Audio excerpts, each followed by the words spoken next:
was just in the YouTube app, so there was probably no way of doing a raid from where he was. Let me. That's on 67%. I'm on 68.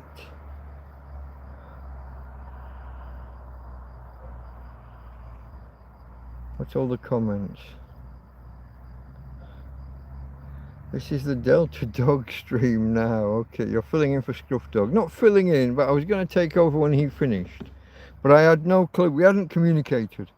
So I didn't, and he was late starting. He went short. I had no idea where we were going, when we were going. And he didn't have the ability. It looks like if he was using the normal YouTube app on the phone, like it appears he was, he wouldn't have had the ability to, like, what's the word, to raid. That wouldn't have been an option. So it wasn't a minute, more like 2 hours. I don't know why they're saying did it in a minute. All right, I got no context. Oh, you're talking about a link you've posted that I don't know. You could start now, LMAO 2310. That was 2 minutes. I was only a minute or so behind. Rolling. Hey, you're early. Yeah, because I didn't know when he was starting, and when he said I'm not going to go long, I didn't know, was that half an hour, was it an hour, and there was no clue as to when he was starting. So I set it for 11, I think, initially, thinking he'd start at 10:30, maybe do half an hour, and then he started later and did less, I guess. I'd updated it to 12 at one point, but then it was up in the air. Jasper's here. Jasper, Farmer, all comments. Yeah, Jasper, Farmer was all the first, what, 8, 9, 10 comments, I don't know. So no, I wasn't filling in for Scruff, but taking over when he went short would have been how I would have put it. But, and I think how I did on the thumbnail, I'm not sure. Dutch people camping at my workplace. Women have nice bottom. A lot of women have nice bottoms. Don't be a lech though. You got to be nice and normal. Say hello in a normal way, not a ooh, nice bum. Don't do that. Don't be a perv. Just be a normal manly lech. But let them know that you're interested, because if you don't let them know, how will they know? Do you know what I haven't got, folks? I've just brought me and Tina out here quickly. I haven't even got a beer. I'm going to have to go. What a failure. The fuck? What kind of fucking tramp am I? I haven't even got a can of beer in my hand. And I've got the wrong light on. I've got the... I got the backup lantern on. Not the... Well, the main lantern's just not starting. That's not a good start. It has these different modes that I never got used to the different clinks. Maybe it's been on all day while charging and has had net zero kind of input. It's not showing any signs of life, so we might have to just stick with the other. I got no idea what's going on. And because it doesn't accept a charging cable anymore, I might never know what's going on. I might have to just click buttons at random and put it in the sun and see whether it works that day. Today, it's been in the sun all day, but nothing. Maybe it was turned on at the same time and it was using power faster than it was gaining it.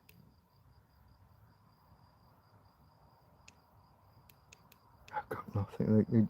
It's dead. Nothing. All right, I'm going to go grab a beer. Bear with me. It's a teddy bear. It's always a teddy bear. Jasper says I won't sleep tonight. Hold on, I need to scroll back and see if there's context.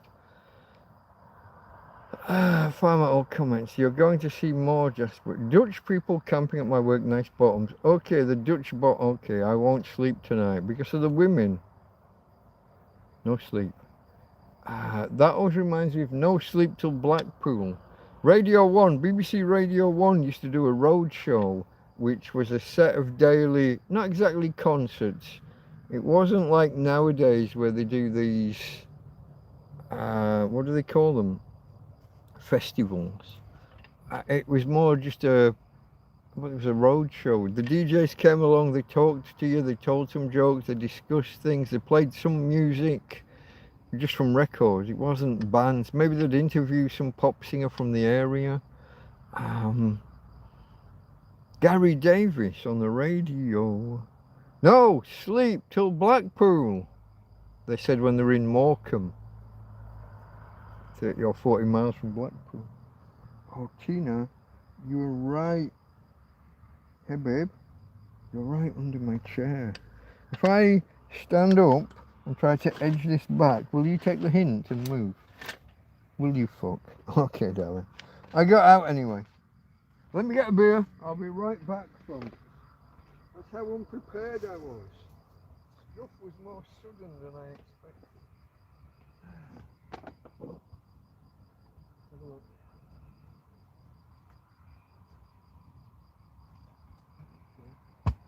Cool but not cold. Get me back on.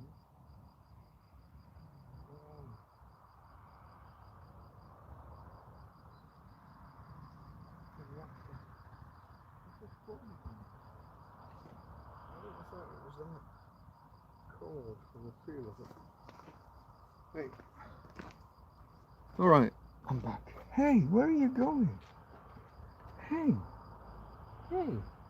Where's your waters, look? Tina water. You don't want it. Why do you not want the waters? Tina doesn't want her water. I want my drink if she doesn't want her drink. Let's have a look. I can't read a thing. Let me put my glasses back on. Jasper. They had an inflatable tent. Most Germans here are skinny. Some used to be like Michelin Man, but it's trendy to be thin. Okay, that's a healthy fad to have. I can get behind that. Being thin is better than being not thin.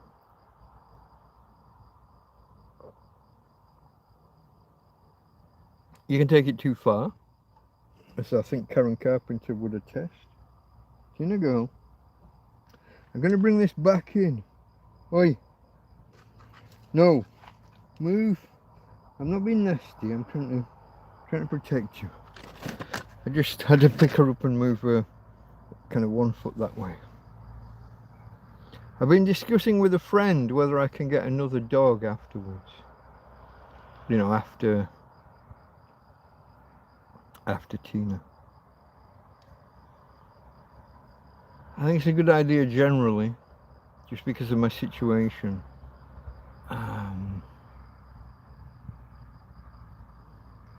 The specifics, the logistics are up for grabs.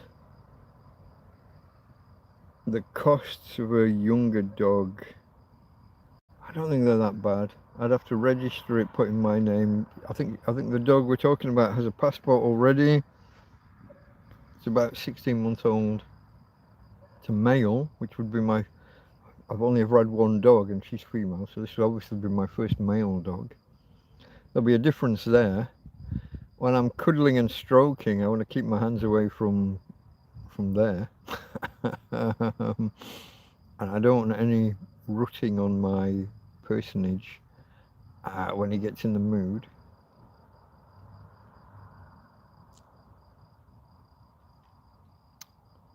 But yeah, in 4, 5, maybe 6 months time, maybe a different doggy.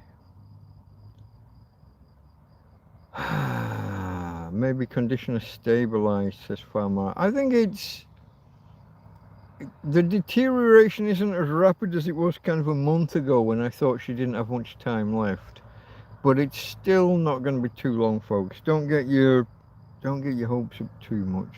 When I went to pick her up last night, and again today, the front legs just weren't there. I literally was carrying her by her collar, or by the lead attached to her collar.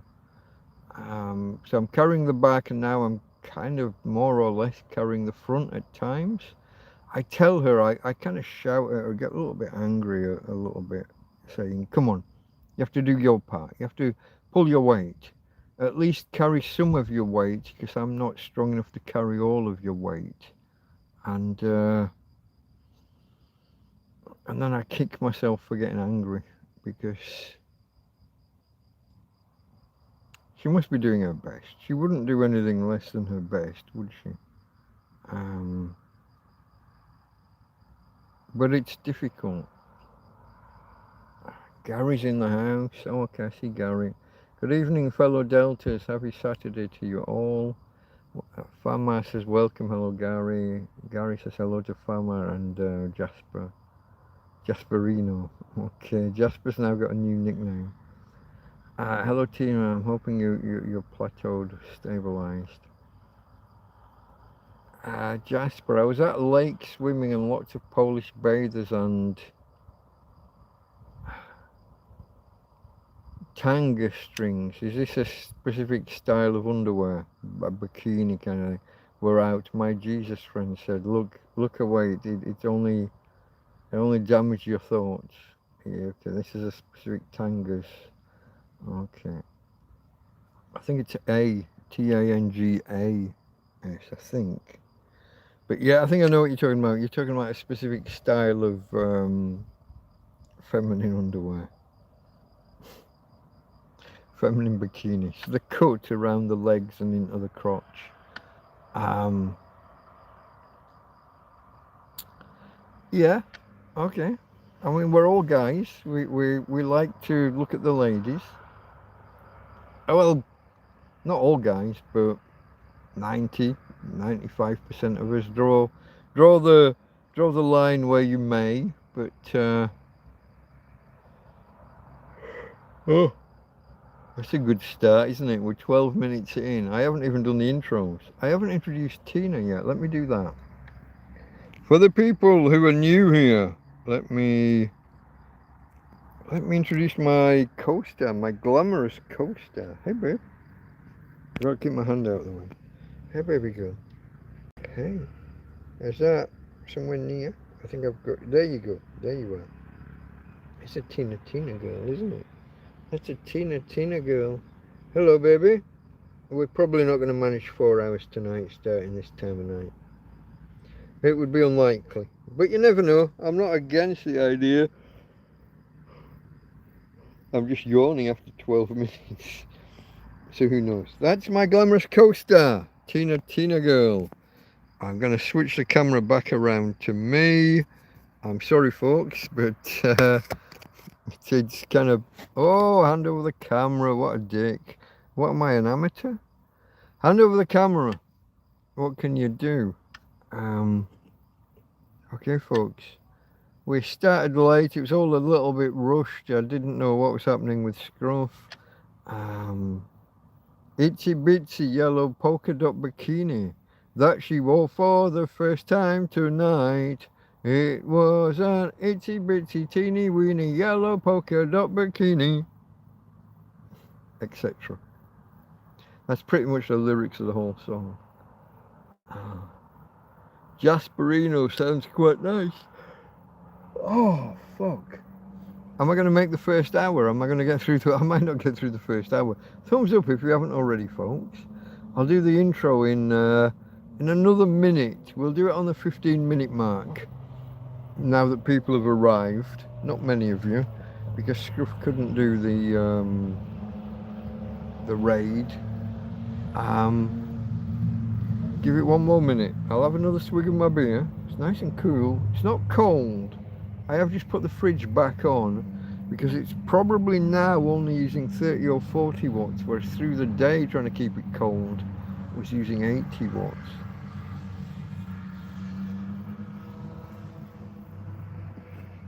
I ended the day, if you added up the percentages of the two machines, I had about 80%.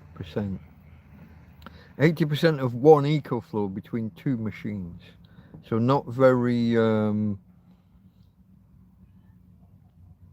No, we're going to argue now, Farmer, about how to pronounce amateur. Not amateur. No. Let's get the British print. No, I go amateur. Amateur.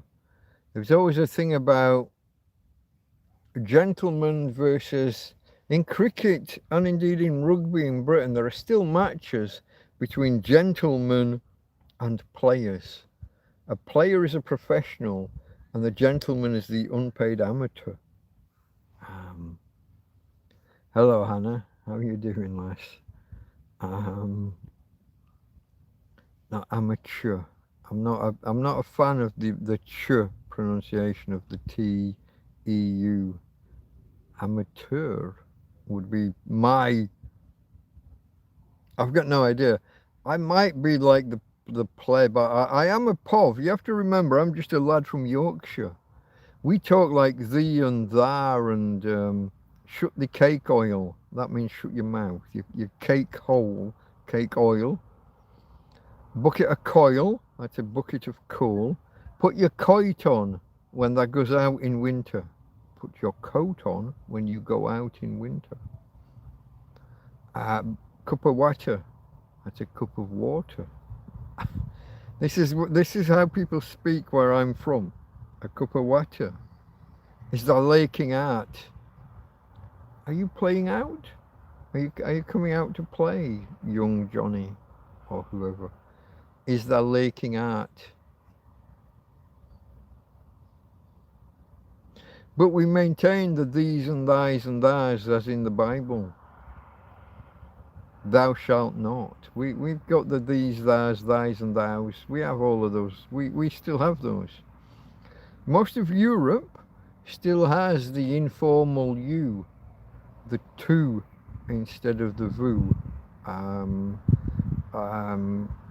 instead of the vosotros and what have you over in Spain here. Yorkshire's maintained that. We have the these and thous and thys as well as the you and your and yours. I think I'm right in saying we're the only place in Britain that still maintains within the one language, because I know Scotland has Gaelic, as you know, and Ireland and probably parts of Wales. They have second languages, but I'm talking about within the one language, within English, we maintain that distinction between the polite you and the casual, informal you.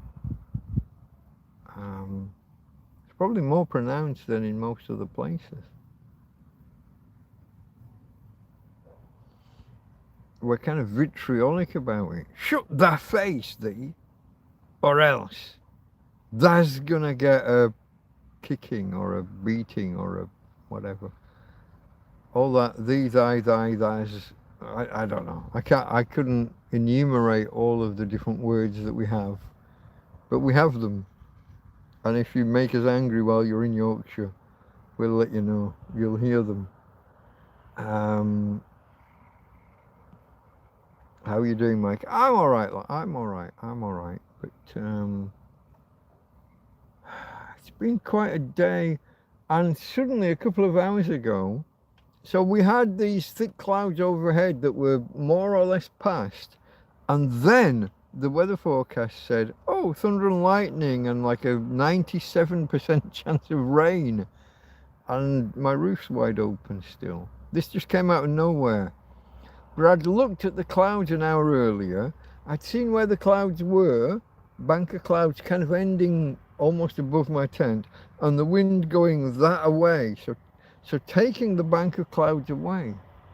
So I looked at this 97% chance of rain and I thought, nah, that's not going to happen. We saw flashes of lightning and I counted 16 or more seconds before the thunderclap. That meant it was over 3 miles away, 5 kilometers, maybe 6 even. How'd it go? 5 seconds per mile, 3 seconds per kilometer. Yeah, from between the lightning and the thunder. The difference between the speed of sound and the speed of light. You can take the speed of light as instantaneous, essentially. Unless you're expecting the lightning to travel 7 times around the earth, and that'll be 1 second, but that's not happening. The lightning is instantaneous. You start counting 1, 1,000, 2, 1,000, 3 1,000, 4 1,000, 5, that's a mile if it's 5. And for each 5 count, it's another mile. For each 3 count, it's a kilometre. That's your rule of thumb, folks. And it's a rough and ready rule of thumb because humans aren't great at counting out seconds. Even when you're saying 1 1,000, 2 1,000, 3, you have to say them pretty quickly actually because you're saying so much in that time. If you go 1 1,000, you've taken about 3 seconds to say 1 1,000. 1 1,000, 2 1,000, 3 1,000, 4 1,000, 5 1,000. You got to be pretty quick with them. You got to practice it actually and get more skilled at it. It's an art. It's not just something that everyone can do. You have to practice it to be more precise. Scrolling. Laugh my ass off, that's what I was going for. Like aluminium. Yeah, okay. You're just trying to wind me up and make me say shit wrong. Sorry, OT weather, my long time on the shelf and the heat making me crazy. Sorry, sorry about weather, maybe. My long time on the shelf and the heat making me crazy. The rains, do you know, I said yesterday that I still had rabbit stew. I've still got a little bit in the pan and I haven't, I need to either heat that up really quite high to make sure it's not got any pathogens in it, or I just need to throw it. If I get it tonight, I got to do it really high. If I don't do it tonight, it's just gonna get, I'll have to walk. This is the thing about throwing food away. It's difficult when you're in a field. I could put in one of these rubbish bags and take it away first thing in the morning if nothing gets in the bag overnight. Otherwise I've got to walk a distance away and throw it away in a field 100 yards that way. I don't know. Do you miss the UK, asks Hannah. I think so. I miss what I remember of the UK, but what I do have is a lot of people telling me it's not what it used to be, and that worries me. If I walked into a city centre and there was a gang of young lads, you know where I'm going, you know what I'm saying.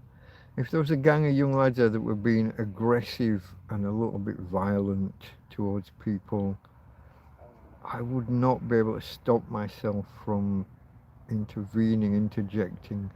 It's been in my nature forever. I've always done it. I would get into trouble fairly quickly, I presume. And unlike in Spain, where the Spanish police in general take the side of the Spanish against whatever foreigner, I don't think the British police are the same, are they? Did you hear that today? British police in certain towns have been advised to fast during Ramadan to show solidarity with our Muslim brethren, our Muslim brotherhood. Don't be seen eating in public and just don't eat. Just starve yourself for 15 hours a day to show solidarity with them. Why? They won't appreciate it. They won't care. They'll still stab you while you're weak.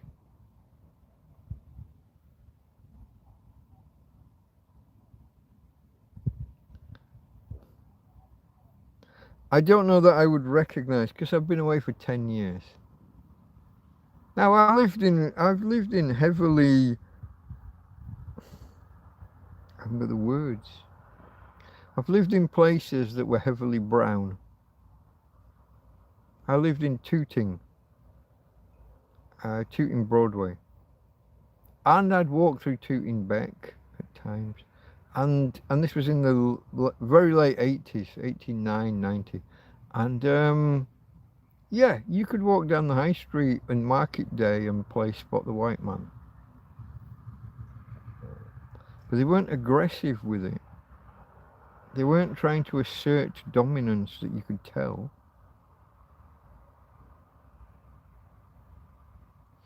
I see like Charlie, what's he called? Charlie Weiss? Veitch. I can't remember. You see him walk through Manchester and the aggression. He walks through and just because he's got a camera, oi, don't video us. Oi, it's haram to photograph us. You're stealing our soul, but it's that kind of fucking... They don't say you're stealing our soul, but it's that kind of attitude. You can't film me without my permission. Dude, you're in public. You're already on 15 security cameras, supposedly. He gets so much grief he has to have 2 bodyguards with him now. Not just 1, 2. He has a team of bodyguards with him.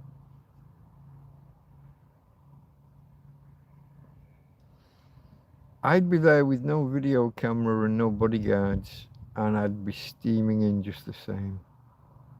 It's just in my nature. If I see someone being nasty to someone else, I'm going to step up. I always have done, I always will. I've done it in pubs, in clubs. I've broken up fights between husband and wife and had both husband and wife turn on me and want to smack shit out of me.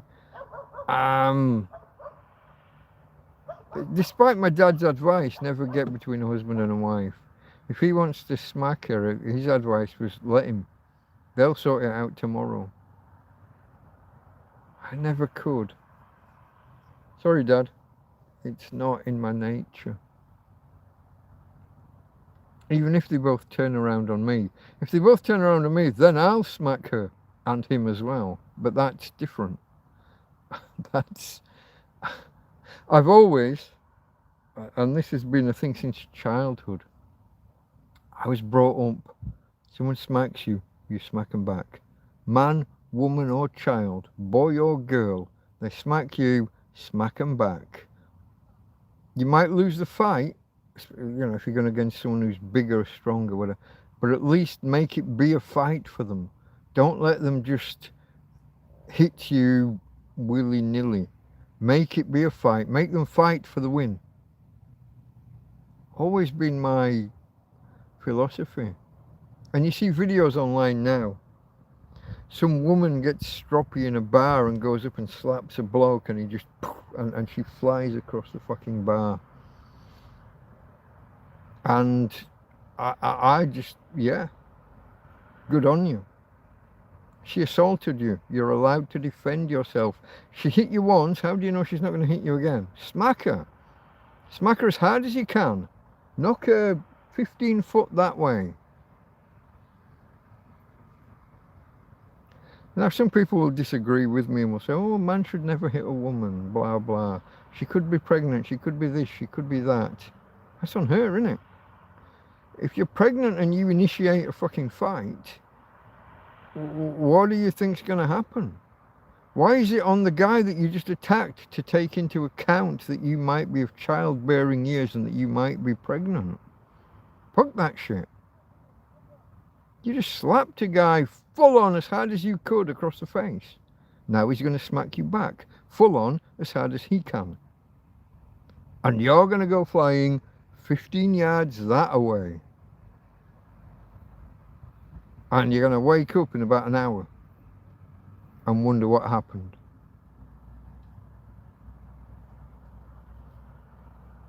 Them's the rules. I was never one for never hit women. It's like you hit me, I hit you. I was hit once by like a fucking 10-year-old boy. I slapped the little fucker. I mean, I deliberately did a slap because 10-year-old boy. But he hit me, full on. What the fuck kind of response are you expecting? His dad comes over kind of 10 minutes later. I hear you slapped my kid. Yeah. And? Well, why? He hit me. Oh. What, he hit you first? Full on. He punched me. Okay, mate. He shook my hand, slapped his kid, took him off. Because what else are you going to do? You're going to have a fight with me because your kid didn't know how to behave. People. I'm scrolling, I'm way behind. Do you miss the UK? That was Hannah. I don't know how I went from do you miss the UK to smacking kids and women. Man, woman or child, you punch me, you're gonna get some comeuppance. Whether I moderate it, that's up to me, but I might not. Jasper Franzos is adjustable range. Also, Germany uses it to describe chocolate starfish. What? An adjustable wrench that I guess it must clasp right around, and so you get the, I guess that's why we're going with the starfish. Karen says hello everyone. I didn't know Karen was going to be here tonight. Hello Karen. Found my hello. Sherbet lollies.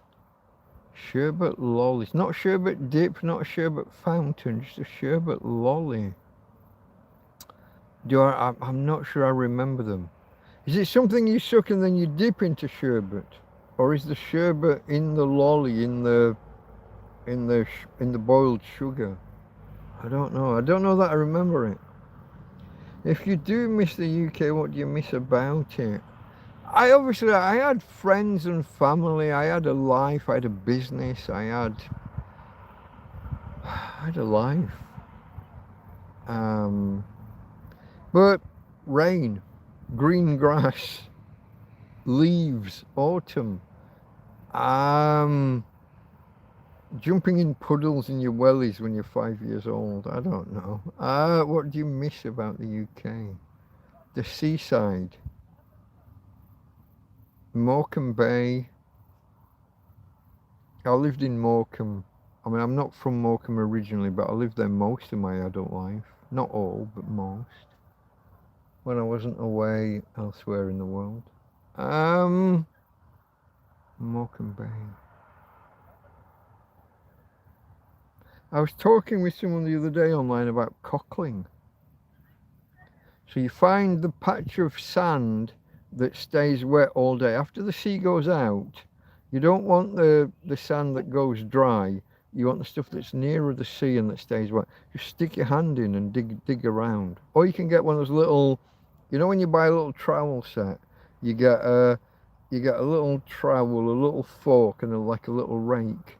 That little rake's perfect for finding the cockles. Of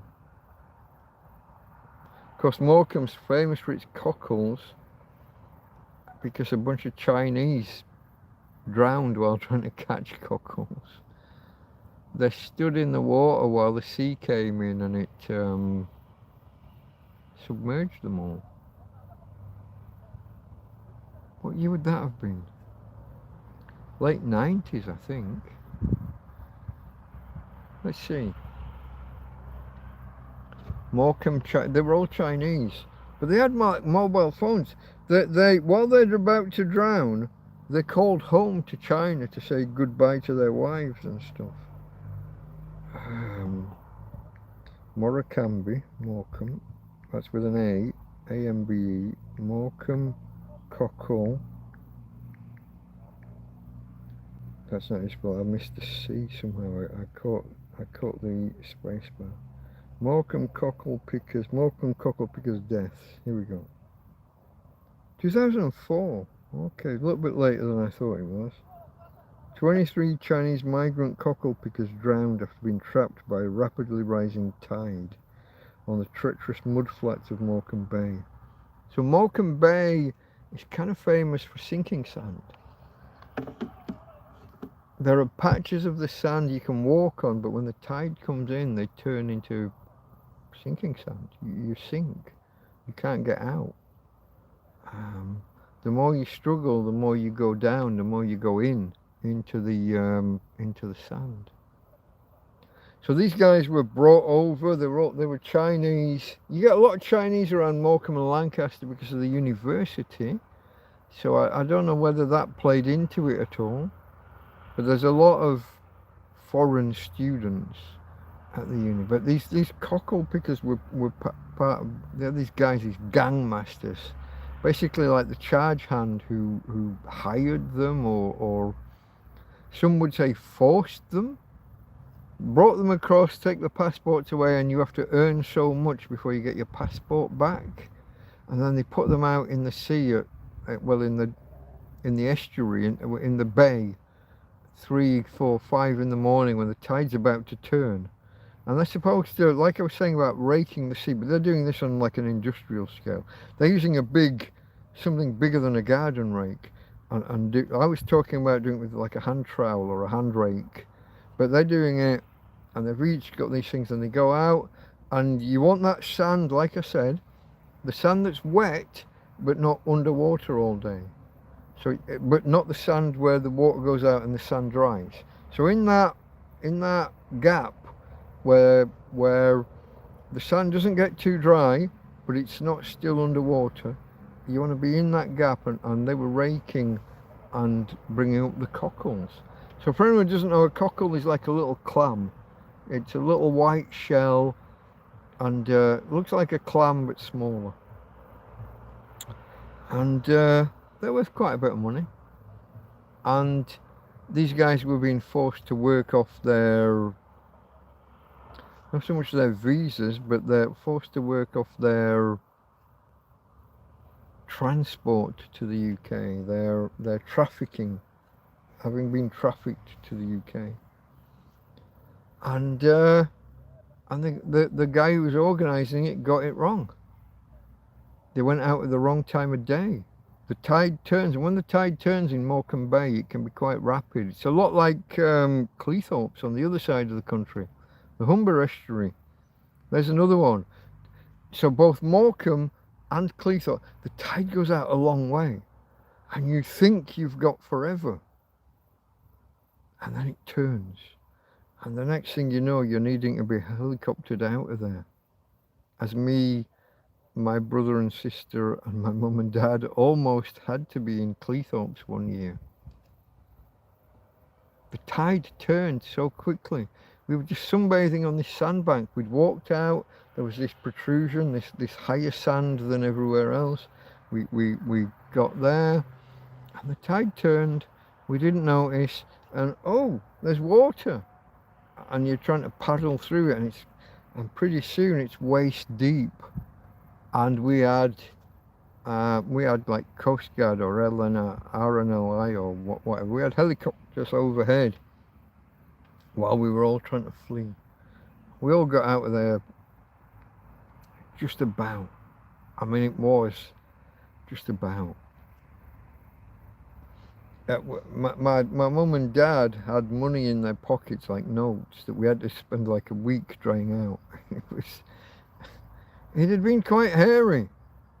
My little brother was 2, maybe, still being carried basically. And there my parents are carrying a baby, and they've got an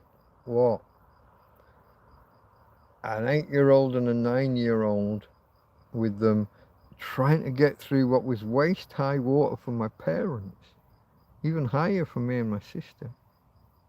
And they're carrying a baby, or well, a small child. Morecambe is a lot like Cleethorpes. When the tide turns, it turns rapid, and these Chinese guys and the person organising them weren't experienced enough to spot it. How many deaths would we say? 30 something. Did I say 38?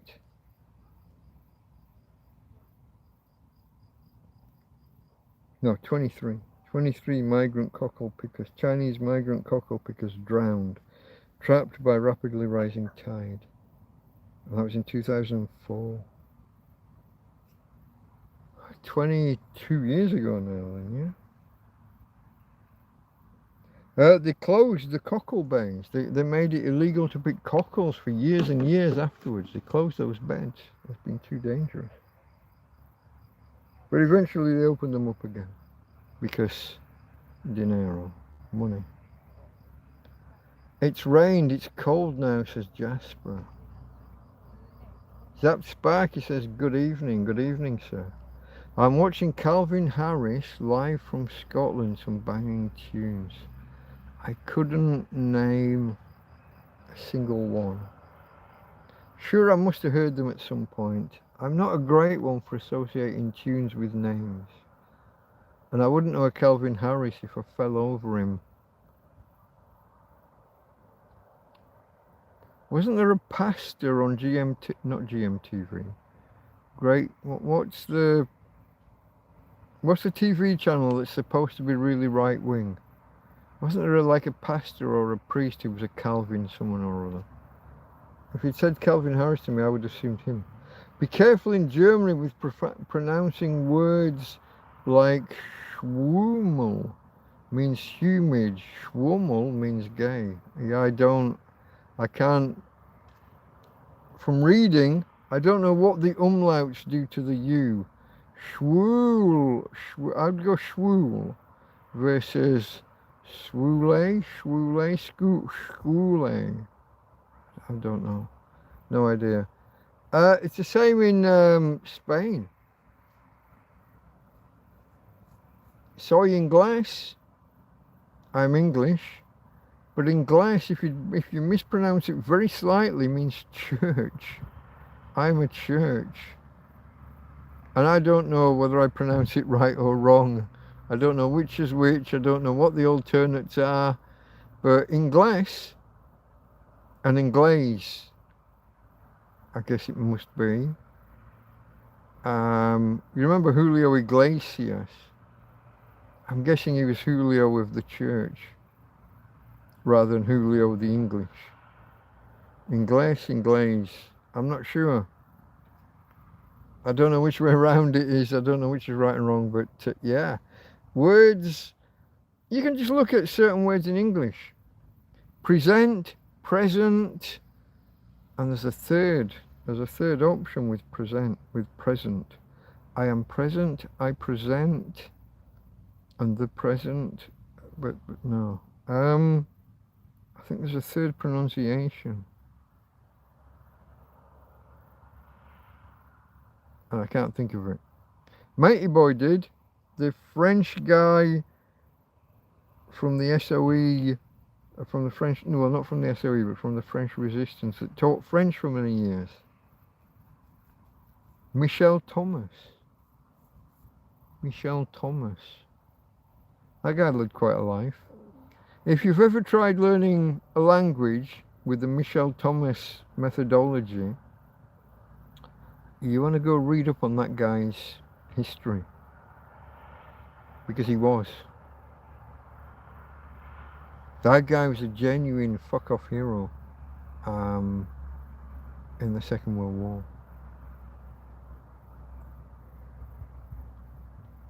Counterintuitively, so was the little actress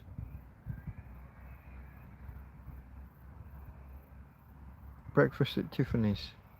What's she called? Holly Golightly. What's the actress? Hepburn. Not Catherine, the other Hepburn. Somebody? Look up her war history. 14 years old and running messages between different resistance factions. Stopped by the Germans multiple times while she had messages hidden about her person. Somebody? Holly Golightly. Somebody Hepburn. But not Catherine. I'm going to the bottom. I'm going back to Audrey Hepburn. Thank you, Karen. You see, my mind doesn't, I've got this, but go look that up. I think she was Belgian, but she moved to England shortly thereafter. But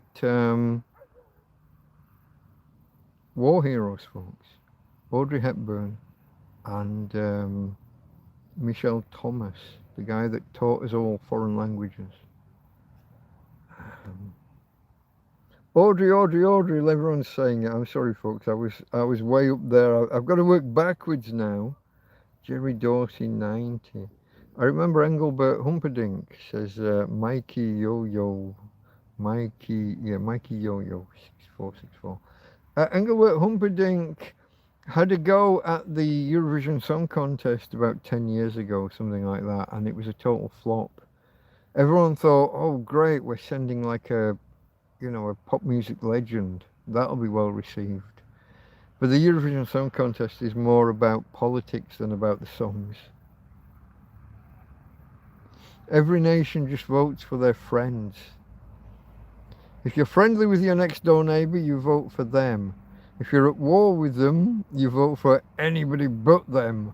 That's Eurovision. But if I look at Gustav Colbert nude painting, Google won't find it. Too woke. Okay, this is a continuation of a conversation Jasper was having yesterday about how the world is turning puritanical. I believe you're kind of right, yeah. All these companies want to be seeing, so your Googles, your Microsofts, your Facebooks, your Twitter, although he's a little bit different, but they want to be seen as advertiser friendly. Despite matey boy sitting there telling the head of Disney to go fuck himself that one time in public while on stage. You gotta look at Elon. Fucking Elon Musk.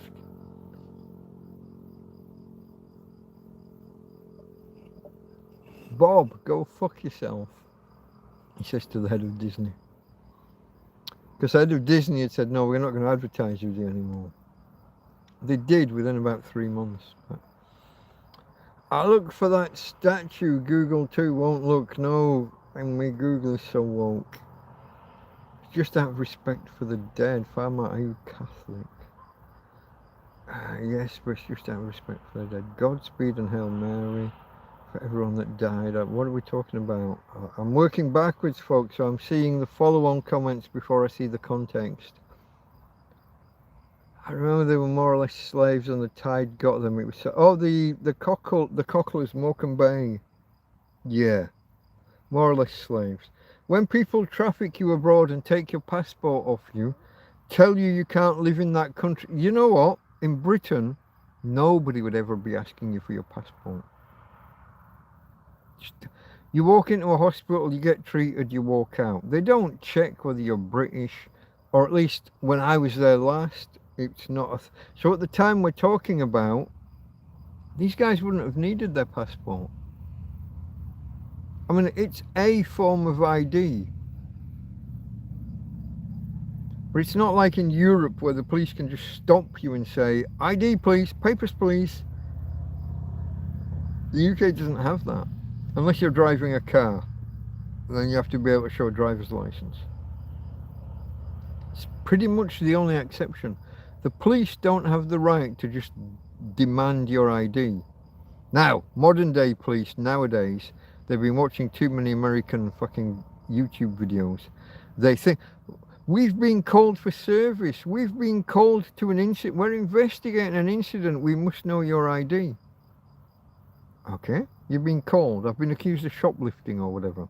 How does my ID help with your investigation? Does it show whether I did take the thing or didn't take the thing?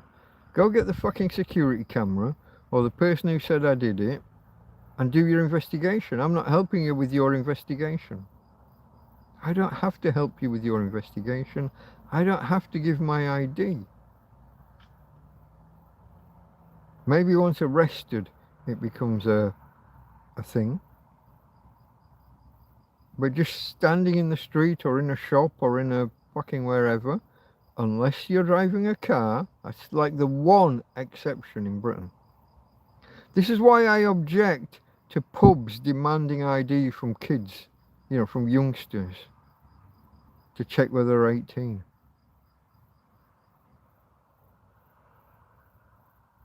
That's not like embedded in the law. All that's embedded in the law is that the pub gets done if it turns out they've sold alcohol to someone who isn't 18. All this if you don't look 25, we're going to ask for ID. If you don't look 21, if you don't... That's not law. That's just pub policy. Because they might get fined if it transpires you're under 18. Not only do I object, Winston, Spencer, Churchill objects.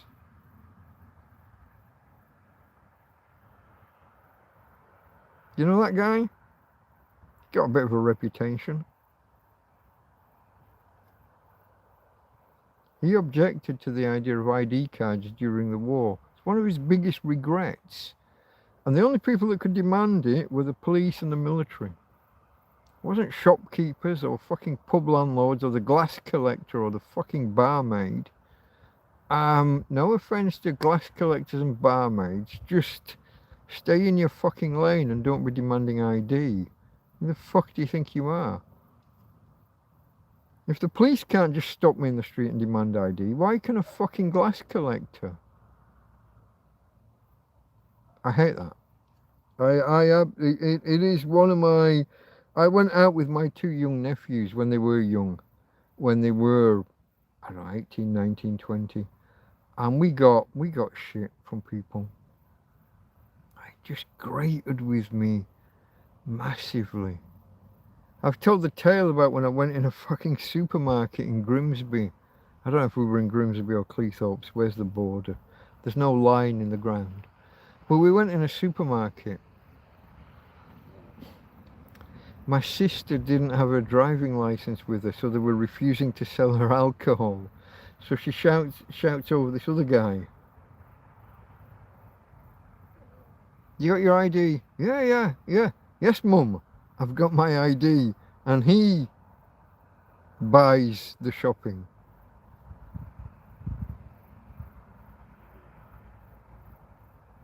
She's 40. And the fucking 19-year-old on the till couldn't tell. So she had to get her son with ID to buy the fucking booze. It's the most ridiculous thing I think I've ever seen in a supermarket. Another one that I saw, actually, this was a different one. This is another one to do with booze and supermarkets. Parents take their kids into a supermarket, teenage kids, I don't know, 13, 14, 15. What do you want? Well, I want a vodka, you know, a Wicked or a this or a that. The parents buy it. You know, they put it in the... And the supermarket wouldn't let them buy it because they suspected they were buying it for a minor. Yeah, they were. Do you know why? Because the legal age for drinking alcohol in your own home or in any private property in the UK is fucking 5.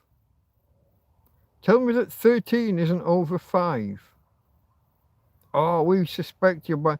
The rules about buying it from a minor is when there's some random kid outside the supermarket door. Hey, mister, go buy us some booze. That's what those rules are for. Not for a family buying it for other family members for consumption within their own fucking house. This isn't America where they can arrest you because you're buying booze for someone under 18, even in your own house. We're not that puritanical. If a parent wants to buy alcohol for their own child for consumption on their own property, it's entirely legal and the supermarket should stay the fuck out of it. Now make it easier on yourself if you're in that situation, folks. Make the shopping list before you go and just go and buy shit and don't have the kids picking it out in front of the supermarket staff. Because that's just going to create potential problems, isn't it? Scrolling. Pound, smash, poke, prod, press, push, punch, slap, chop, bump, tap, flick, kick, click, lick, rub, slam the like button and subscribe. Or at least consider subscribing. I did stumble over a couple there. I don't know why. Mike, all messages. I think I want all... Oh shit, I want top chat. I'm not on live chat or messages. How far back do you want me to scroll to make sure I see everything? Hold on. I'm going to scroll back a little bit before you said that. Blue light going across the top road. Well, if someone wants to fight, then yeah. If we just back to the woman smacks guy, guy punches woman. He's playing in South Africa, guy. Where am I? It's bouncing. How far back do I have to go? You know that bronze man in Arnhem, Holland? It was in magazine statue. My mate's at the concert, Calvin Harris. Okay, I think that's as far as back as I need to scroll. That's how it is 24/7 in South Africa. What is? They'll be laughing their bollocks off. Be careful in Germany with pronouncing words. Okay, pronouncing words and getting it wrong. Karen was watching Calvin Harris. I'm going to scroll forward from there, and I'm only going to pick out the ones that I missed first time around because they were hidden, because somehow I ended up in top chart. My mate stays in Wales, Scotland, so okay. The bronze man, that's a statue apparently. Okay, I've seen Karen post in Scotland. If someone wants to fight, then yeah. That's always been my attitude. I've never backed away from a fight in my life. If someone makes it obvious they want to fight, man, woman or fucking child, I'll just have the fight. Sherbet lollies were round. Oh, do you mean like the double, what were they called?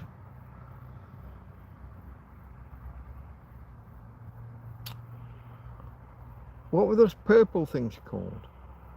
It's like a compressed sugar. I think I know what you mean. I think I know. I remember sherbet lollies. That was Gary.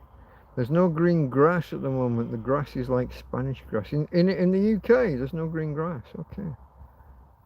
It's no longer called sherbet, Jasper. It's now sherbet. Have we dropped an R for some reason? Now, America has a different meaning for sherbet. They use it more, what do you call that stuff? Like a slush puppy, but the posh version. When you have a pudding that is semi-frozen fruit juice or water, that's a sherbet in America as I understand it. It's a different meaning of the word. It was a statue of a man standing with a boner in Arnhem. I've talked in the past about statues with boners in the context of early Egypt, prior to the Pharaoh dynasties. Yeah. Cheers, I'm always listening. No water grass now more. Hold on, it's no water grass now more convenient. That's not a sentence. I don't know what that means. Hannah at Jasper. Mike, all messages. Yeah, I got the message and I read your pound smash, blah blah. I remember that they were more or less slaves. That's the Chinese. I read that for everyone that died. Yeah, Godspeed and Hail Mary. Fam, are you Catholic? Yes, but it's just out of respect for the dead. I looked for that statue. Google too won't look. No, fuck me. Google's so woke. Okay. What about the little boy in Brussels who's pissing in the fountain?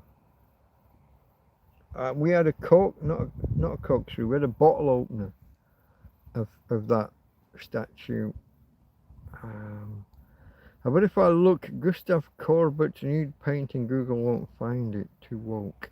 Humperdinck. I read Humperdinck. Jerry Dorsey 90. What's a Jerry Dorsey? Sounds like a musician. Audrey Hepburn. That was the Audrey Hepburn question. Yeah. Welcome, James.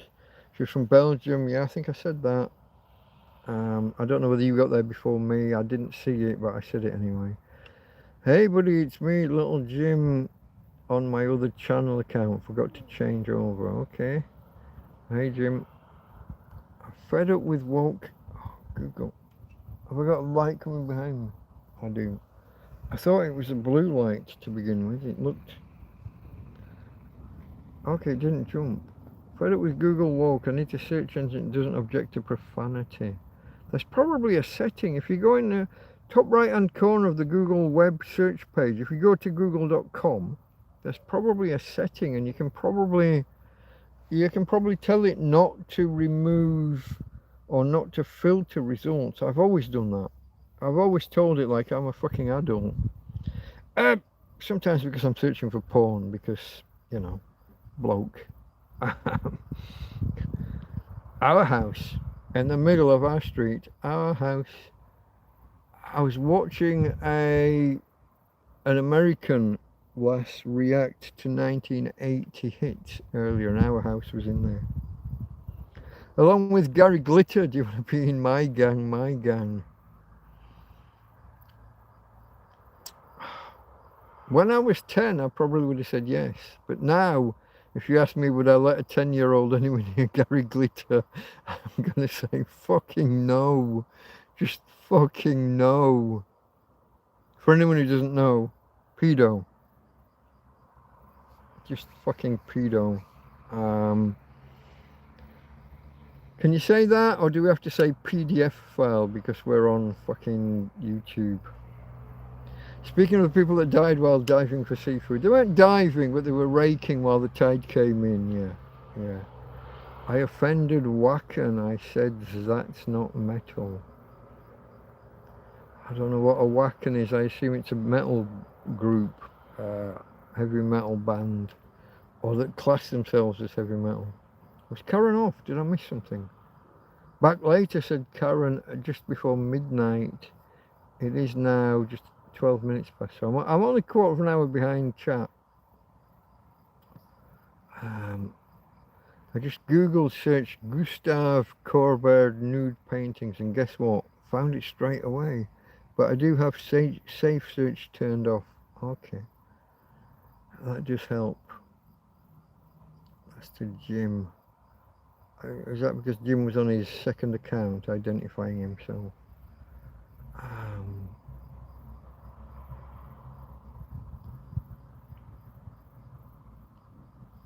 I painted a copy many years ago. You paint, Jasper? You're an artist. Are you any good? Or did it come up like Matchstick Men and Matchstick Cats and Dogs? What's he called? Manchester. What was the singer called? Was it Ralph Mattel? Mattel. And he painted Matchstick Men and Matchstick Cats and Dogs. Ellis Lowry. There you go. Look how I give myself clues and I get there sometimes. Hold on.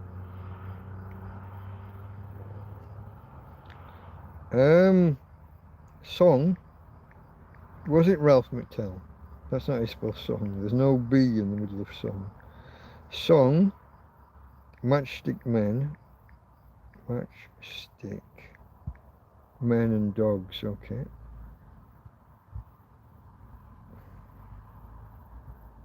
Folk song by English duo Brian and Michael. It was released as their first single in late '77 on Pi Records. Why do I think Ralph McTell? Isn't that interesting? It was Matchstalk Men, not Matchstick. Matchstalk Men and Dogs. I'm just going to type McTell and see whether it gives me. Why do I think it's Matchstalk Men and Matchstalk Cats and Dogs, also known as Lowry's song. Brian and Michael. Brian wasn't really called Brian. Brian was called Kevin, and Michael was called Michael.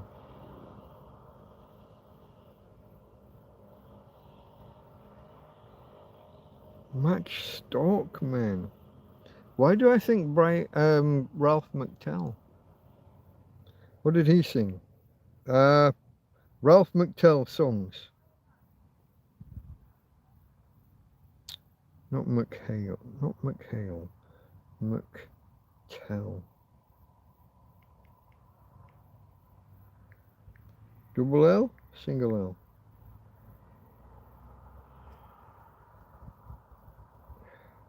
Streets of London.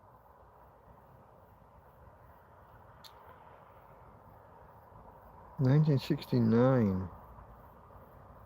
Reached number 2 on the UK charts in 74. Track is a global folk standard by over 200 covered by over 200 artists. It lists a couple of others, but I've never heard of them. Michael in the Garden, Clown, and Girl on a Bicycle.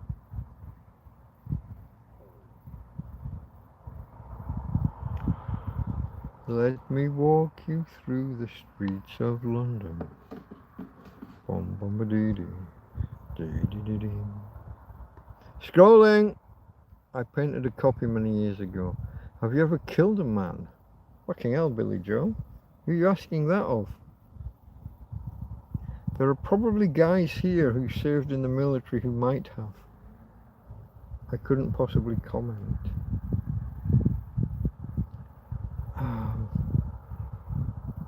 Even people who have wouldn't want to talk about it, I would suspect, given my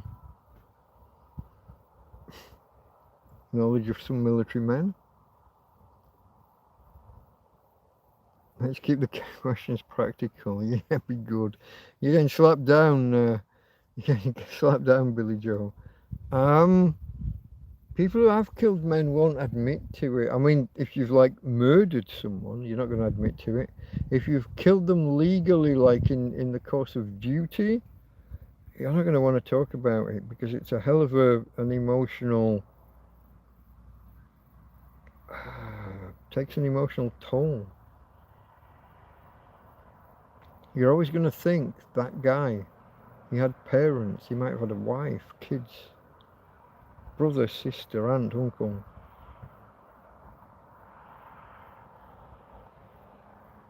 It's not some, it's a question that like a 7-year-old, when someone hears that someone was a soldier, oh yes, you were a soldier, did you shoot anybody, did you kill any? It's a question that a kid dives in with, without knowing the turmoil that would cause on a person. If you look at someone like Trevor, come on, Court, what's Coult, Trevor Coult, MC, Coult, MC. You look at his YouTube channel. This is a guy who won the Military Cross for protecting guys within his squad.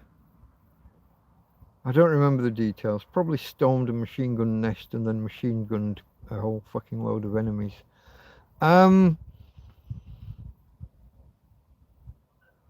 He's a wreck emotionally. He's up and down like a yo-yo. Go and ask him if you ever killed anyone. No, don't. I'm being facetious.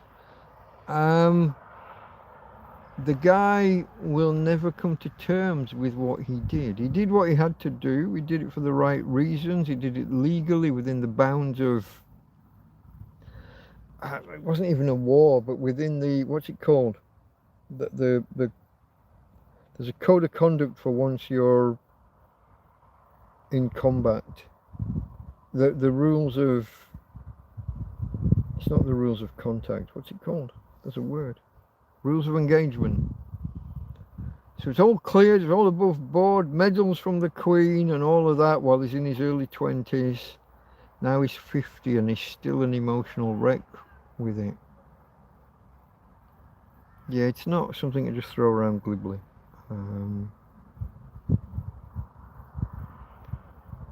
There's a lovely lady in Poundland who gives me a proper look over before authorising an over 18 item with, I guess you're old enough. Puts a smile on my face, says Zap Sparky.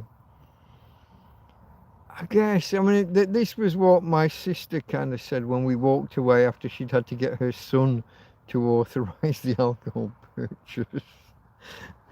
But I was fucking furious. I would have gone to war with the fucking staff in that place. I never ever in my life carry ID. Never ever. I'm here in Spain where it's the law to carry ID, and I don't, even when I've got it, I don't carry it. Because the UK, when it's passports, the UK government say not to. I get into arguments with the police. I say, look, my passport isn't my document. It's owned by the government. It's never really mine. And my government say, don't take it out to the beach, to swimming pools, to bars. Don't carry it about you if you don't need to. And so I just tell the police, I tell you what, you know, you go look at my embassy and you go argue with my government. I'll leave it between your government and my government, and me and you will just fucking ignore this conversation. And that's worked for me about 80% of the time.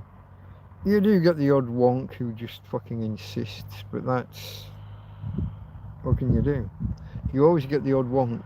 You always get the odd one person who's just a fucking cunt. See, I say the words, all the words.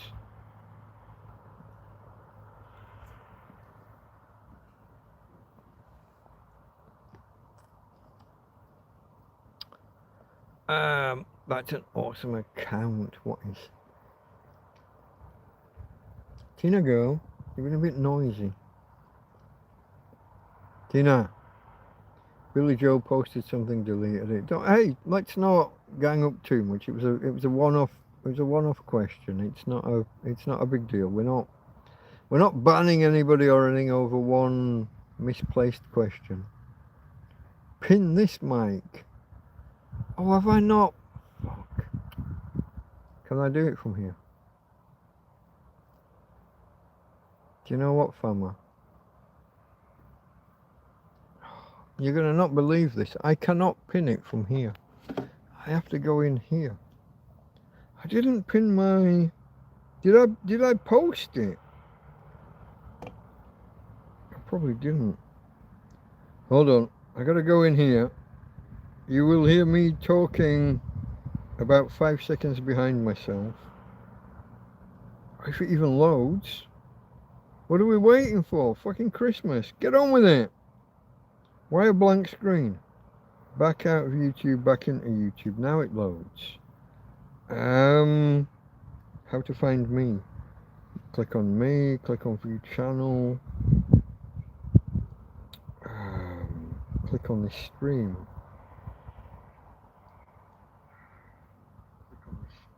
Click on this stream indeed. Silence that idiot. And how far back do I have to, rules of engagement? It was, I think, did I not get there before you? I don't know. Pin this said, that's not it. I think I might go back too far. Michael message, yeah, I've gone back too far. Here we go. Pin this said Fama. Pin message. Not that I think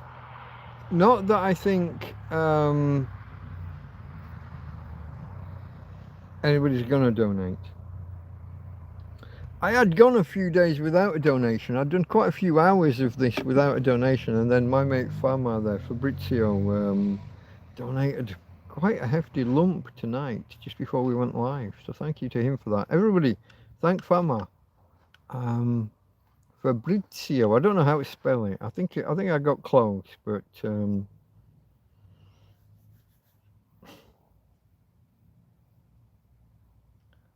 Hannah asks, what made you leave the UK? Oh, Hannah, have you never watched TrampCast 001? It's all explained in there. I can give you the potted 2-minute version.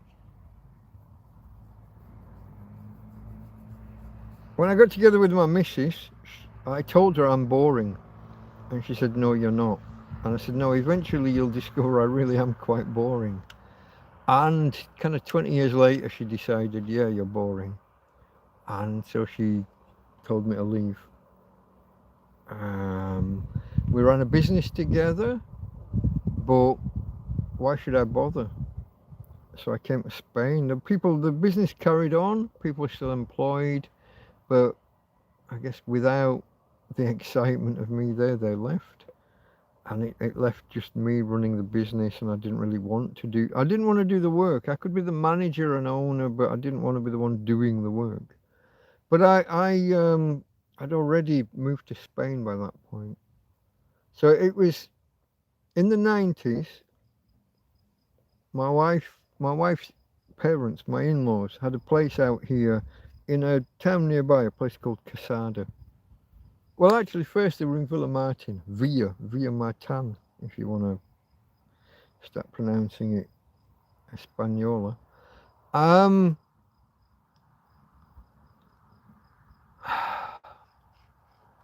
I liked it out here. When we came out here, I liked it. So I had memories of the place. And so when we split up and when my life was going nowhere and when the business was kind of in decline, well, really the business wasn't in decline, but it got into decline once I wasn't interested in it. I came out here. That's basically it.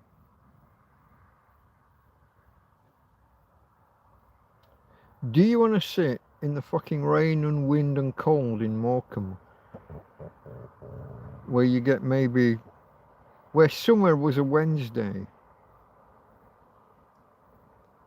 Or do you want to come out here where basically every day of the year is summer compared to the UK? The coldest day of the year here is probably as hot as the hottest day most years in Morecambe. Probably not this year with heat waves and shit, but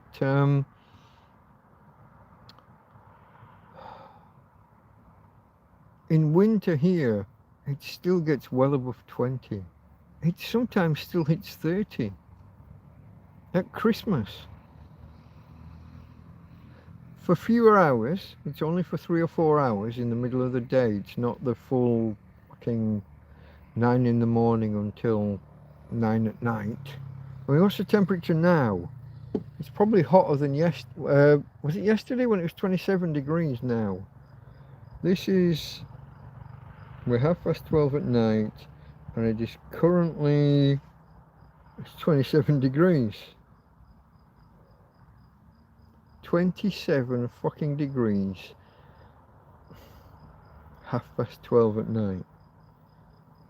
The lowest it's going to get to tonight is 25, so this is one of those, technically, a torrid night.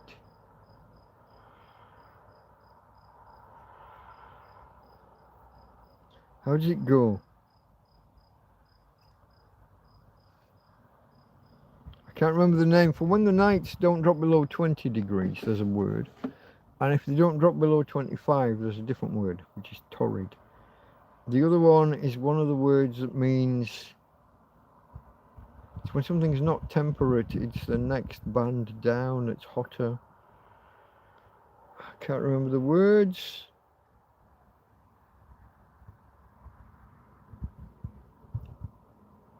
Less than torrid, but more than temperate.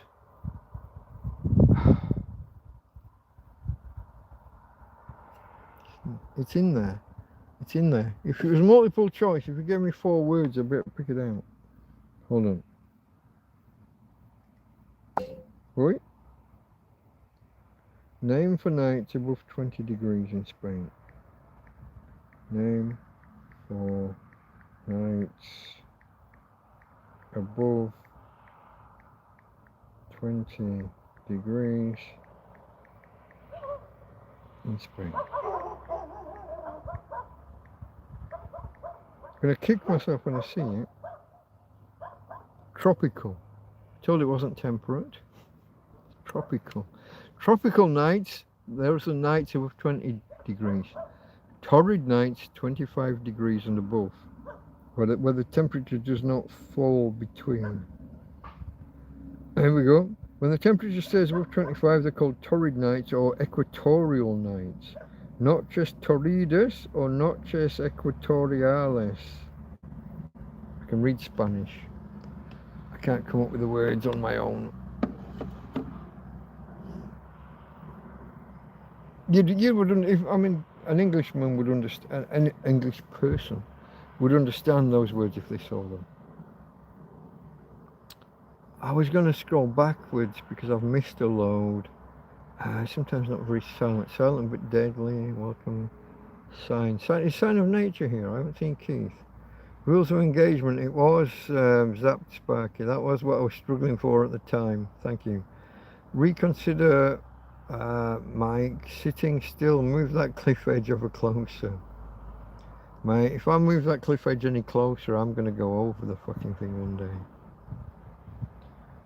Watch me when on the day that Tina goes, because that might be quite difficult for me. I'm predicting, but I don't know.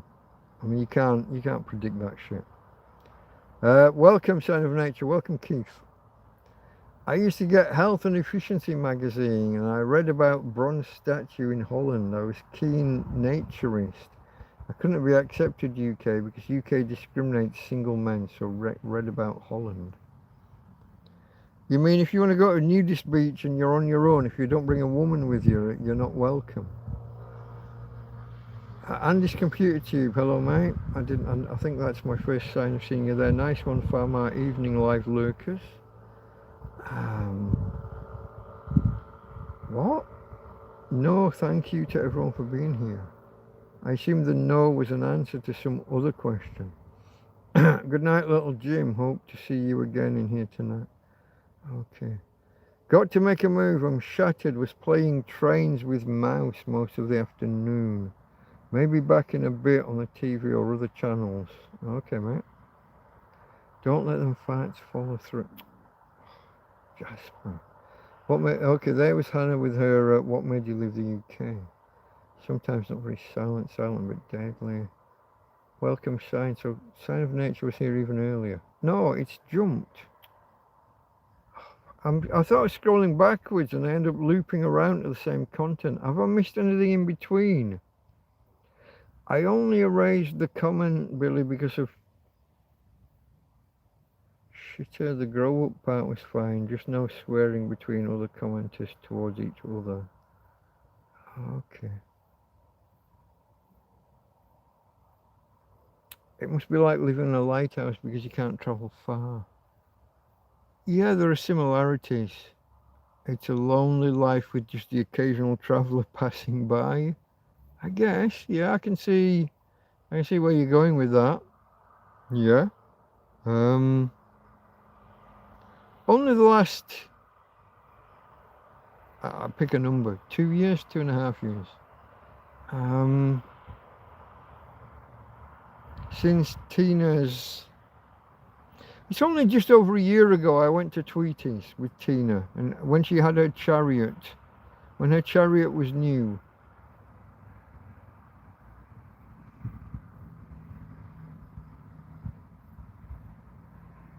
I'm just sad she didn't get that much use out of it.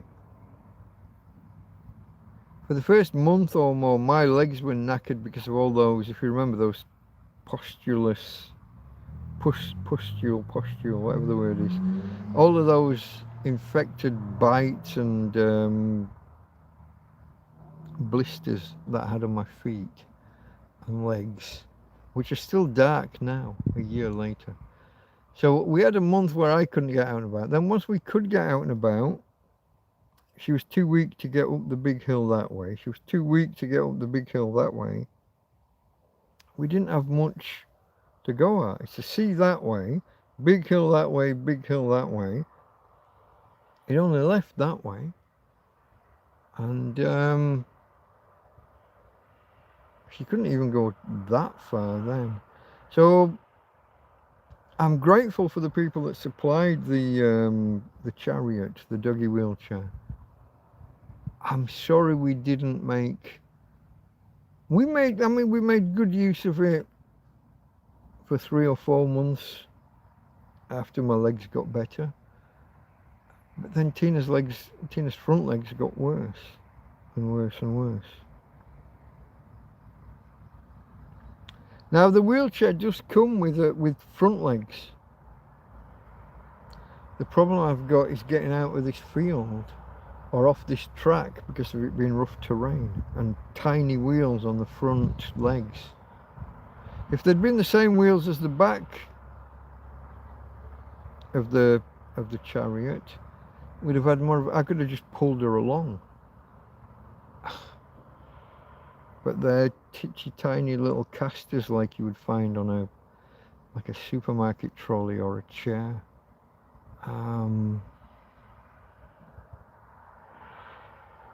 We didn't get full usage out of them. Now some people have suggested buying a pushchair, a perambulator, a pram, stroller, doggy stroller if you're American, I guess. God, what you guys do with the language is ridiculous. I'm joshing, but I mean it. I don't fancy spending 200 or 300 euros on something that she's only going to get a month out of. Doesn't compute. But yeah, I think it was Jasper who said it's like being in a lighthouse.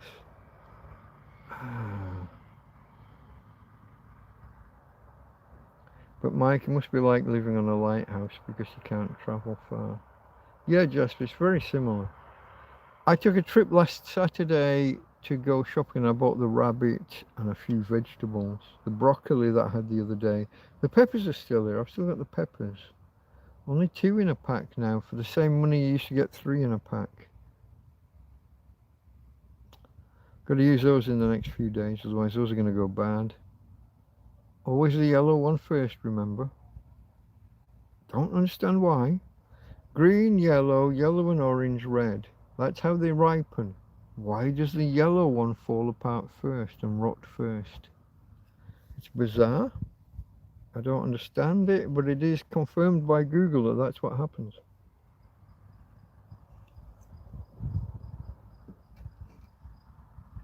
For anyone who's new and doesn't know, there's no such thing as like a red bell peppers. I'm talking about capsicums.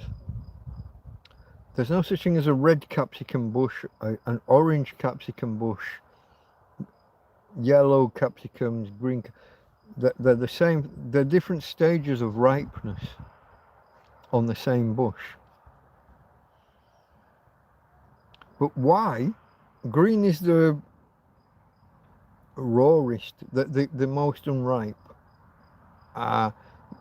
Next is yellow. Then the kind of yellowy orangey with tinges of red, and then red. Why does the yellow, which is one of the middle ones, why does that one rot first? Does science know the answer? Because if it does, it hasn't told me.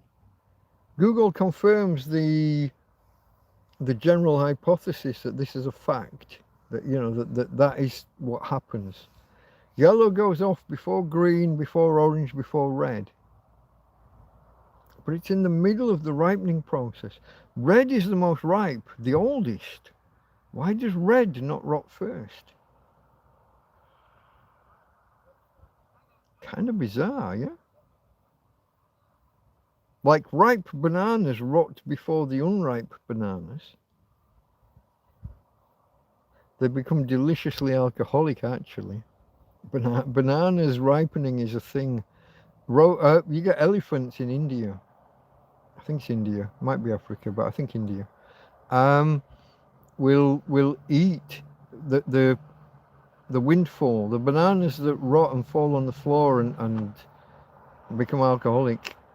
Whenever you hear about like a rogue elephant stampeding through some village and like hurting people or threatening people, it's usually the bananas what caused it. Is my understanding, it's my recollection. I'm going to check that because I don't like to risk the fact that I may be telling you bullshit. Do bananas grow in India and do elephants eat them? These are the two interlinked questions we have to tackle right now. Do bananas grow in India? Question mark. And do elephants eat them once they've gone alcoholic? Eat them once overripe. See, I might be making this shit up. Overripe and maybe not alcoholic. What's a better word? Brewed. What do you call the process of using yeast? Fermented.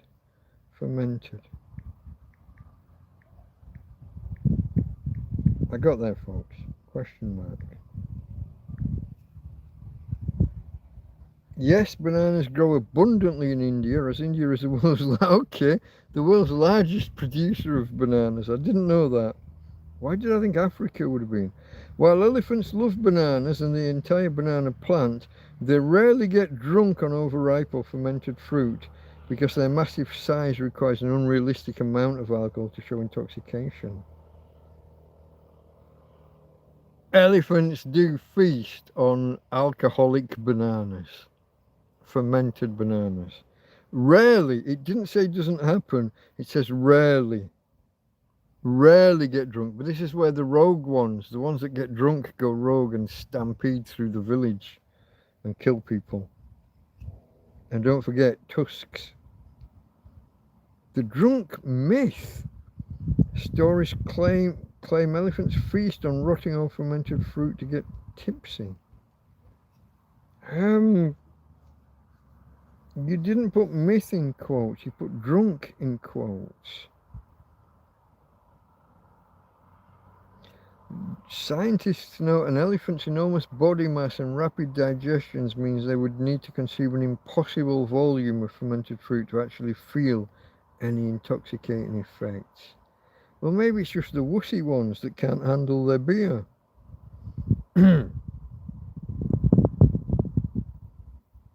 Okay. I told you a tale. I would say it was like, what, 75% confirmed? Apparently they don't get drunk enough to go on a rampage. Except rogue elephants happen.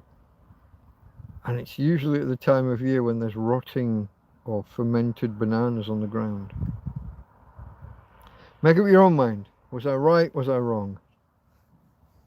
I'd say 70-75% case proven, but Google, you know.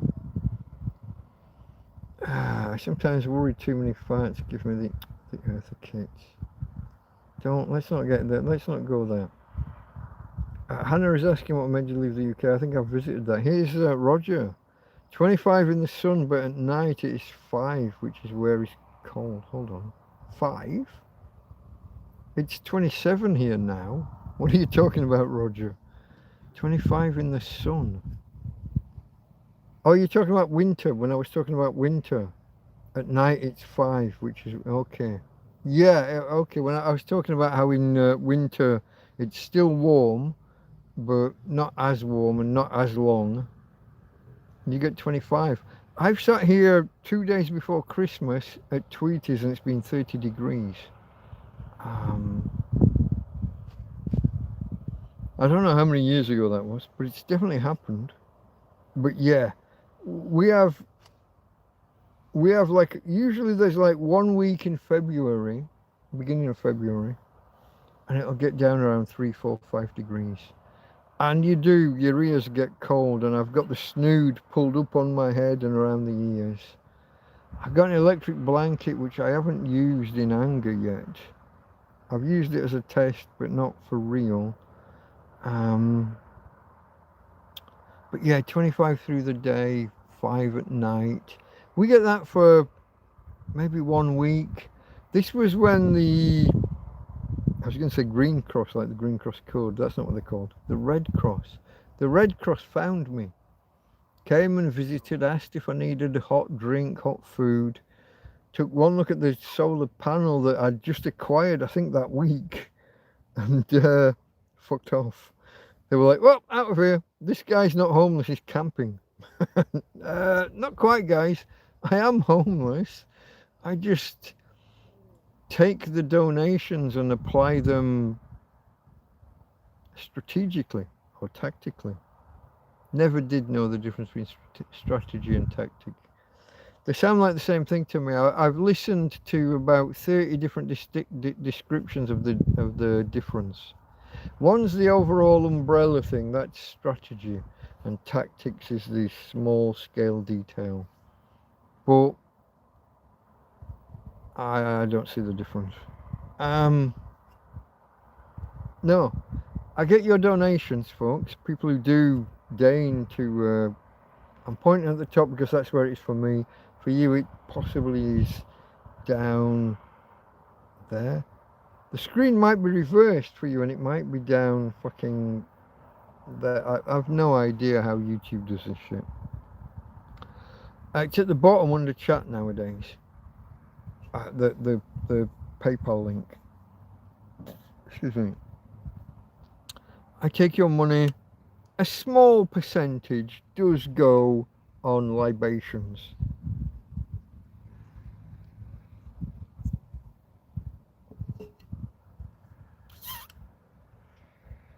But I save up for new tents. I buy a fridge freezer. I buy a solar panel. I buy an EcoFlow. I use your money to improve my life. It doesn't all just get pissed. And I know what it looks like. I know you see me drinking all stream long, every stream. 4, 5, 6 in the morning, however long we go. Including falling asleep on screen after the World Cup a couple of weeks ago. 2 weeks ago tonight, maybe. No, this is Saturday, isn't it? 2 weeks tomorrow. Fuck, I'm forgetting my days. But no, your money gets applied. Obviously, occasionally I go food shopping. It really is quite occasionally because people bring me donations of food, and so I'm left trying to make meals out of. I don't want to be offensive to anybody, but please just understand. I'm trying to make meals out of random odds and ends that are brought to me. One person brings me onions. One person brings me some kind of meat. Someone else brings me some alioli. Someone brings me some tomatoes, a tin of tomatoes or fresh tomatoes. Someone else brings me some truffle paste that I don't know what to do with because I'm an oik from Yorkshire. The fuck do you do with truffle paste? I don't know what to do with a fucking lemon. Actually, I made a point of finding out what to do with lemon. Mix it with honey and maybe some soy sauce or something and form some sort of glaze to put on meat, or you get the idea. You wing it a little bit depending on what other sauces or what other spices or whatever you've got laying around. A bit of ginger. Honey, lemon, ginger, and soy if that's what you've got, but any of the other sauces. So I have educated myself on what to do with lemon.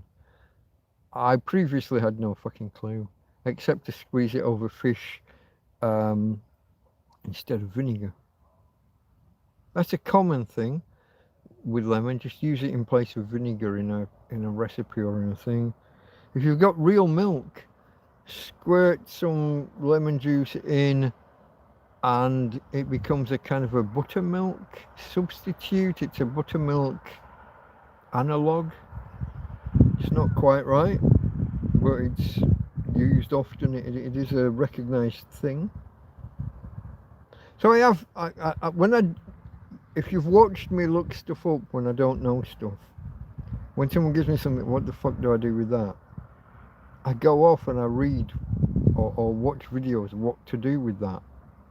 What to do with lemon when you're an oik from Barnsley who never saw a fucking lemon until he was about 30. We never had lemons or limes. They weren't something we had. Wouldn't fucking know. Jif squeezy lemon on pancake. Don't forget the pancakes on Jif Lemon Day.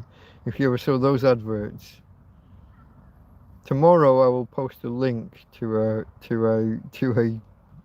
YouTube video Don't forget there's a guy, he gets the sugar and he squirts the lemon onto the plate and he's forgot the pancakes.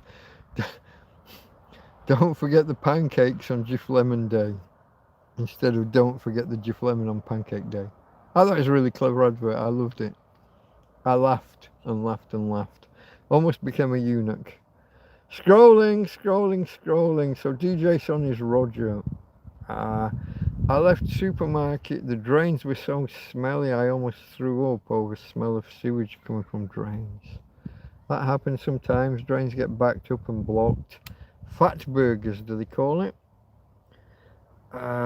People throw. Some people will just like empty the chip pan into the drain. Others will throw wet wipes and similar into the drain. And if you put the fats and the wet wipes and the other organic matter, you know what I'm talking about, the brown squishy stuff, you put all that down the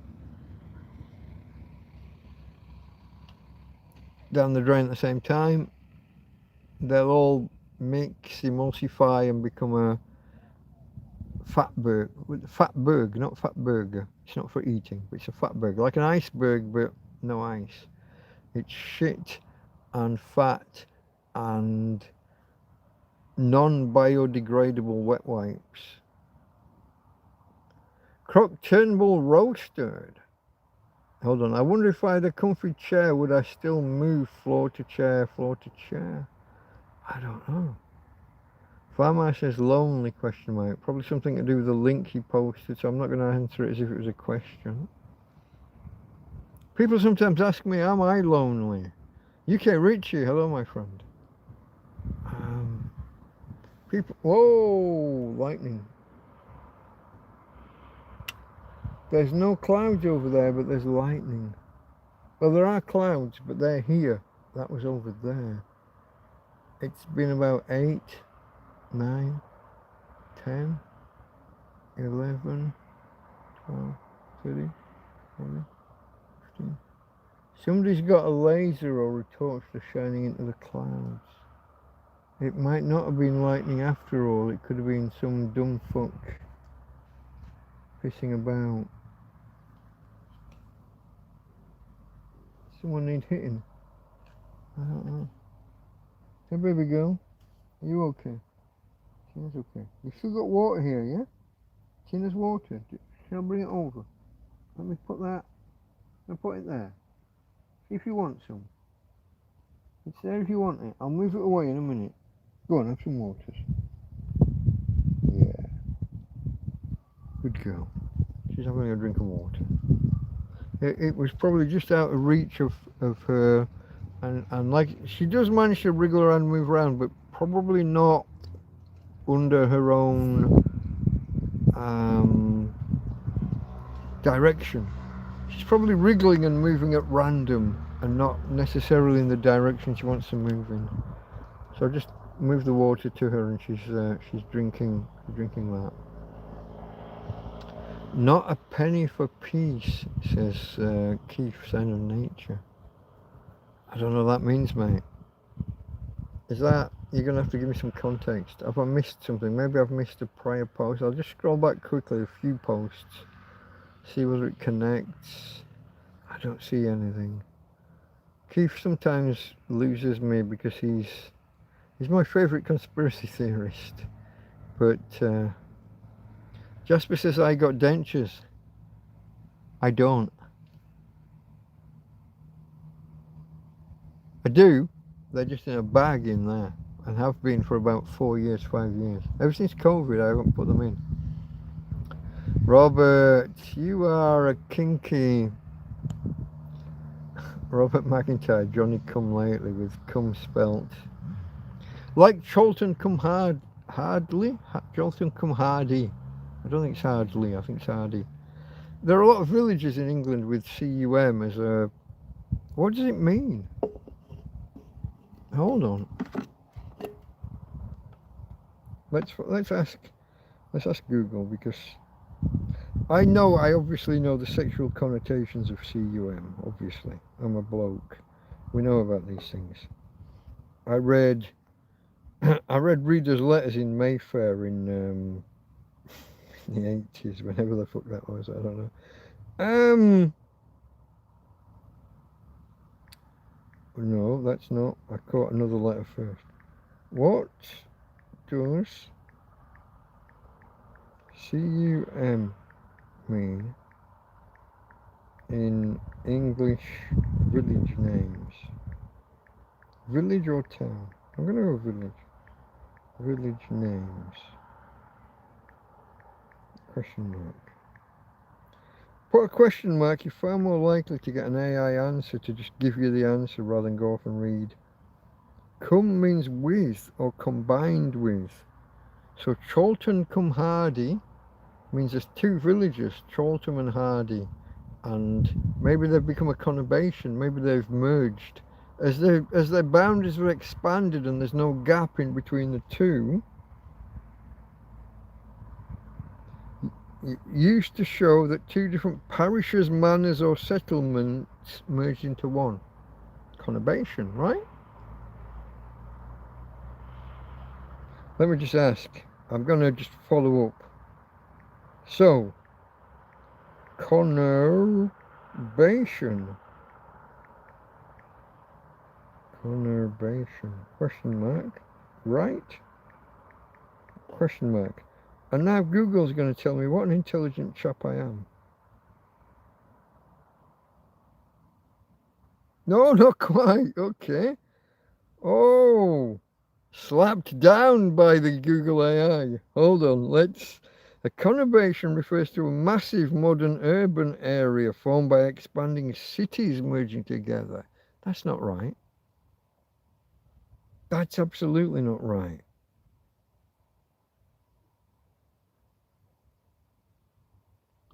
So Morecambe, the modern town of Morecambe, was formed by three villages, Poulton, was it Poulton, Bear and Heysham, all merging as their boundaries expanded, and so there's no green land between them. It's all built up until it becomes one sprawling area. That can't be right because Heysham is still separately named. I feel like I've been slapped down by Google now. Hold on. No, not quite. So not quite doesn't mean no, it means kind of sort of yes. Conurbation refers to a massive modern urban area formed by expanding cities. I would say towns, and I don't see why not villages. Whereas cum, in quotes, villages, names represent a legal and administrative union of two distinct rural settlements. Legal and administrative union. Administrative versus physical growth. The wording, the verbiage here with cum names. Just shush, that's not why you came. Past tense of no, shush. This is legal combining a cum name, a villages with a cum. A legal combining of two historic parishes or manors, usually for church or tax purposes. The actual villages often remain completely separate with open countryside between them. Really? So that's why it's not a conurbation. They're joined together legally and administratively, but physically they're not joined. Conurbation is a physical phenomenon where, it says cities, but grow so large they physically swallow up surrounding towns, erasing the green space between them. Okay, so that settles my misapprehension then.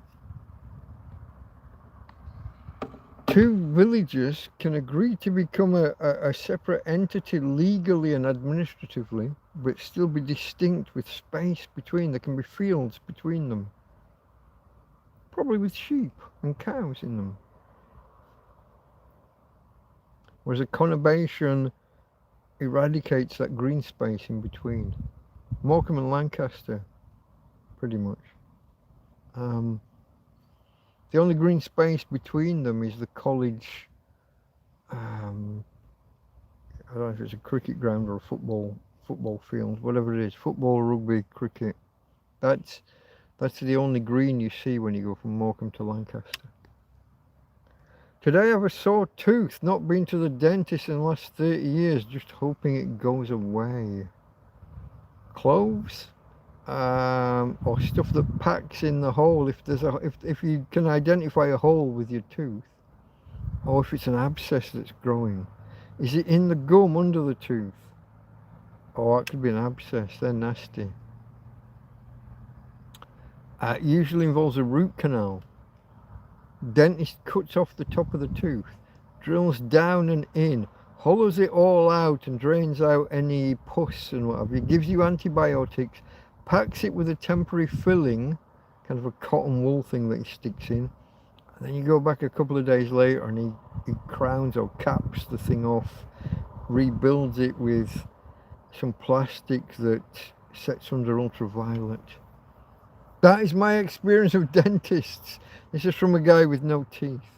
Take my word for it, I know my way around dentists. I'm just going to wave at these people. They're not going to acknowledge me in any way, but I'll be the bigger and better man. Johnny come lately, said Robert. Yeah, I got dentures, says Jasper. Me too. Like that. They're in a bag over there. You need antibiotics for it. Yeah, if it is an abscess, if it's a pus-filled pustule that's building under the root of your tooth, antibiotics, and then a root canal. And the guy, he takes the top off, he drills down, then he puts a file in and starts down through the hole in your tooth. And then if you're lucky, he'll rebuild your tooth afterwards with some bright white plastic. And try and make it match the colour of the original tooth, because white's not always white. Okay, Farmer says, welcome Rasha. I don't see Rasha. Now this is interesting. Hey Rasha. I went digging through my blocked personages list, because I had to release someone else that had been accidentally blocked. You're not there. You're not blocked in my list of blocked people on my channel. But I don't see you here. And that makes me wonder what's going on. And I do apologize as well while you're here, Russia. That was at 53 and it is currently 03. I do apologize for doxing you last week. I did delete that post that entire video the next day. It wasn't my intention to kind of name you publicly. I got a message via PayPal. I didn't understand it. I had no context, and so I just read things out that if I'd been more thoughtful, would have not read out. So I did this apology the other day, but you might not have been watching. If you are here now, I'm apologizing to you now publicly. I did that wrong. Why I can't see your messages here when you're not listed either under Rasher or under anything similar. I don't know if you've got like a second account, and if YouTube links the two, and if I ban one it bans the other. I don't know if you've got a second account. If I look through my list of banned personages, you're not in the list. Now I know that I blocked you when I was watching on Scrufdog's channel.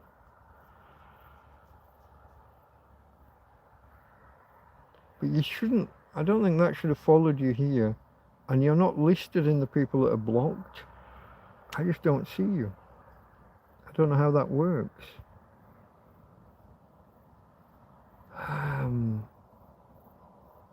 Josie's in the house. Dutch women are nice or bitches. I'm a nice bitch.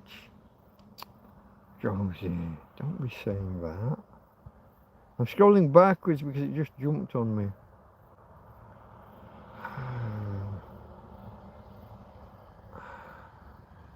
Antibodies mouthwash. That was Robert. I went hospital. Here's Jasper. I went hospital 2022. Had 11 teeth removed. But black teeth were making me feel unwell. Yeah, too much nastiness in your mouth, too much bacteria and things can do that. You need antibiotics. UK Richie. Jasper, I have all my own teeth, never had any problems until today.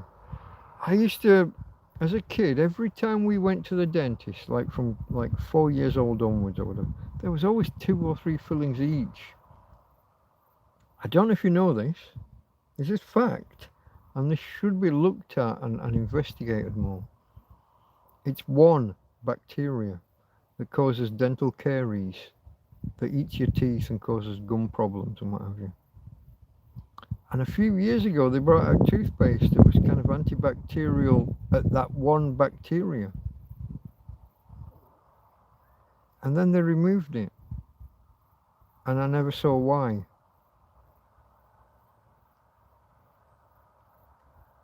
My suspicion is families kiss. Husband to wife, to kids. You kiss each other, especially early in life. And I think that passes, but you also share reconnecting. You are alive. Families kiss. You also share knives and forks and things sometimes. You know, you'll eat a piece of something, you dip it in and then pass it to someone else, and hey, we're family. What are we going to catch from each other? It's no problem. And that builds immune system on the whole. But something that lives in your mouth isn't going to get as far as kind of the immune system. It's just going to be there. And I think this is why my wife had perfect teeth all her life until she met me. And then they dropped, they fell apart. It's one bacterium, bacteria being the plural, bacterium being the singular. It is one bacterium that you probably pass mouth to mouth, kissing. Whereas I'd had 3 fillings minimum every time I ever visited a dentist. My wife had never had a filling in her life. And 10 years later, her teeth were dropping apart. Oops. They had a toothpaste that was specifically designed to tackle this one bacterium.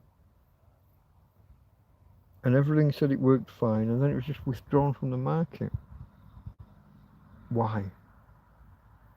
Did they discover some side effects?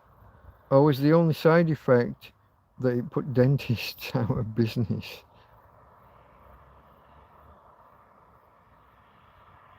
Coinkydink? I do believe in coincidences, but I suspect not. It's like the fact that 100 years ago they could make light bulbs that lasted forever, and they withdrew them from the market. Look it up, it's a fact. I'm not going to say forever, but they lasted like an incredibly long time. Thumbs up, folks, if you haven't already.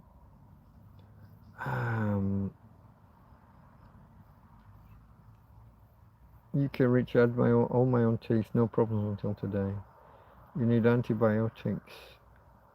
I think I read that one already. Welcome, Rasha. I still don't know why I can't see Rasha, because honest to God, he's not listed in my blocked people. If I could give access to another account to visit my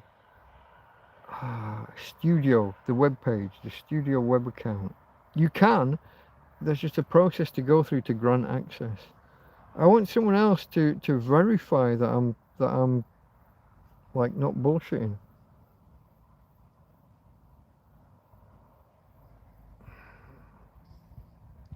I went to hospital 2022. I had 11 teeth removed, black tooth. Yeah, I think I read that already. Antibodies and mouthwash. I don't think mouthwash is the cure-all that people think it is. So here's the thing. In your mouth, you've got a mixture of bacteria. Okay? Some are easy to kill, some are hard to kill. The bad ones are the ones that are hard to kill. But they're crowded out. 99% of the bacteria in there are the mainly harmless ones. And then you've got the harmful 1%. So you swish with your mouthwash and you kill the 99% that are easy to kill. Now you've got just the 1%. But they're the only ones there. Who's going to multiply?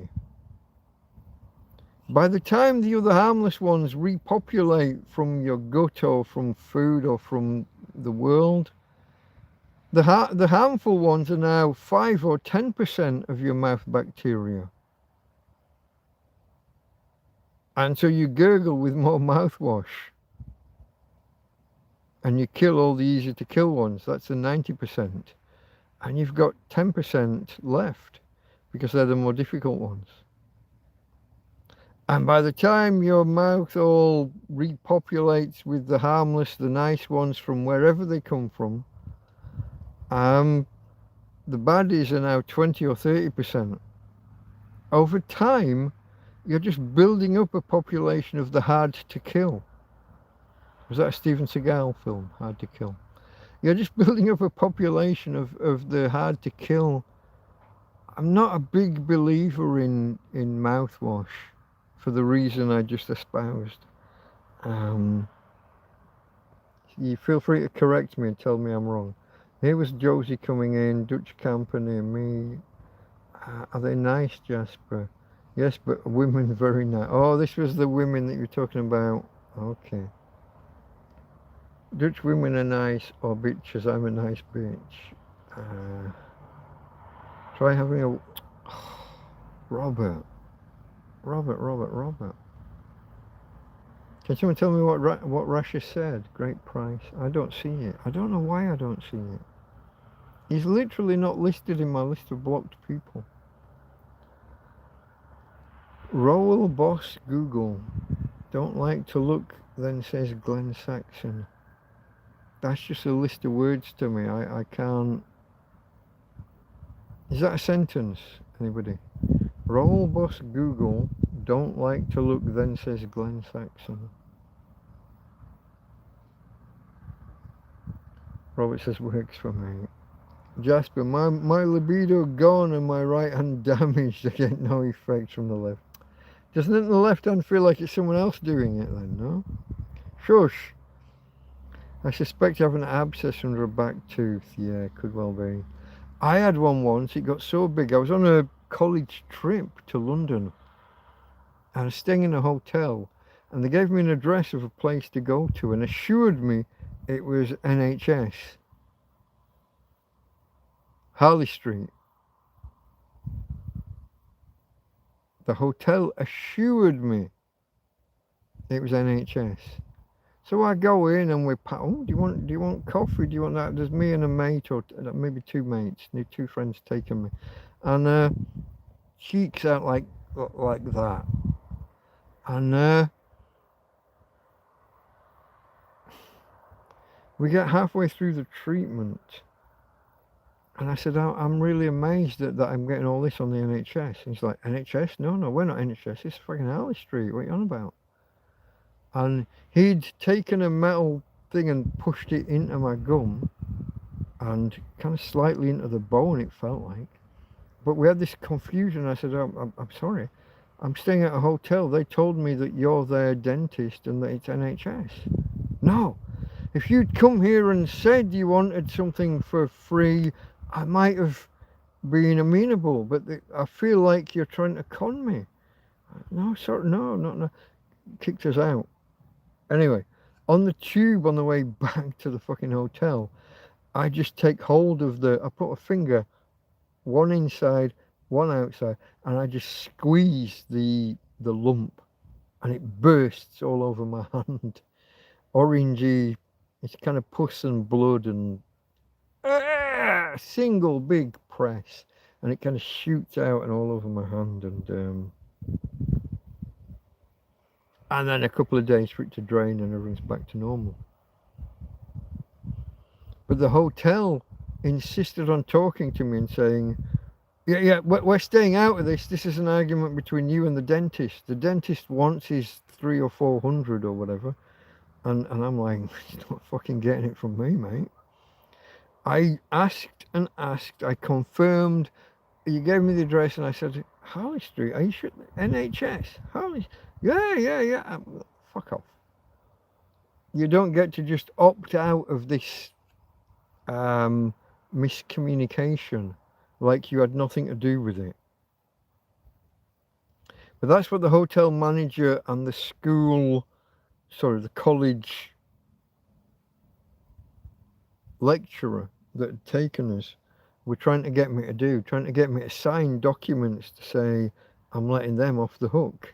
I'm like, fucking no. No. You think I would just I was like a penniless fucking student at college, aged, what would I have even been? 20, 21 maybe. Before I went to uni. But after I was a security guard in London. But I'm like, you think I would just rock up at some Harley Street dentist expecting free treatment if I'd not been misadvised? I'm not letting you off the hook. No, I'm not signing paperwork that lets you out of it so he can just come. So me and the dentist have the argument. He didn't even finish the treatment. He kicked me out halfway through. The fuck kind of money does he want for that shit? Foreigners on the desk at the hotel. People who didn't understand what NHS meant. It's probably the underlying cause of the miscommunication. I clarified and clarified. I asked and asked and asked.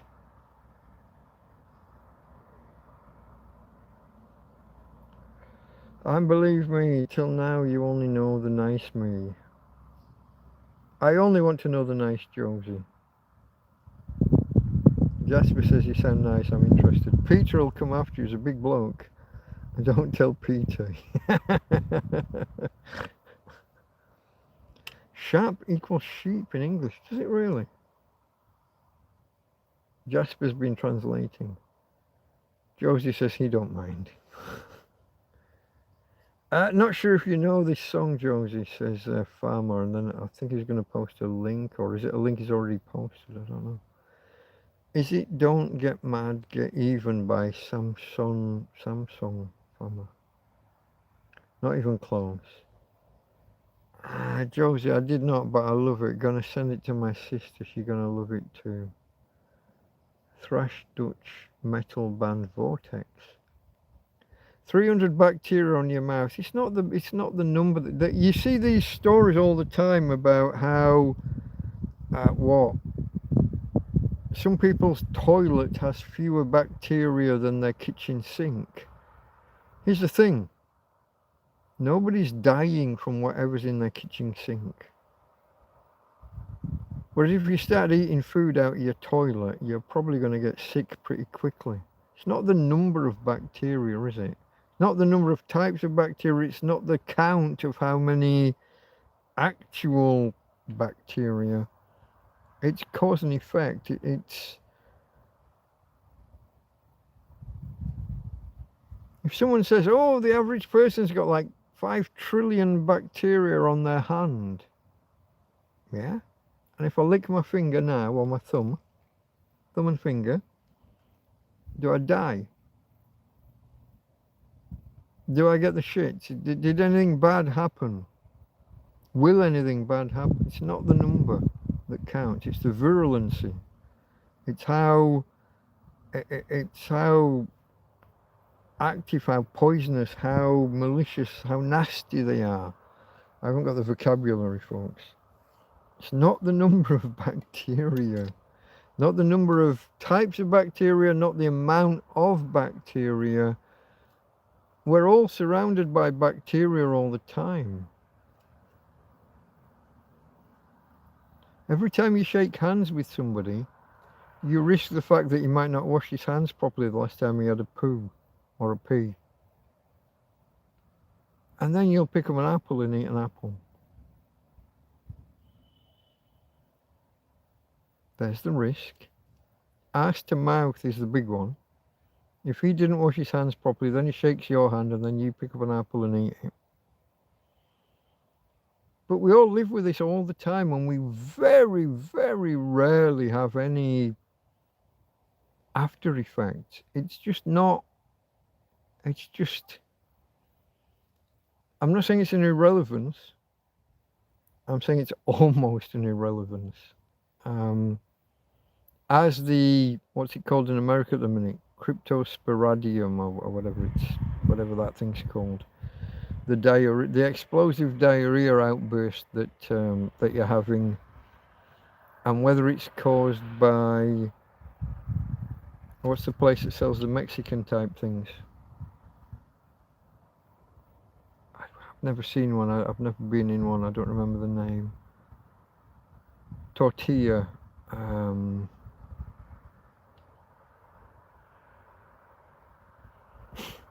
Tortilla Tuesday. Where do you all go? America. What's the name of the fucking place?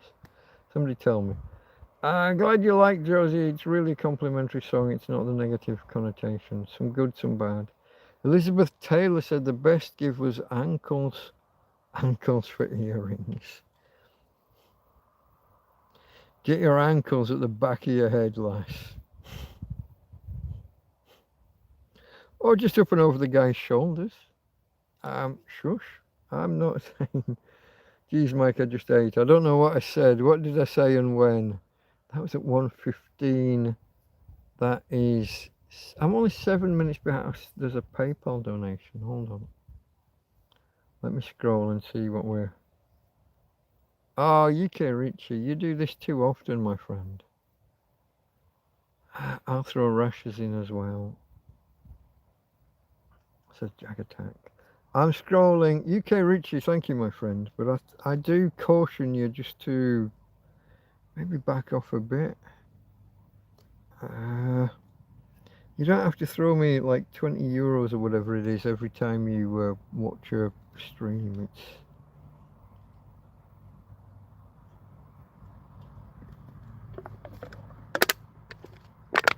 Oh. No. Missed it.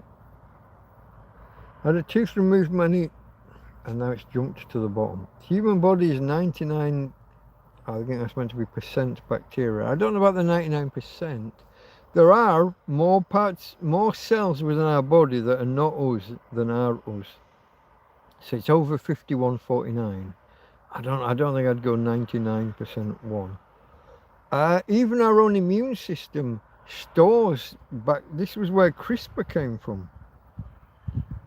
We found that when you get a virus, I think it was a virus, yeah, viruses, our immune system clips off sections of the defunct virus and stores it in a chain, repeating multiple times, sometimes reversed, saves it multiple times within its own DNA. And when we discovered this, and we discovered the, not hormones, that's not the right word. What's the things, the glandular system, there are words. And okay, so that is the hormone system, the endocrine system. Once we discovered how the body clips the DNA, that was the beginning of CRISPR-Cas9. And then you have to look at what CRISPR stands for. Cyclical repeating interspersed something redundant something. I've looked this up before. I thought, because I've remembered words like laser, light amplification by the stimulation of radiation, and also TARDIS, time and relative dimensions in space. I thought I would be able to remember what CRISPR stood for, but I can't. It doesn't matter how many times I try, I don't get there. Let's go CRISPR. CRISPR. There's no E in the middle. CRISPR. I'll click CRISPR-Cas9. CRISPR-Cas9 is a fast, cheap and precise tool used by scientists to change or edit pieces of a cell's DNA. It uses a guide RNA molecule and the Cas9 enzyme to find, it is an enzyme.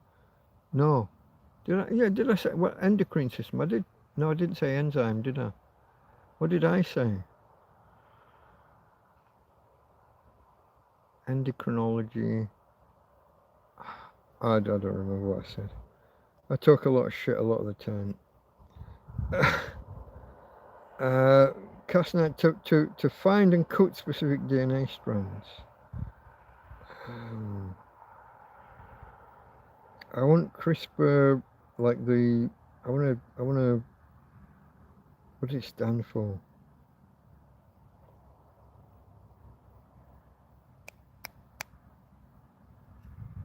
What's the word I'm looking for? CRISPR meaning. Oh, I missed. I clicked somewhere else, and it's in Spanish. Fuck you. CRISPR meaning, and I somehow didn't click on a straight line. Here we go. Here we go. For anyone who wants to know.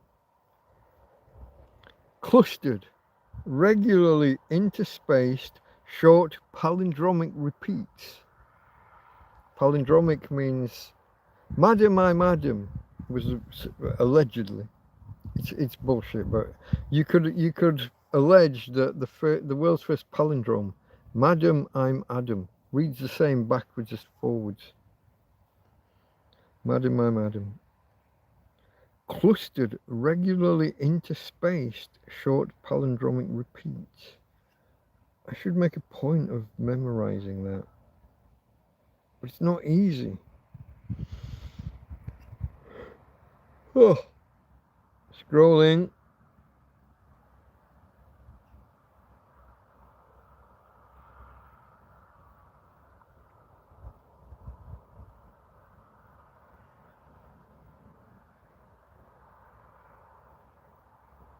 Okay, Jack Attack's giving me an address that I should be able to unblock, but when I'm unblocking, all I can do, I think, is pick from the ones that are in front of me listed as blocked, and Russia isn't one of them. So I don't know what to do with that. I'll try later. I'll have another look, see if I can do something with it, but as far as I can tell, no. Palindrome, same backwards as forwards, yeah, also what she said as well. What? Me also, said Robert. Yeah, 99% bacteria, Robert, so you're saying I'm a big shit. Hate that zapped, at least you can say to them, eat shit, and it would be true. Or did UK Richard leave? I didn't see that. Got to head off soon. Good night all. Good night, UK Richie. And thank you, my friend. But maybe just slow your roll a little bit.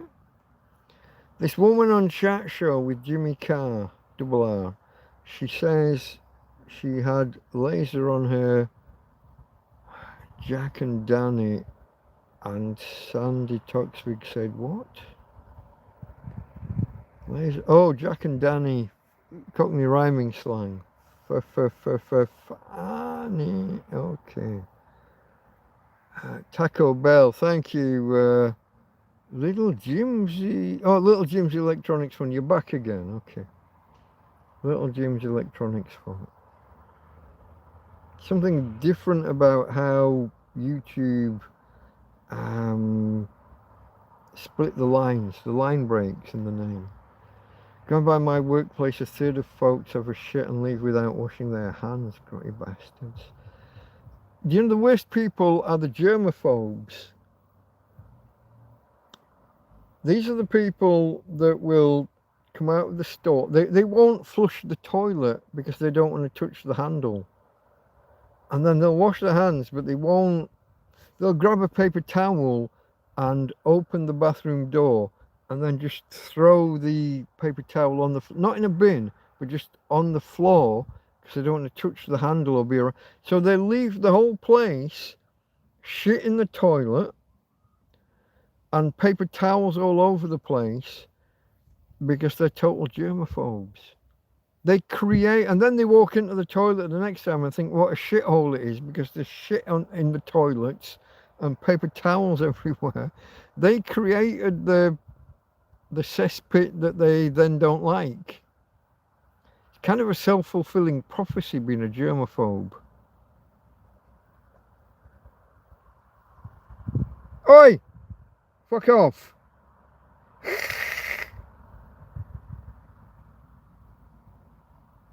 Sorry, something running around by the side of my tent. Hopefully not in my tent. Although I might have to go and check. I am beerless, and I've been beerless for 5 or more minutes, folks. Where are we for time? I'm lost. Because we started at a really random time, just when Scruff finished. It's 1:30, and I've been on for 2:20. 2 hours 20. Yeah, no, that's very random. That does my head in. Normally I start at like 9 o'clock, 10 o'clock, 11. Start on an hour, sometimes a minute or two after. This is very random. I'm going to go grab a cold beer and make sure that whatever was just running around, whatever rodent was just running around outside my tent, isn't inside eating my food. Hey babe, Tina's awake. I'm gonna move the chair backwards. Oh, that's an immediate ouch. Okay. I just realised that my nads had been uncomfortable but numb. And now I've released them. 30 seconds, maybe a little bit more.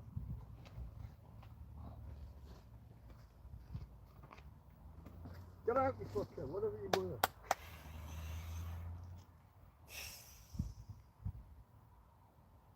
Where I was first.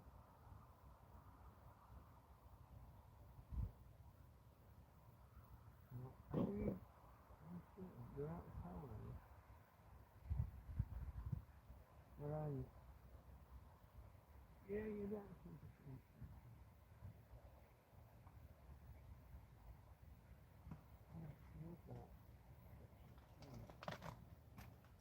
Move that. Grab a beer.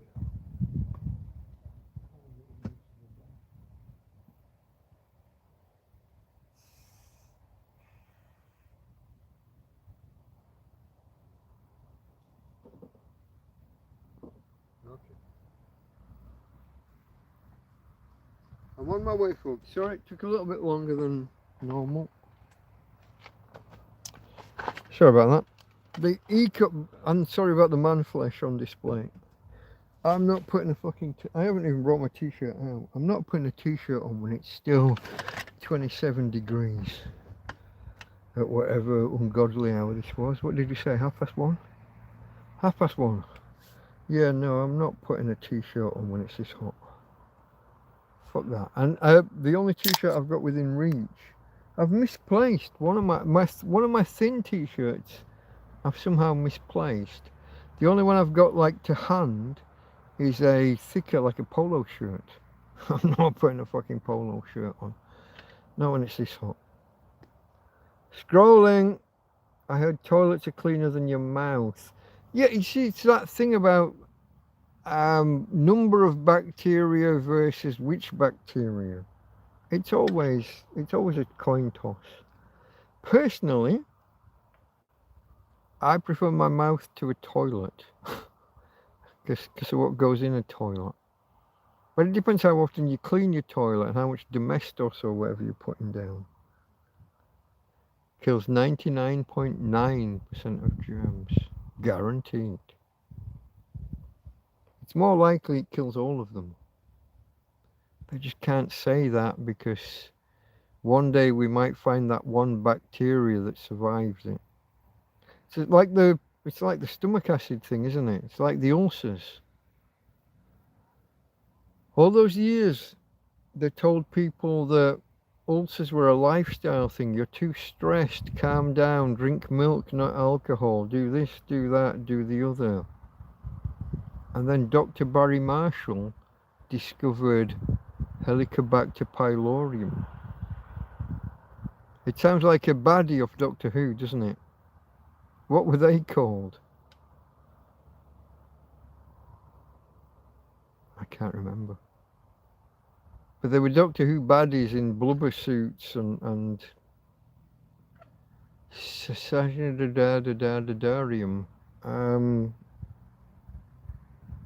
Anybody? We got any Whovians out there who can tell me? They were the ones that crashed into Big Ben.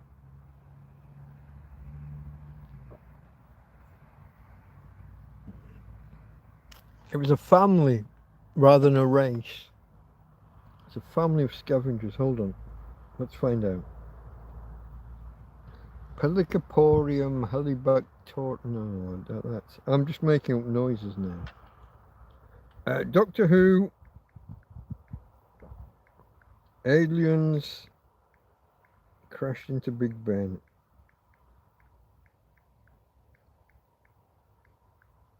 You'll see how close I was.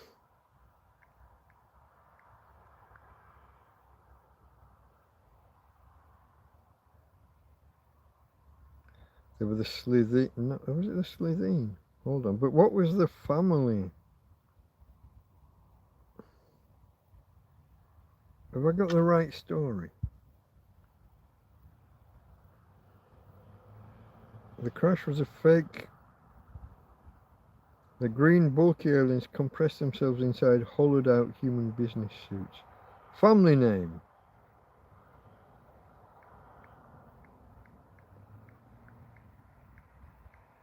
Question mark. See whether Google can follow the context. Raxacoricophalopatorian. I told you I was close with my blah blah blah blah blah blah blah blah blah blah blah. Raxacoricophalopatorius, not Patorium. Patorius.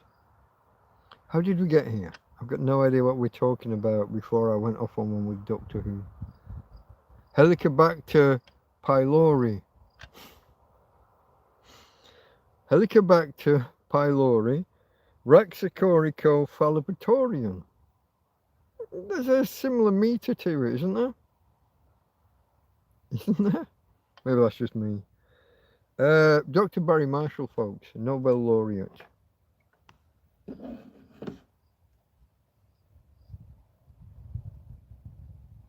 Gave himself an ulcer. Gave himself a fucking stomach full of ulcers. They replicated the bacteria in like a milk drink, and he took the milkshake. They had no idea what dosage. He's probably the man who had the most stomach ulcers in history.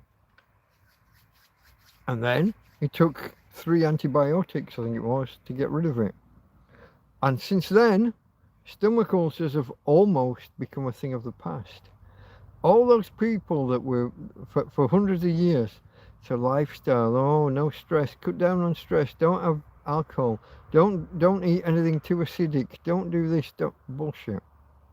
It's a bacteria that was capable of surviving in the stomach.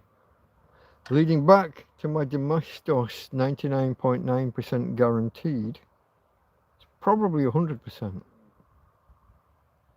Until one day when they find that one that can survive Domestos. So far, I don't believe they have. Not if the dosage is right and the treatment is right. Scrolling, how far back am I? 121, it is 139. I'm 18 minutes behind. Going by my work, 30 folks would leave without washing hands. Oh, well, which way was I going backwards?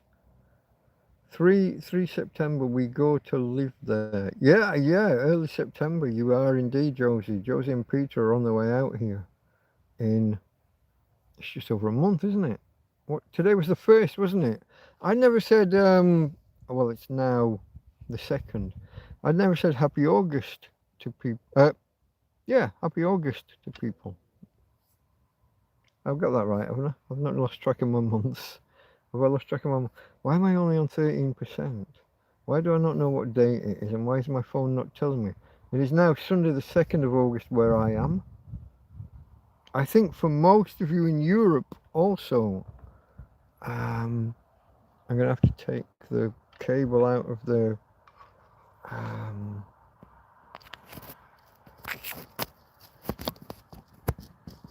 tablet and into the phone, and then check the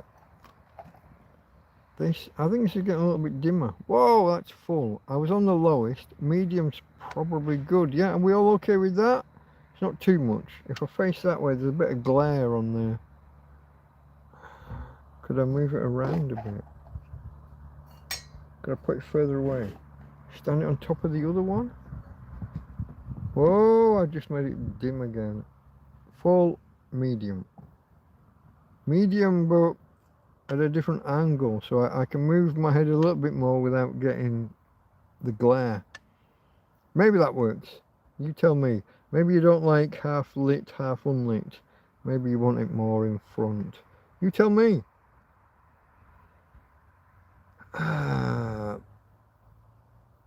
Is Josie off? I'm going. Must get up early. Oh. It jumped right to the bottom. Josie was just saying must go, only 4 weeks to go. I don't know whether I need to go forwards or backwards, folks. I don't know which way to go. You scared the shite out of me when you shouted. I was nodding a little. Wide awake now. Sorry. You're not in headphones as well, are you? There was literally, I assume, a rodent running around down the side of the tent. I wanted to make sure it didn't go inside. I've got bags and bags of food in there. I'm going to go at the bottom and then work backwards. Robert, I fear the wife coming back. From some of your comments lately, I thought you swung the other way. Mike, you should take a day and put up reserve tent. It's not a day, mate. It takes me 3 days to empty the tent. Oh, unless you mean the like the small, the 2-man or 3-man little emergency tent. No, what I should do is put the tarp over the roof. My mate Ismo's coming around tomorrow. Last I heard, hopefully, Ismo's coming around tomorrow, and I'll just take 10 minutes of his time just to give me a quick hand to put a new tarp over, to create a roof or simulate a roof. It might not be wide enough. I might have to choose which side to allow water in. I think I've got that squared in my head. If that is the case, we'll have to see. Do you fear the winter's approach? Asked Billy Joe. Not really. It's winter in Spain. It's not like winter in other countries. And I have my next. I've already got my next tent set. Sorted. It's here. It's with me. And beyond that, I have an emergency tent in case that's needed. I don't think Tina's going to be with me for that, but I am looking at I can't say replacement dog, but I'm looking at a follow-on dog, a next dog in my life. I don't fear winter. You get a little bit more rain. You get some days with torrential rain. It's not so much winter. It's the autumn and the spring. That clash of warm air and cold air, both ends of the thing. So here you're going to have lots of warm air that's kind of being sat here. And then when the cooler air comes in, the friction between the warm air, the cool air, thunder, lightning and torrential rain for days. And then when all the air's cold all through winter, it's occasional rain but not that serious. And then when all the air's cold, and then spring starts to come in and warm air starts to meet the cold air. And again, you've got that warm air, cold air thing going on, just from the different angle. And torrential downpours, what they call gota frias here. Gota, G-O-T-A, and that's drop. To drop is gota, and fria is cold. It's a cold drop. It's when warm air meets the cold and the temperature drops and it can't hold the moisture anymore, and so all the water comes out of the sky.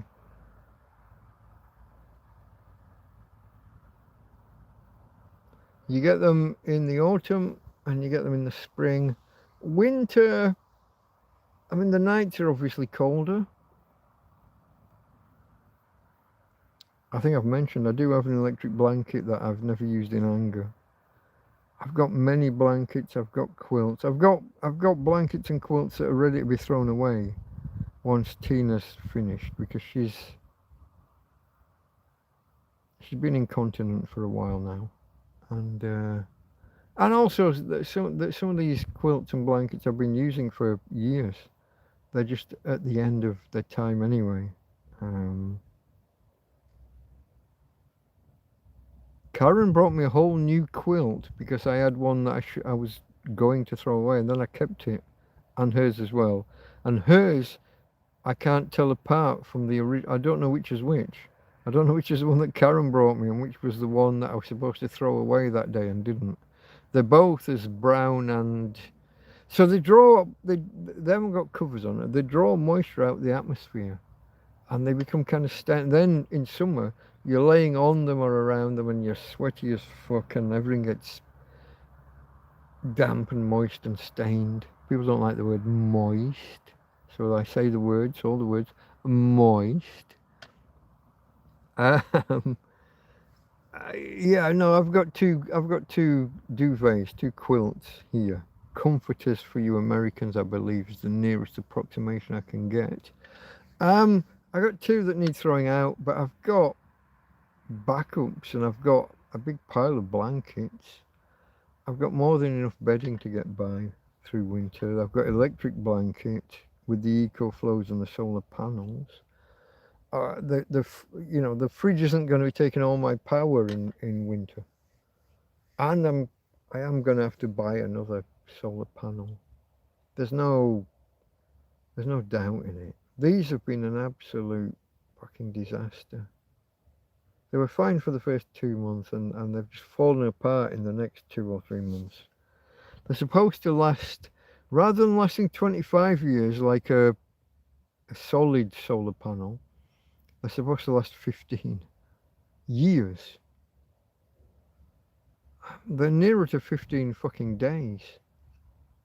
I think probably 15 weeks is probably on the nose for where we're at. And we're down to 30, 35, 40 watts from 2 times 100 watt panels.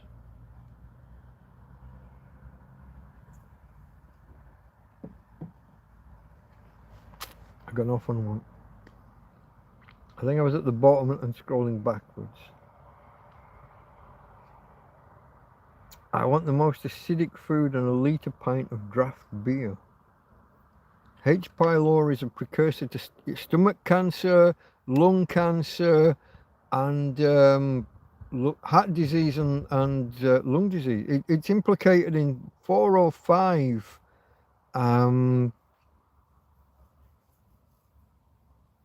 major internal diseases. Yeah, no, it's bad stuff. Now, it's prevalent in, how do you word this? Someone's breaking branches within the trees at the edge of the field. Somebody's building themselves a new camp, maybe.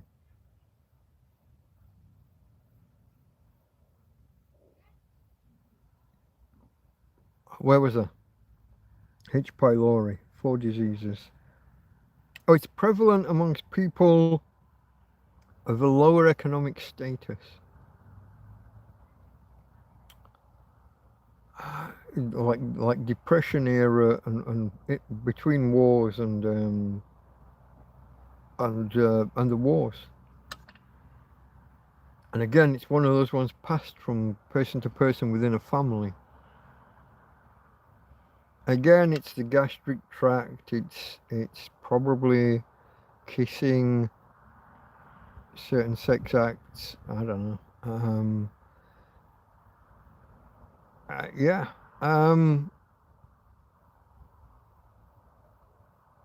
People who are more hard up and people who were more hard up, or who were descendants of people who were more hard up in that era, the interwar years and the war years,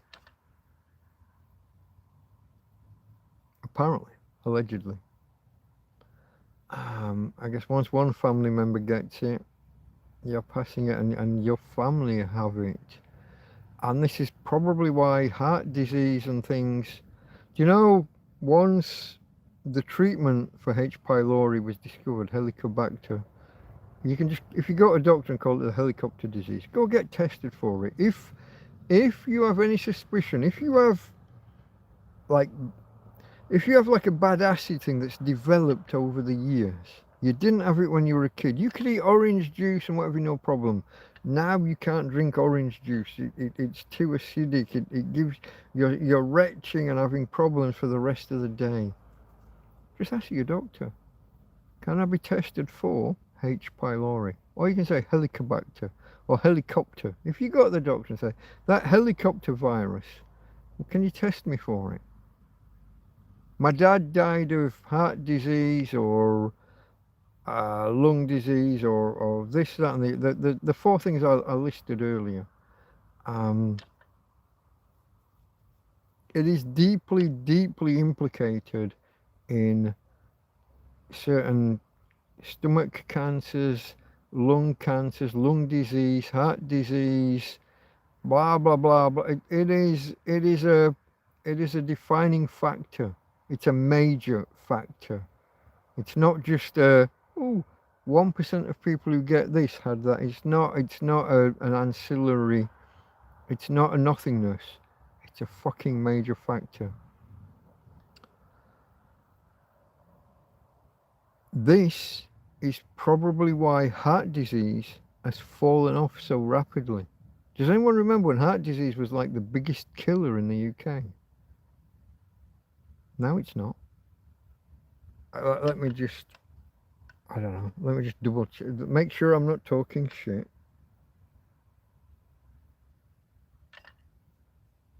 Do you think I can ask this thing to graph heart disease? Graph heart disease as a percentage of deaths, of UK deaths, year on year. What do you think? This is probably to graph heart disease of you. Hold on, that's gibberish. I've typed gibberish. As a percentage, I've missed. How? Graph heart disease as percentage. How did I not type the things that I said? Ah! Where'd you go?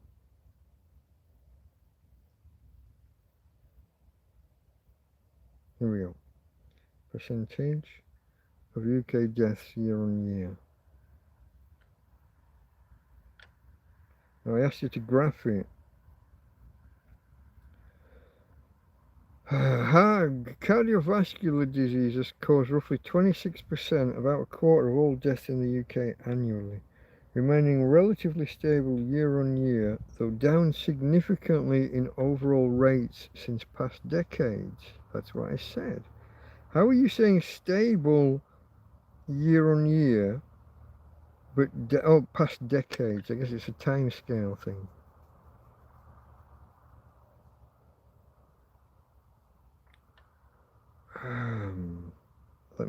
Let me try. I don't want to read the whole fucking page to you, but I'm right.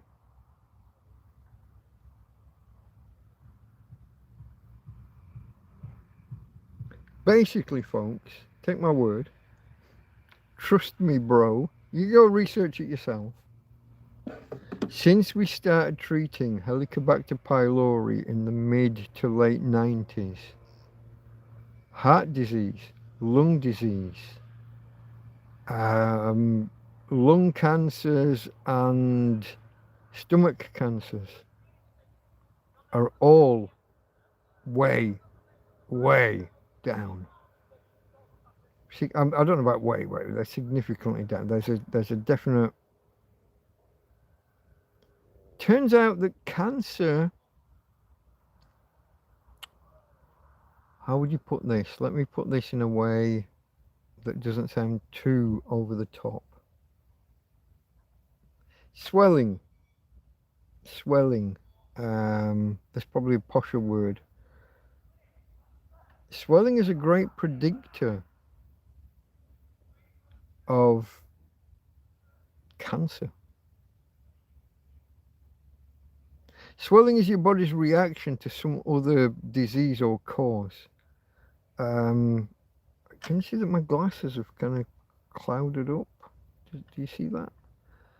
Swelling, there's a better word, there's a posher word and I can't think of it.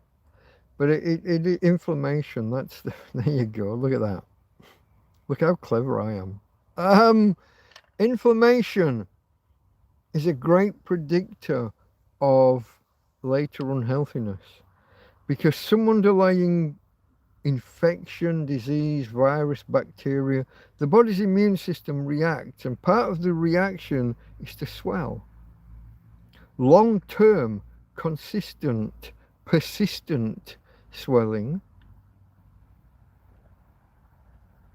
is a great predictor of cancer.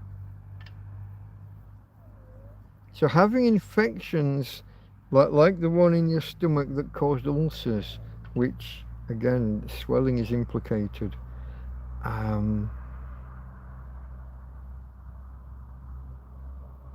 finding a treatment, and suddenly everybody, I don't know if does anybody, you have to be probably 50, and you will remember that you knew half a dozen people who had stomach ulcers. They'd be drinking milk in a bar. Like they'd be the barmaid or the landlady and they're drinking milk. And you'd be like, what the fuck, why the fuck are you drinking milk in a pub? But it was, the doctors tell them don't get uptight, it's telling them that it's a lifestyle disease. It's just fucking not. Dr. Barry Marshall, Marshall,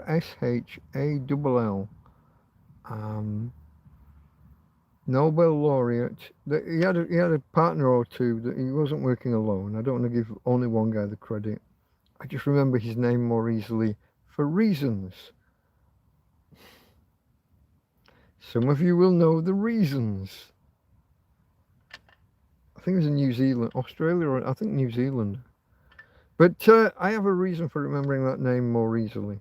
But I was in university in 1994 or 3 when his research was groundbreaking. I don't know if that's when it was first published or if that's when it was accepted and treatments became more widely available. But since then, all of these diseases, coronary heart disease, lung cancer, they're dropping rapidly. And some doctors some scientists are like scratching their head as to why. And to me, it's just like fucking obvious. You removed a major factor in all of that. One factor, one thing, the swelling in the stomach and the acid and all of the other stuff that goes with it. Once you cured Helicobacter pylori, H. pylori, once you cured that and got rid of stomach ulcers and the swellings and the damage to the body that went with it, you removed a major precursor to all these other diseases, and they're dropping. Scrolling. So that was pharma. H. pylori is a precursor to stomach cancer. It is, but also many other things. I want the most acidic food and okay, that's why I was scrolling backwards, and that's why you were mentioning acidic food. Australia Gokta discovered bacteria in the stomach. Doctor, Australian. That will be Barry Marshall. I thought it was New Zealand. He could well be Australian. Yeah. Silurians. They were, but there was this. Oh, sorry, Slytherines. But it was the. It was the word I read out before that has the same meter as Helicobacter pylori. They were the. I read it out, didn't I? I'm going to go back and find it because I do enjoy a bit of Doctor Who, except for the last 2 or 3 seasons. Can I just click back and go back?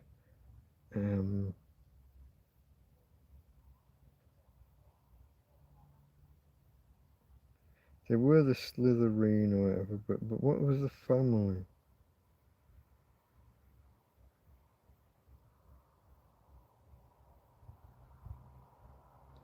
Have I gone back one too many?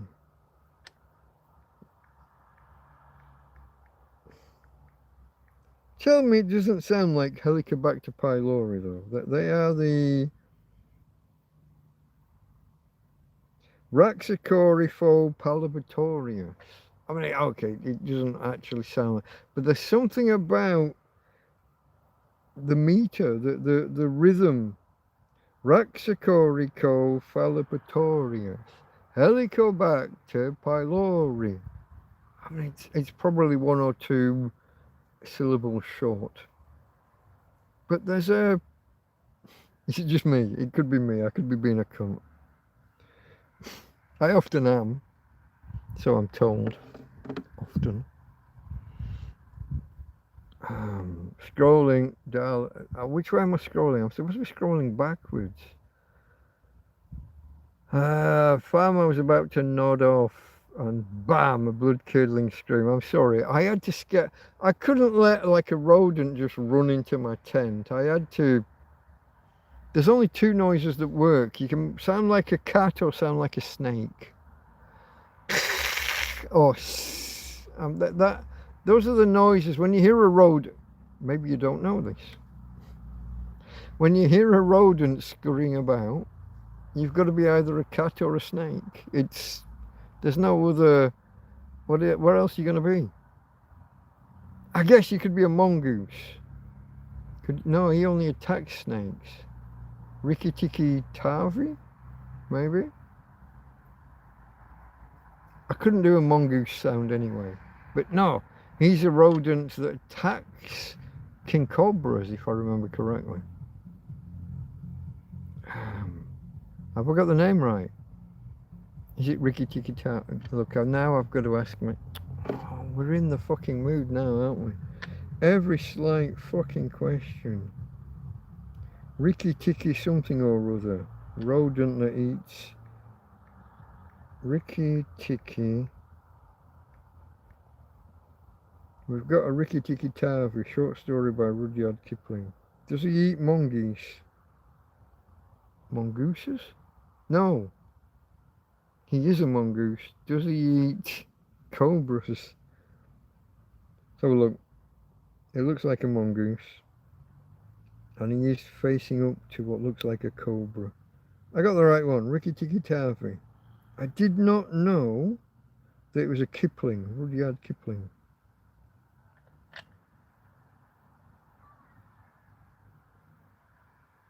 Oh, it's part of the Jungle Book collection.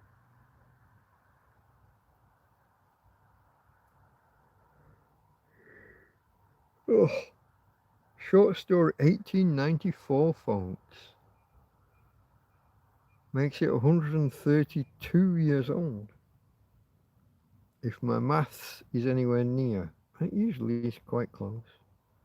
Sometimes I'm off by a factor of 1, sometimes by a factor of 10, depending on decimals, and sometimes shit's difficult to calculate, but I think it was there. What did I say, 132? 1894, sounds right. Which way am I going? Okay, I was going backwards. Howard Hughes was a germaphobe. He was. And there's a TV series called Dark Skies where they explained the reason he was a germaphobe. It's the aliens. He knew about the aliens.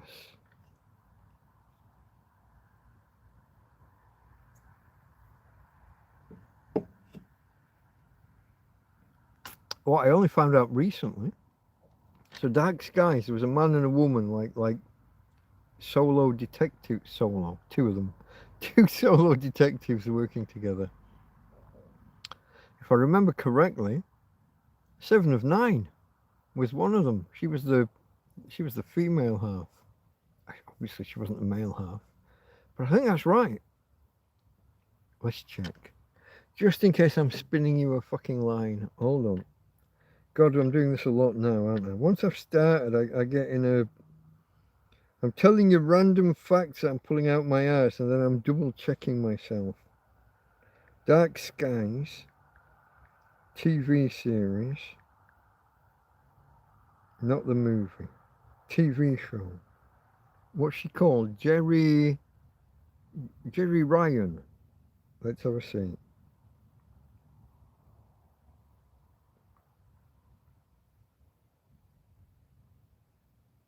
The Majestic 12, blah, blah, blah. Oh, scroll. Oh, I had my thumb on the other. Oh, I think I'm wrong. That doesn't look like Jerry Ryan. Give me a... Where's a link for cast? Cast. Megan what? Jerry Ryan was in it. Hold on. Okay. She wasn't the main female character, maybe. Whoa, that's not how I'm used to seeing. Okay.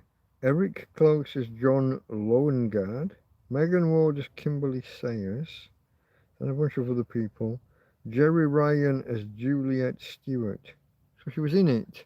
She wasn't the main female protagonist. Half right. In it, but I was kind of indicating she was the main female protagonist.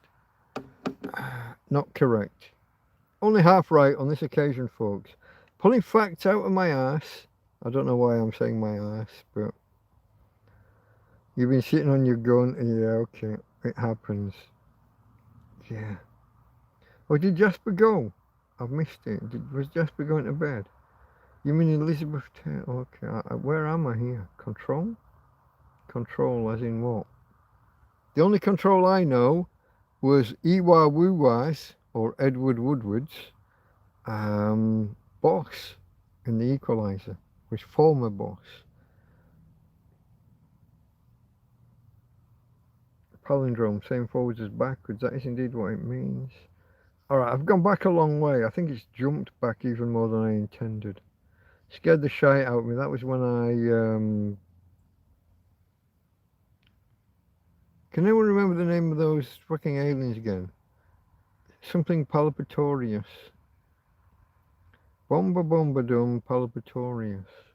I don't know why I asked. H. pylori precursor to stomach cancer and other cancers, yeah. Do you fear the winters? That was Billy Joel. Mike, you should take a day and put up reserve tent. If I had a second tent up at the same time, I'd be in trouble. Like I said, it takes me 3 days to empty this. There's a lot of work involved. It's not just emptying. I have to sort through everything that comes out. Each bag of food that comes out, or box of food, what's gone off, what's gone bad, what do I keep, what do I not keep? Are some of these tins, if I kept them too long, have they gone rusty? I have all of these mayos and ketchups, have they all survived? I have ranch.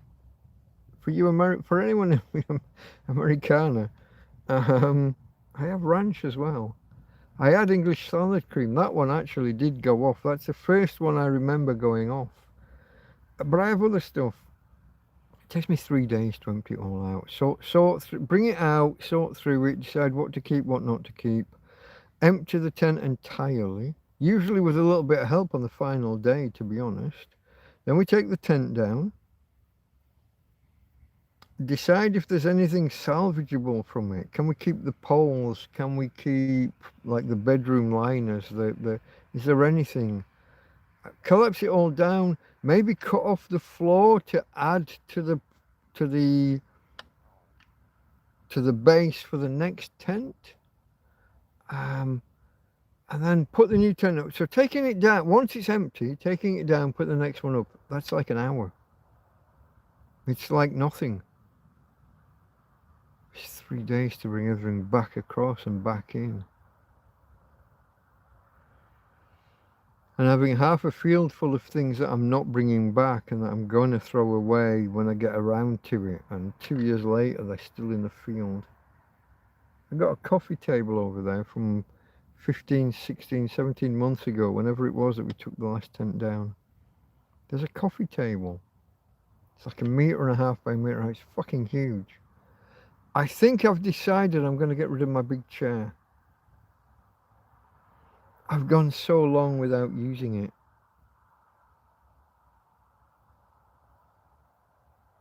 That it might as well not be there. So I'm going to need help from someone. It's like a big Queen Anne fucking armchair.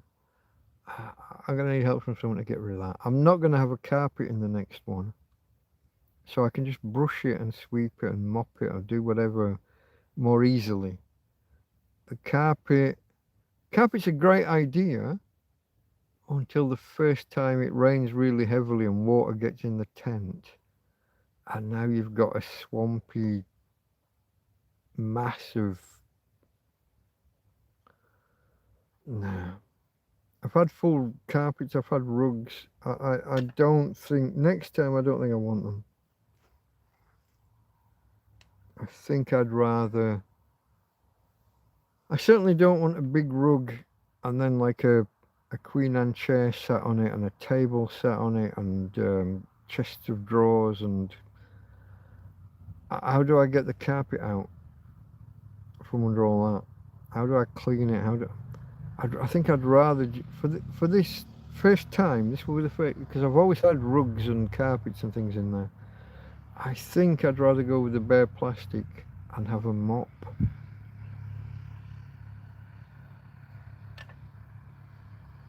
I'll be able to brush it, mop it.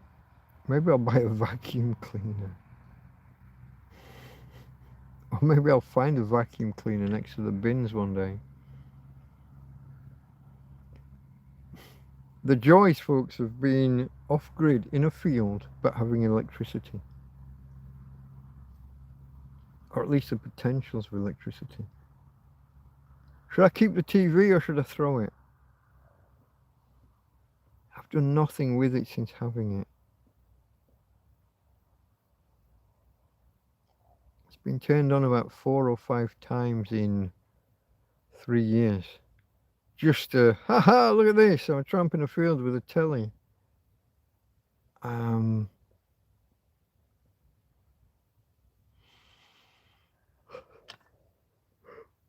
For kind of bragging rights and for laughs, it's kind of okay, isn't it? But it takes up space. It caused a rip in the tent here. When the tent was blowing from side to side, and you've got a vertical rectangular, and the tent went like that, and it put a hole in the side that then split up the tent. I mean, that's my fault for having it so close to the side, but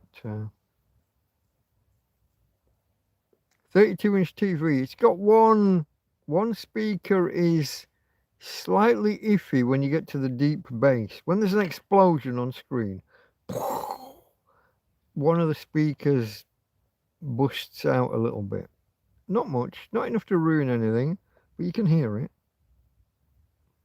But I haven't got an antenna, obviously. I haven't.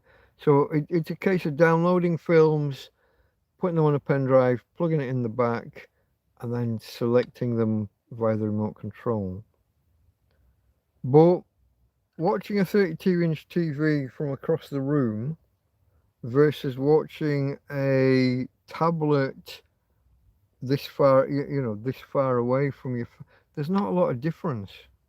Why do you want to burn 10 times more power in terms of watts?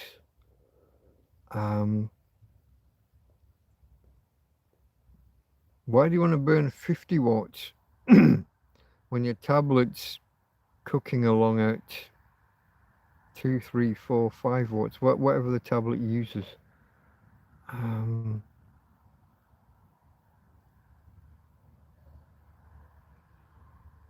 On balance, in the modern age, if it's just me watching, I think the tablet wins. Although I have cracked the screen now, that's a factor. But why use 10 times as much power? Excuse me, I got the hiccups. Don't know, folks. I'm scrolling. I'm going back down. I don't think the winter is as bad as the UK, Billy. This is Farmer saying that. I think it's fairly warm. It is, most of the time. Moist. I remember saying moist, and kind of rubbing your face as in my moistness. Damp, dank, Dankeschön. That's German. You're the Dankeschön, yeah? Mr. Eggcake. Hello, my friend. Fuck. Eggy. I don't know which part of Barnsley you're from, but the gay part.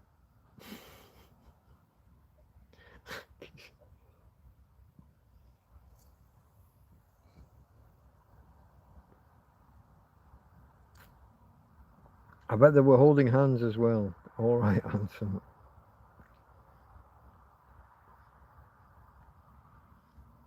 Scrolling. Massive sweating. And I tossed off sick. Have you got any Branston? No, my Branston pickle went within 2 weeks. I ended up sitting there, I'll be honest, I ended up sitting there with a fucking a dessert spoon. Well, a big spoon, I don't know if it's a dessert spoon. But I was just chowing down on the pickle. It's not like I had much in the way of bread, and it wasn't like I was having bread. And I did have some cheese and pickle sandwiches. No, I did.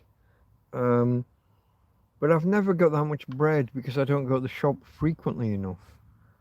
I'm maybe going to start... Shh, don't tell Tina. I'm maybe going to start going to the supermarket once a week instead of once a year. I'll go and I'll buy one of those 3 packs of baguettes and a family sliced loaf, pan familiar, once a week.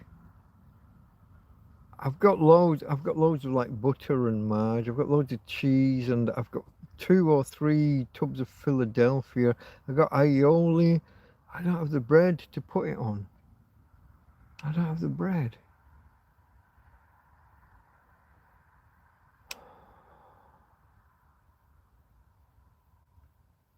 Thanks to Josie, I've got a little bit of cash in my pocket, and thanks to Karen, I can put money on the card, and I do have a little bit of money at the minute, thanks to you guys and your donations, your very, very generous donations. People like UK Richie and Akadaka, Tony over in Australia.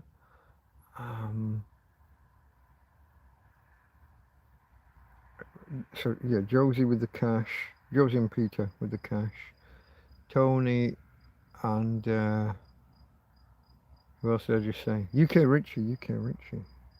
These are the recent donations. But thanks to you guys, I've got a little bit of cash now. It's still the leaving Tina alone that I'm reluctant to do. So doing it like twice. I literally went to a supermarket twice a year last year. And I think we were both in the 2 weeks in the run up to Christmas. I've been twice this year, but one of them they wouldn't let me buy anything. Their internet thing was down. And I couldn't use my card. Now I'm covered for that. If I walk in and want to use the card, if that's my choice, I don't know how much I've got on it. I think about 20, but I'm not sure. I haven't kept track. But if I want to go in and try and use my card and it fails, I've got dinero in my pocket. I've got actual cash. Effectivo. You'll need a chair for winter, says Karen. I didn't use it this last winter. It's become a piling ground for whatever I randomly want to put down. If I've got too many newspapers, if I've got some eggs, if I've got I've got a box of porridge on the chair. Porridge oats. What do Americans call that? What translate? Porridge oats. Not oat bran, oatmeal, maybe. Oatmeal. Americans think that porridge is something posh, but they've been eating it all their lives just under a different name. What can you do? You need to have your spare room half empty. Well, the top half's empty. Come on, what are you talking about? It's only the bottom half that's swamped. I got to get everything off the ground. That's going to be the next. That's going to be the big thing for me with the next tent. My storage room.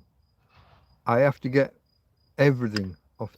So eventually the tent's going to get leaks, and I've got piles of clothes and piles of bedding and piles of, I don't know what else, but there's piles and piles and piles. But the bottom 2 inches have been wet regularly because of leaks. I've got a big wide pallet that I hope fits. It's like a double width pallet, and I hope it fits in the new tent. And then I've got these pieces of wood from a bed that was abandoned, that was fly tipped in pieces under a tree over there. Big thick planks, about 1 inch thick each. Not really planks, lats or slats, what's your preferred word, folks? The beams, when you've got a bed, you've got the wooden frame, and then you've got those lateral, are they slats or are they lats? Can we ask, let's see what Google says. Is there a difference? Bed, lats or slats? Hold on, close that shit. This one's a bit far-fetched. I don't think it's gonna know. No. Horizontal.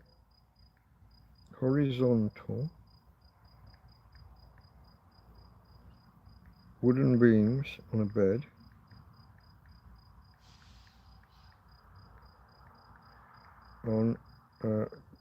Are the 2 terms interchangeable? Not on a bed, on a bed. On a bed. Are they lats or slats? Question mark. To make sure we get an AI, well, to try and make sure we get an AI. Horizontal wooden beams on a bed, are they lats or slats? They're called slats, not lats. Slats are the long pieces of wood that go across the bed to hold the mattress. Lats are a part of your body? Get the fuck, what? Hold on. So those are slats with an S. Hold on. What's a lat in your body? I've never heard of that part of the body. Hold on.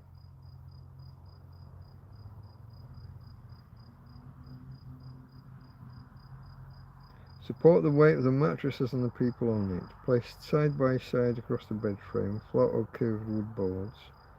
Hold on. So what are lats? Tell me about lats. I've been using the 2 words interchangeably for years. Well, always questioning in it. The word lats is short for latissimus dorsi. Dorsi is your back, is it not? It is the largest muscle group in your upper body. Large V-shaped muscles covering the middle and lower back. Okay. I think I can picture that now that you've said it. Links your spine, hips and ribs directly to your upper arm bone. I'm sure upper arm bone isn't a technical term.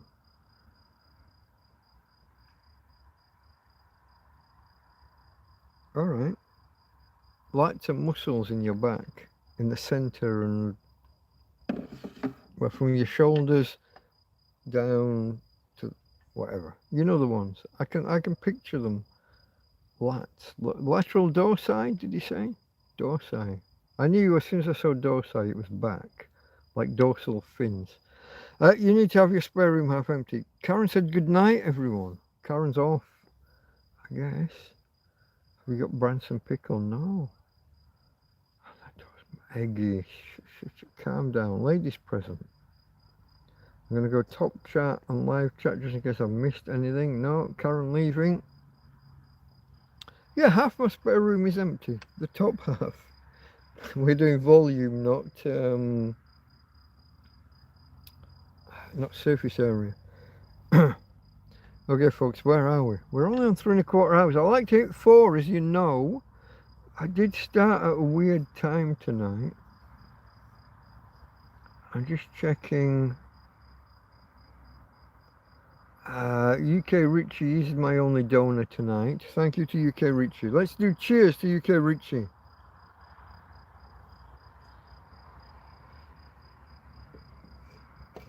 He's left, he'll probably never see this. Okay, folks, I think I'm up to date with chat. I don't know if it jumped around a bit. I don't know whether that means I've missed a bunch. Let's check. So I said Barry Marshall was New Zealand and someone else said it was an Australian doctor. It is Barry Marshall. Nobel laureate, Helicobacter pylori. Someone's saying Australian and I said New Zealand. I'm not infallible. I don't know if you've noticed. I do, like once every 40 years, I do get something wrong. Doctor Barry Marshall, Australian physician. Okay, you were correct, whoever that was. Can I see who that was? No, it's a way back and I'm at the bottom.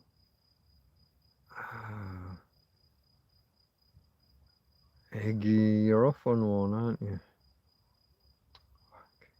This is not Big Clive. I will take steps if I have to. I will calm you down.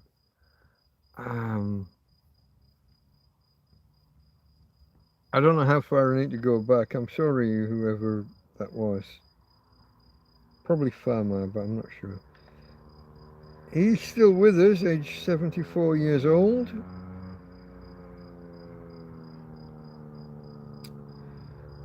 Australian physician, Nobel laureate in physiology or medicine, professor of clinical microbiology,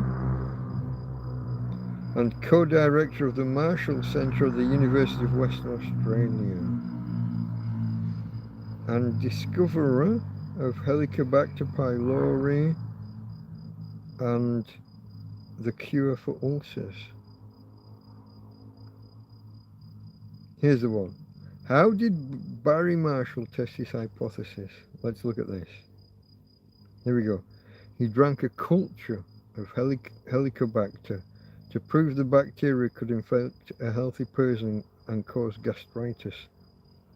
The truth behind peptic ulcers was revealed. Very young children acquired the Helicobacter organism, a chronic infection which caused a lifelong susceptibility to peptic ulcers. Massively overdosed, folks. He had no clue of the dose. Instead of taking an amount that might have caused one ulcer, he took an amount that would have caused thousands of ulcers, and quickly. Fortunately, they'd already worked out the cocktail of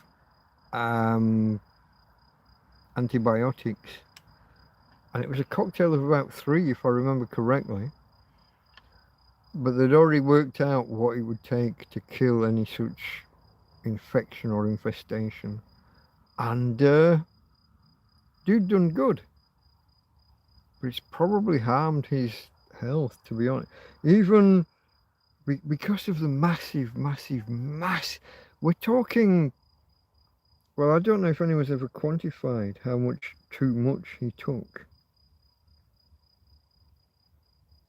If you think this thing is passed from person to person, like either orally or through the gastrointestinal tract, ass to mouth or mouth to mouth, something like that. That would be how this would be passed. You think about how few microbes or you know, how few cells would be involved. He drinks a glass full.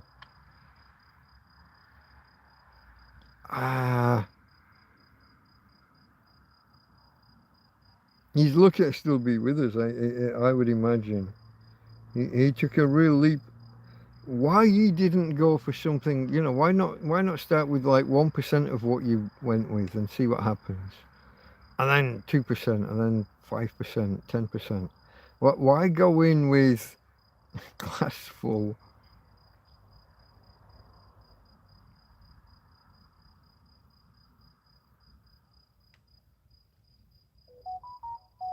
I'll show you the guy. I think he deserves respect. Here's the bloke. Him in his younger days, him now, or some point approaching now. Dr. Barry Marshall, Nobel laureate. Respect, sir. Respect is due.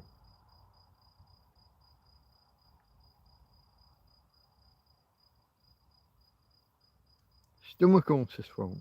They're almost a thing. There are other causes, but they're almost a thing of the past because of that guy and his research colleagues. I think that's warranting of remark. It is, as you might say, able to be remarked upon. It is remarkable. I'm right back at Moist. I don't know how I got back here. I'm going to go. There was Karen leaving. No one's talking to me since then. 16 of you here now, folks, but only 11 thumbs ups. And that's from the whole evening. We're coming up on 3.5 hours in. Come on. You're talking to a tramp in a fucking field. And we're talking about Nobel laureates and their scientific discoveries. Helicobacter pylori. And the drug cocktail that cured them. And the almost removed stomach ulcers from being a thing.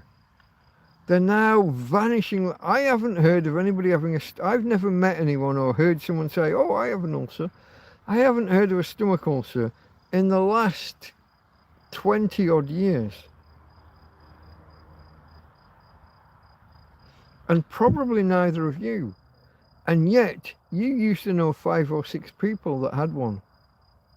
You did. They're gone. Zapped Sparky, got to go, folks. Needs my beauty sleep. Are you working tomorrow? Or is it just a tiredness thing?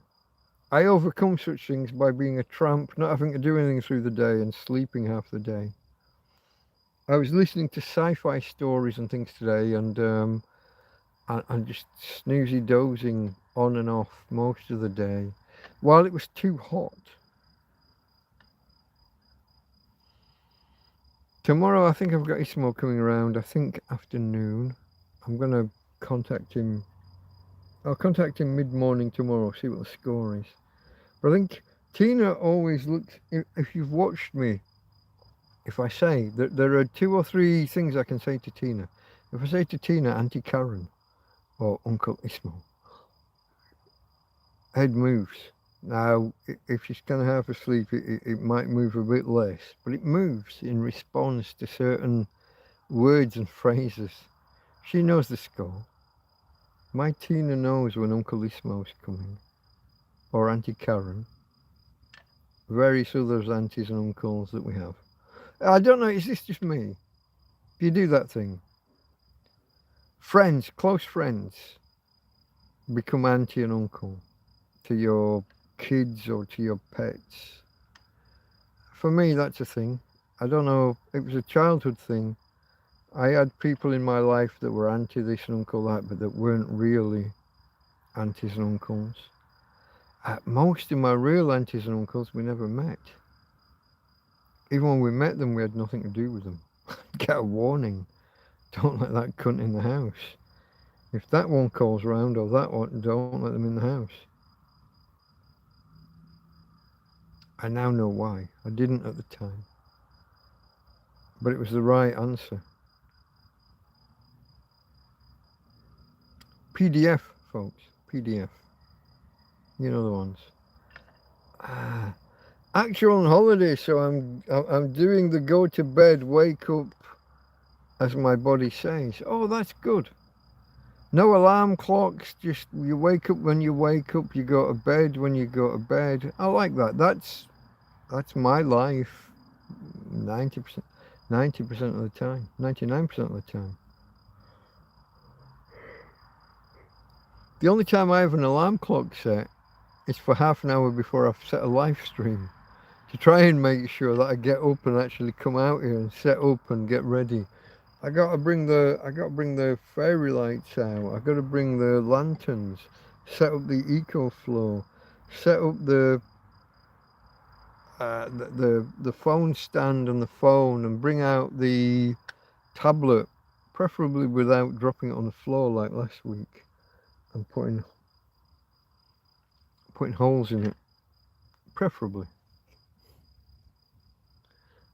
Who knows?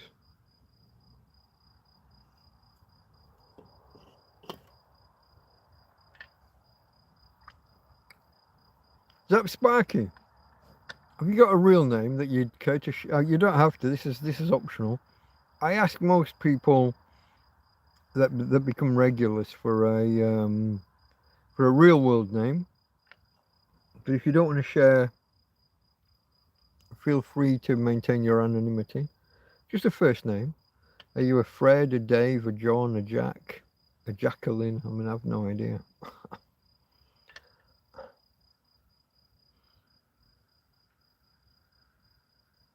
It just adds a little bit of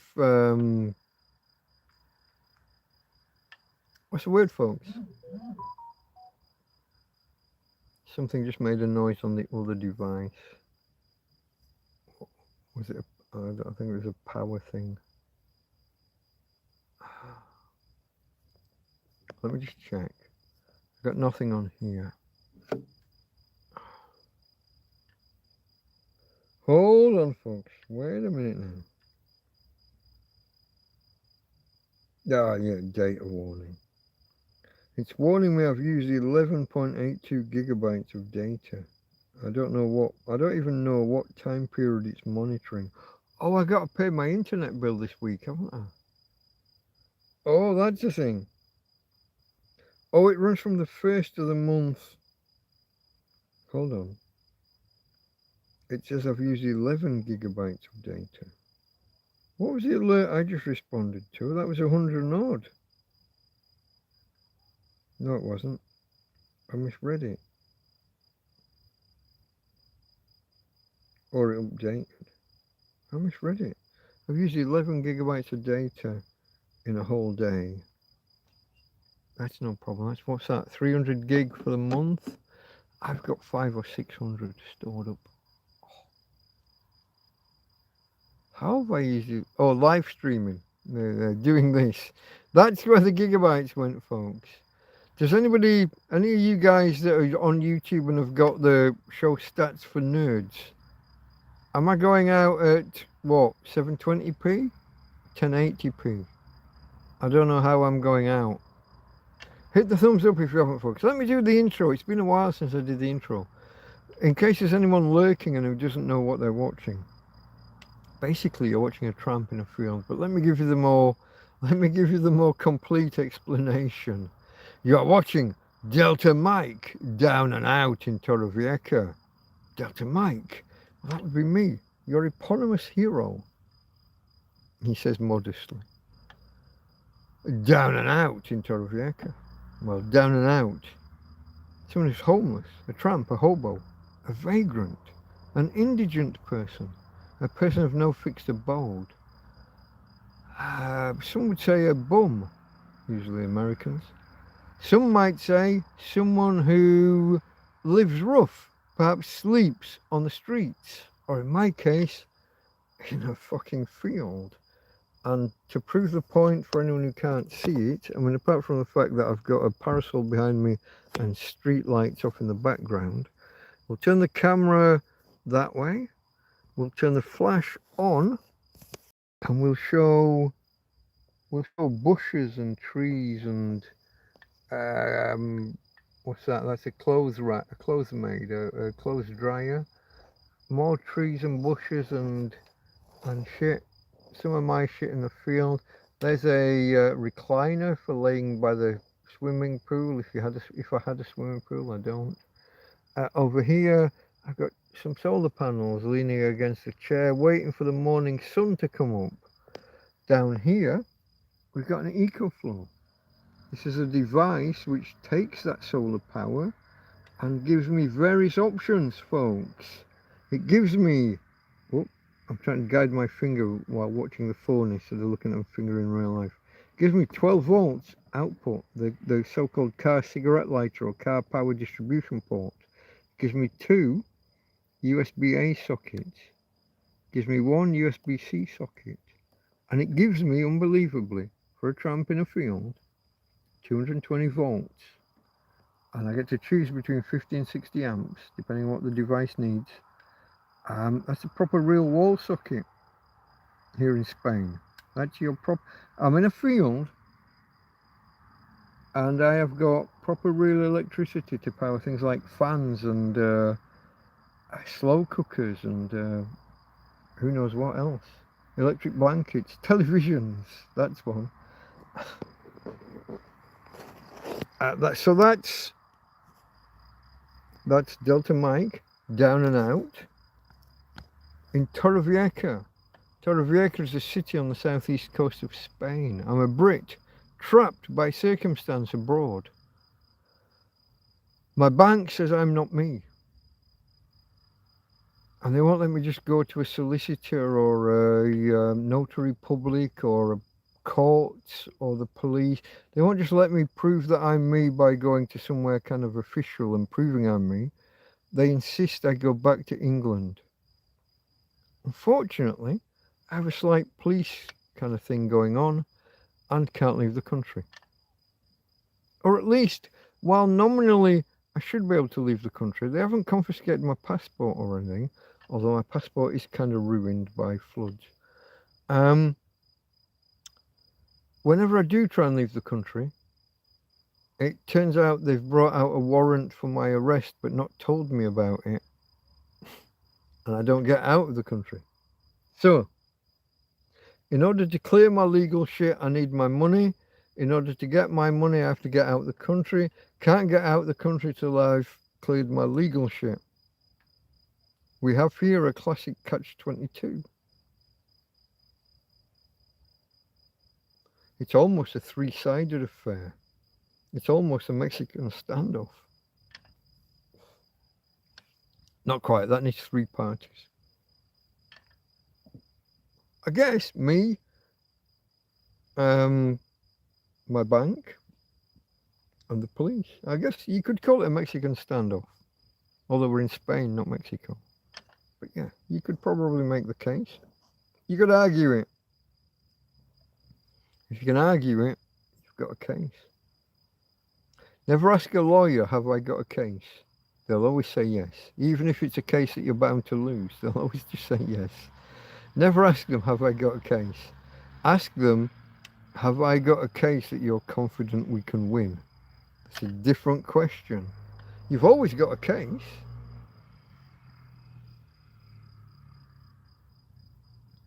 Have you got a case I'm confident you can win? If they say yes, ask how confident, and try and make the case be only pay on victory if they're that confident. You pay extra if you go that route. You pay extra when you do win, but if you lose and they were lying to you about your chances of winning, you save yourself a fucking fortune. Lawyers, have I got a case? So there was that Sparky going off. He's on holiday, late as everyone.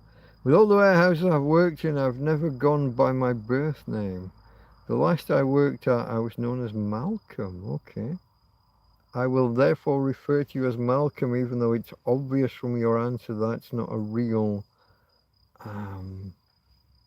Anyway, off to Noddyland, up the wooden stairs to Bedfordshire.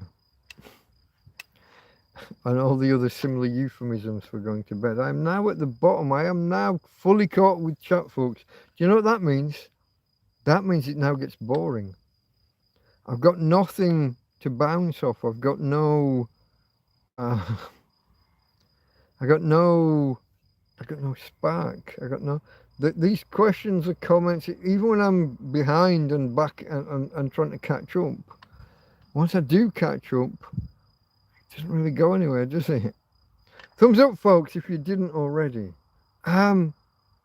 Did you know that only about a quarter of people watching are subscribed?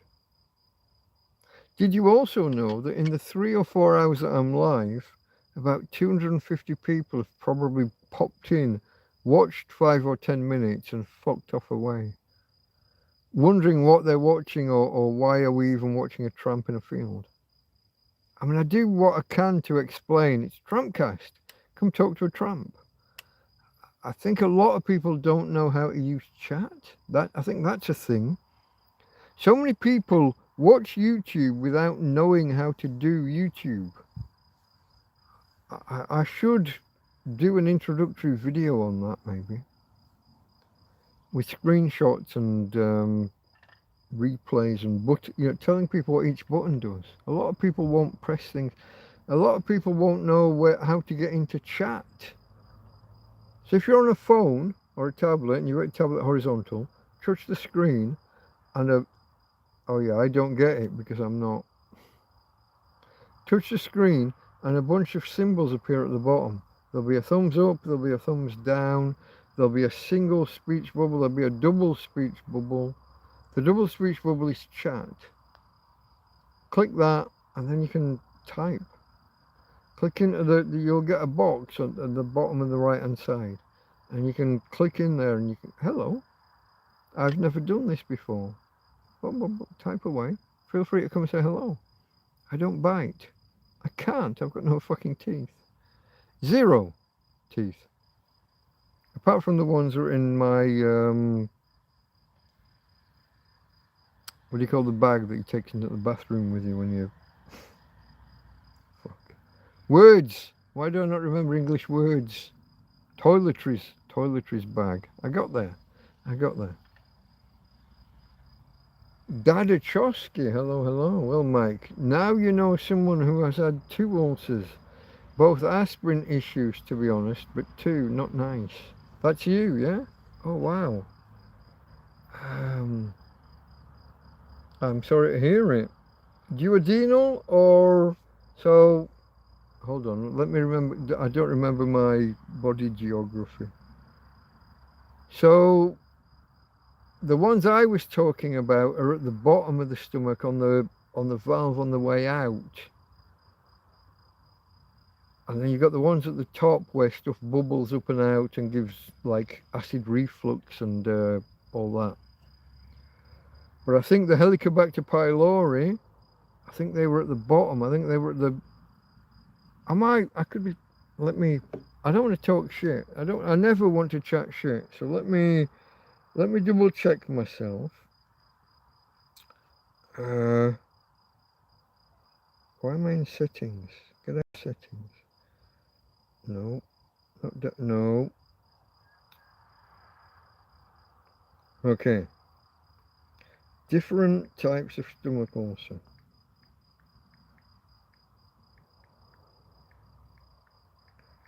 Stomach ulcer.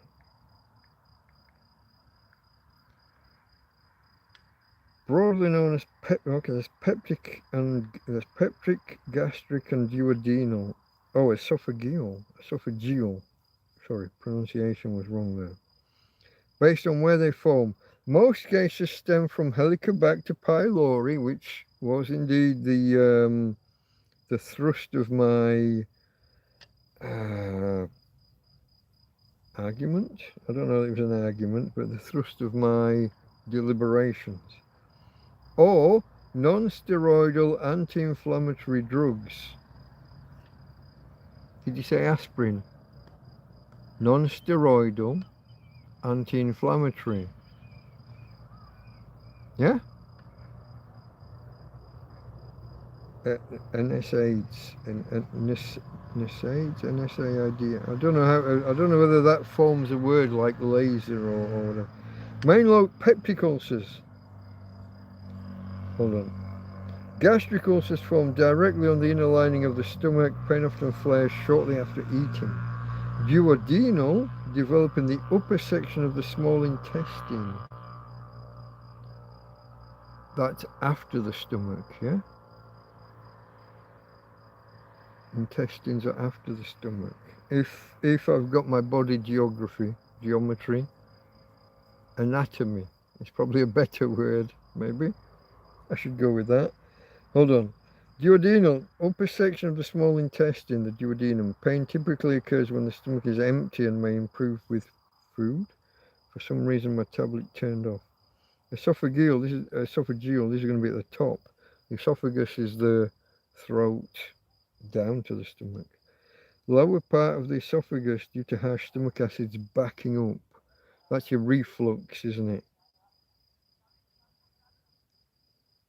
Oh, now we've got some type 1, type 1 through 5.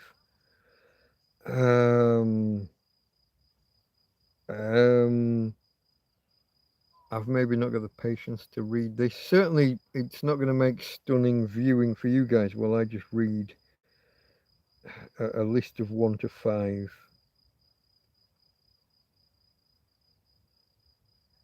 Lesser curve of the stomach body alongside duodenal, located near the pylorus.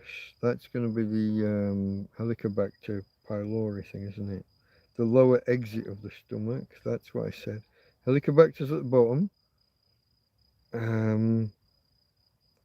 Yeah, we've lost terminology because of we had gastric, duodenal, and esophageal, and now we're on type 1, 2, 3, 4, 5, and we lose specificity as far as I can tell.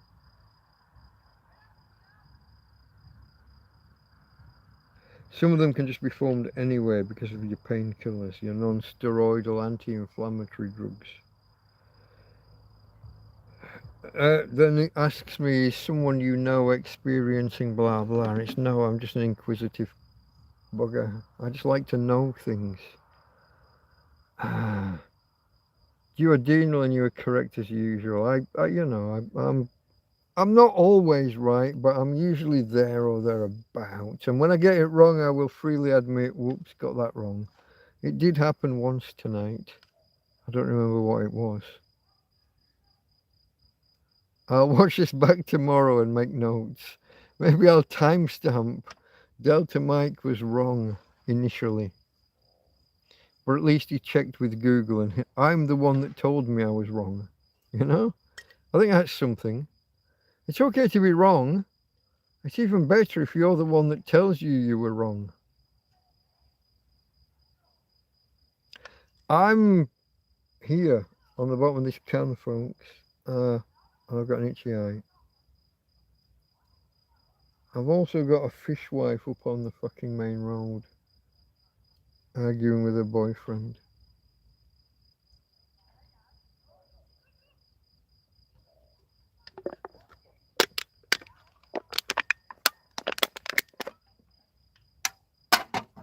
Potential boyfriend suitor. Can I get out? I can get out of here, Tina, yeah? I'm going to go get another beer, folks.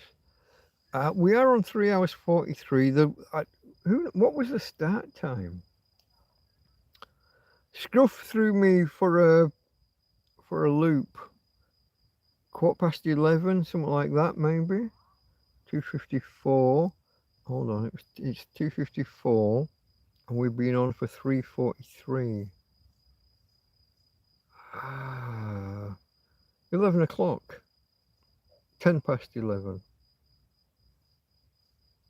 Is that right? I might be off by one somewhere, like off by a fucking hour. 2:54. About 50 minutes before midnight. Yeah, 10:11, 11:15, somewhere around there. It looks like that's when we started. It wasn't a planned thing. You're more often right than not. Yeah, even when I'm pulling shit out when I'm pulling random facts out of nowhere, kind of knocks stereotypes into the trash when a man living in a tent in a field can help enlighten, educate others. I'm smarter than the average bear, as Yogi once said. Oh, it's a gang. It's not just a fishwife and a boyfriend. There's three lads walking ahead of them, and then there's her and him, and well, they've stole so much that the other three are thinking about stopping, but now they said, no, fuck it, let's just leave them. They've left them to argue. 2, 3, there's 3 or 4 of them in the follow-up group. They're obviously all meant to be a 7 or an 8 walking along, but I can't see out. My glasses are, what's the word? Misted. Yeah, stereotypes about tramps, or about the homeless. They're mainly right, I'll be honest. I don't mix with other homeless. They're a bunch of cunts. They'll rob from you. They'll offer violence, or proffer violence at least, when they think they can get away with it. It hasn't. None have won yet. But I've had many suggest that violence was imminent, and I have welcomed the challenge to some and just laughed at others and told them not to be daft. So far, I am undefeated. The one time that got close, and this wasn't me being homeless, this is back in the day. I'm in a taxi. We're riding 500 meters that way at a bar. There's a gang of us. We've met up. I didn't know any of them apart from the one guy that I was with, and we were going to another bar. And I got there and I discovered I only had a €50 note in my pocket. Oh, I need change. And I was going to say to him, just wait here. I'm going to go into the... Oh, no, I take you get change. And he just took me to the cash machine. And it just spit out a bunch of 50s. I asked for €300 and it just gave me 6 50s. I was no better off at the end. But then this big fucking bruiser come over. And I'd suspected the taxi driver got on he didn't get on the radio, he got on his phone. And I thought, oh, here we go, I'm being set up. And this big fucking lunking black bloke, I could use other words, under the circumstances, I would feel fully... I got to use the N-word. I could have. This big lunking black N-word came over and smacked me one. And I'm a little bit, I've been on the pop all afternoon. I'd just moved houses from one place to another, and we'd kind of gone out to celebrate, met some people, and gone on. Anyway, he hit me. My head came up like that in the end. But so I'm down on the ground, and they're rifling through. I had this man bag, fucking purse thing, and they're rifling through my stuff. They get my Kindle, they get my debit card, ATM card. No use to them because they haven't got the code. And I think they've got 20 or 30 euros in their hand that I didn't know I even had on me. Otherwise, I would never have been in this situation. But I've got the 300 I've just taken out of the bank and a bunch of 50s that were already those are like in my pocket, and they didn't know. And then these two are crouched over, and I get up, and there's these two crouched over looking through my stuff. And I got up, I stood behind them, and they haven't realised. And I just fucking banged their heads together. And, well, there was a little bit more action. Kicks. These two guys are on the ground, and kicks were had. And, yeah, I was angry. And I pick up my stuff, and I stagger off, and I'm still pissed, but I'm staggering off. I'm annoyed. For the next week, I've got to thing up here. A week later, I go shopping, and I pull out a Mercadona bag out of my pocket. I've got it like just stuck in my back pocket, and I pull it out, and this €300 that I think for a week I thought I'd been robbed of €300, but this €300 falls on the floor in Mercadona while I'm at the till, while I'm at the checkout. That was nice. I I believe I ended up better off at the end of this exchange. They had this roll of money on them that wasn't just my money, it was their money as well. And when I clobbered them and kicked them in the head and left them on the ground, I've just picked up and staggered off, and I've got no. I thought it was my money that I was grabbing back. No, I left them with all of my money and some of their money. But the next day, this lady contacted me, and it's like, oh, I found this bank card and this Kindle book reader. She's on Facebook. She didn't know me. It turns out we had seen each other around, but she didn't know me from the name. And Facebook put us all back in touch, and I got my stuff back. And it's a week later I discovered that I was up on the deal. I had all of my money and some of theirs. Taxi driver though, proper real actual taxi, set me up for a beating and a robbery. And I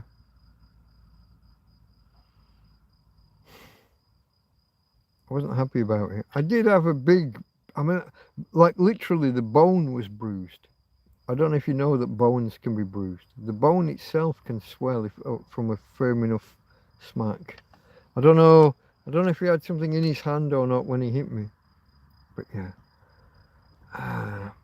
Sweet justice. It was, but for a week I thought it was €300 down.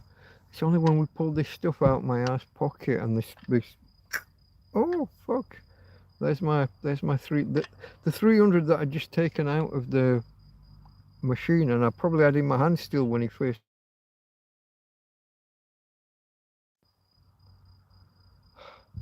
Reconnecting. You are live.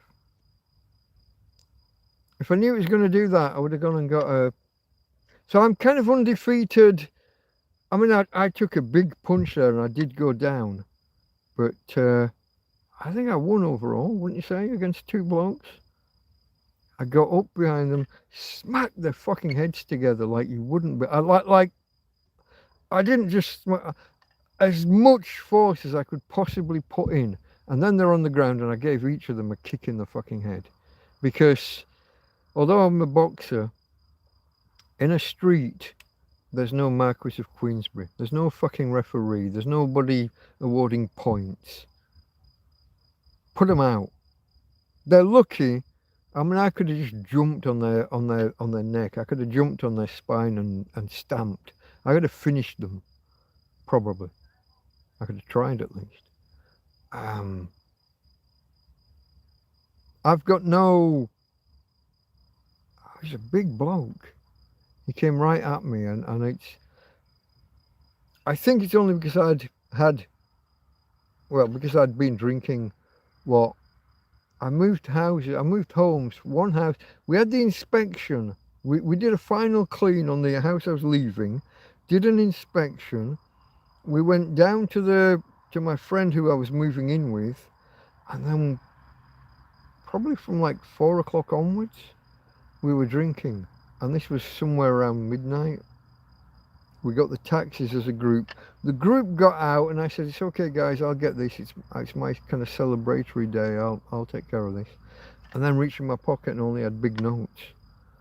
And then the story happened as I just relayed it.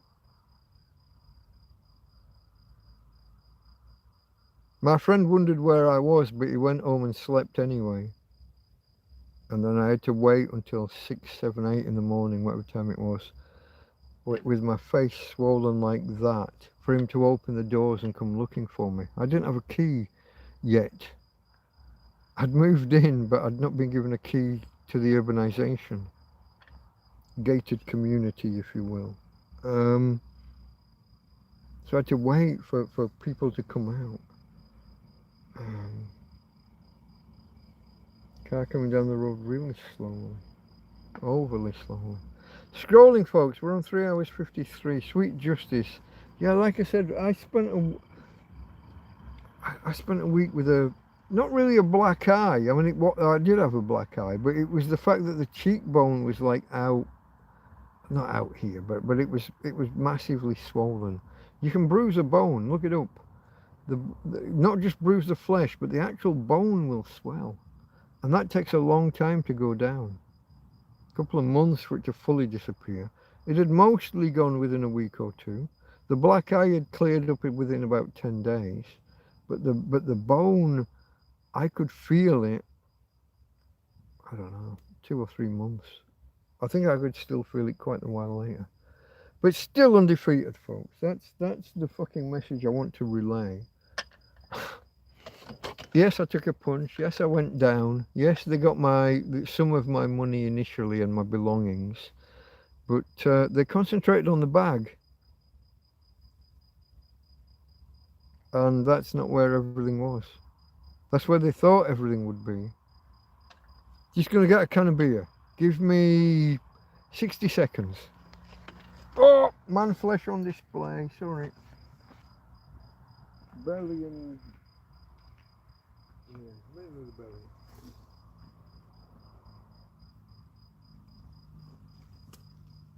Oh.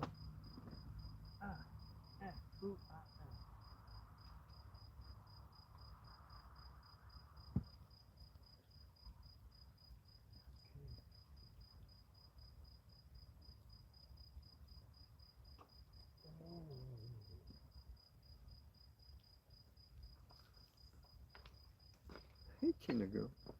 Hey, baby. Are we okay? Tina's okay. You got your water, yeah? You know your water's here. You're not bothering with the water, are you? Why not? It's been a hot day.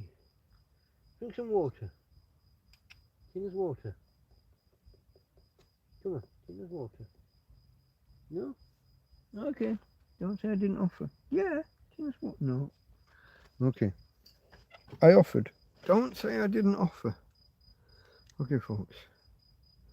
I'm scowling at the screen mainly because without my glasses I can't really read. I'm not trying to look like intimidating or something. Sweet justice, yeah. Well, it was. Let me just scroll back. You're more often right than not. Kinda knocks stereotypes into the trash when a man living in a tent in a field can help enlighten and educate others. Oh God, did you? Here's one. Gosh. Sabina Hossenfeder, however you. Maybe I think Jasper left. Has Jasper left? Sabina Hossenfeder, German lady, German physicist. Taking the piss out of global warming articles.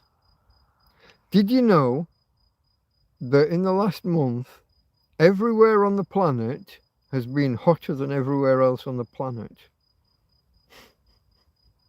According to science articles in newspapers, every city, country, county, whatever, has claimed to have been hotter than everywhere else on the planet, or to have warmed up more than everywhere else on the planet. And it's all down to people misunderstanding statistics.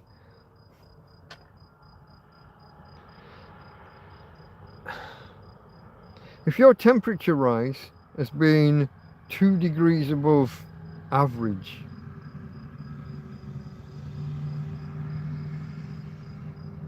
that doesn't mean that you're hotter than everywhere else on the planet. You're just in the top half. And weirdly enough, land heats up faster than water. It's funny like that. It's a thermal mass thing, but water is slow to heat. It has a latency. So when you're talking about the rest of the planet and you take a global look, the places that are land all heat up faster than the places that are water. It's funny like that. But all of these news articles, Brussels warmed up faster than anywhere else on the planet. No, you warmed up above average. You know that thing about 50% of people are below average. 50% of people are more stupid than average. It's just that. You're in the top half. It doesn't mean that that you are the top, that you are the most. And this, she showed, I kid you not, she showed the headlines from about 50 articles claiming that this place was the hottest. This place had warmed up more than anywhere else on Earth. That place had warmed up more than anywhere else. That place had warmed up more than everywhere. Warmed up more than anywhere else on Earth. I found that funny. As a former statistician and also a kind of a climate skeptic, you might call me. Not a denier, a skeptic. I see things being misquoted, misattributed, overstated. And it's just a classic example of shit being overstated. Scare tactics. When it gets hot and you suddenly have a forest fire, but it turns out someone threw cigarettes or someone started the fire deliberately. It's not global warming that caused the fucking forest fire. It's people. It's almost always people. Somebody did something wrong. They threw a glass bottle in a field and the glass bottle did the lensing thing. Or someone had a campfire last night and didn't put it out properly. All of these, and I speak as someone living in the middle of a field who could easily get, if something happens here in this field, I will get the blame. Oh, Tramp in a field. That's the, oh, there was a fire in that field. Oh, Tramp was living there. You just know it. I'm predicting it now in case it ever happens so that you can say, whoa, that's less likely. I don't do much in the way of fire. In summer, I've cooked one meal since, I don't fucking know, April or May? Oh, I did a slow cooker, I did 2 slow cooker meals, but I mean cooking on gas. Since I got this new gas bottle, I think this is the first time I've cooked a meal. I don't know. I'm going to get the blame if this place goes up in flames. Sabina is brilliant. Yes, I've seen those headlines. Yeah, Dadachowski, yeah.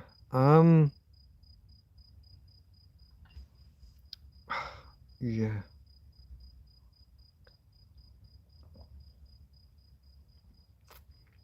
I'm going to take a punt here, Dadachowski. Is it Steve?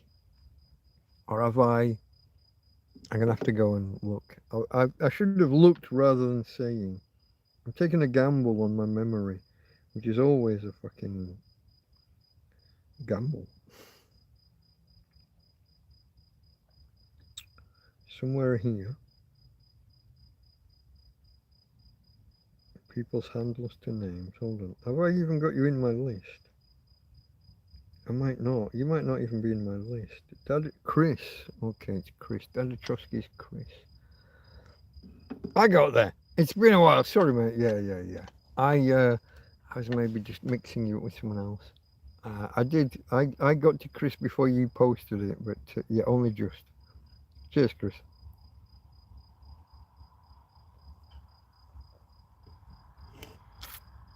So folks, some people find it contradictory that I am a science-led kind of guy. Don't believe in the occult, don't believe in ghosts and things that go bump in the night. Don't really believe in aliens, despite my little rant last night. I believe that there are aliens out there. There will be life elsewhere. The odds that it's come here, based on our knowledge of science, which is that's a major restriction on any beliefs.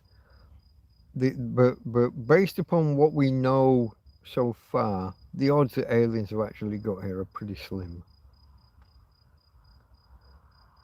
Man of science, atheist, irreligious,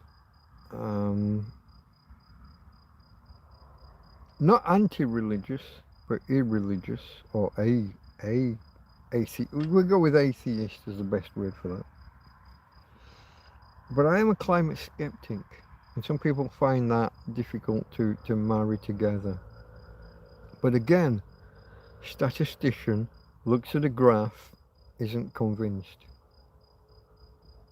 Other people don't know what they're looking at, get told this graph means this, and believe it.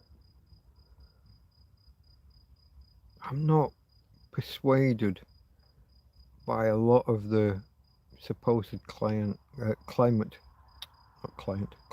science. I'm open-minded. I think I like to think I'm open-minded. I'm open to persuasion. I just haven't been persuaded by what's been put in front of me. And I don't like the othering of people who suggest likewise that they too are not persuaded. The David Bellamy thing was a big one for me. That guy was kind of hounded out of public life because he said, I'm not sure. I don't think so. I'm not persuaded. He didn't say no.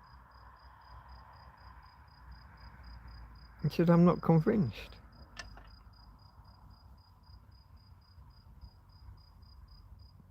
That feels wrong to me. That's not science. Science allows you to say, you haven't persuaded me yet, keep going. Get me more. Oh, but 99% of what? Scientists that don't really know about the climate are convinced because you showed them a graph with an uptick at the end where you got to adapt the data.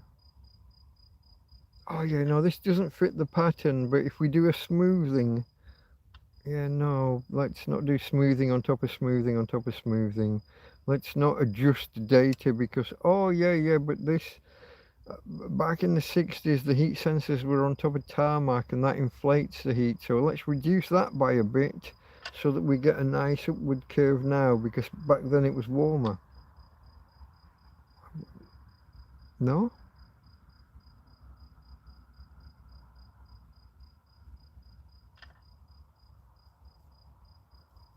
Not convinced. You haven't convinced me, and you're not going to make me change my mind just by trying to shame me, call me names. I need to see data, I need to see a graph, and I need an explanation of what the numbers are that are on the graph and whether you've got to play with them before I saw them. If you've adjusted the past down and adjusted the present up to create an upwards, that's explain the adjustments, explain it. Everywhere on the planet was warmer than the rest of the planet over the last couple of months, according to every headline everywhere. Now, in fairness, Sabina, it is spelled just Sabina, I-N-E, but I believe it is still pronounced Sabina. She is in general, she is a believer in climate change. So she's not some anti-science nutter like I might be called based on what I've just said in the last few minutes. She's not. She's an actual fucking proper real, I'm not sure if she's a theoretical physicist. I think she might be because she talks a lot about maths and the problems with things like string theory and things, how they'll never ever be able to be tested. And so if it can never be tested, is it really a science? She's got a downer on a lot of modern science. It's to the point she's been ejected from certain science. I think it was the German Science Federation or whatever they might be called. She's been kicked out, despite being an actual real scientist who was paying her subs and paying her dues.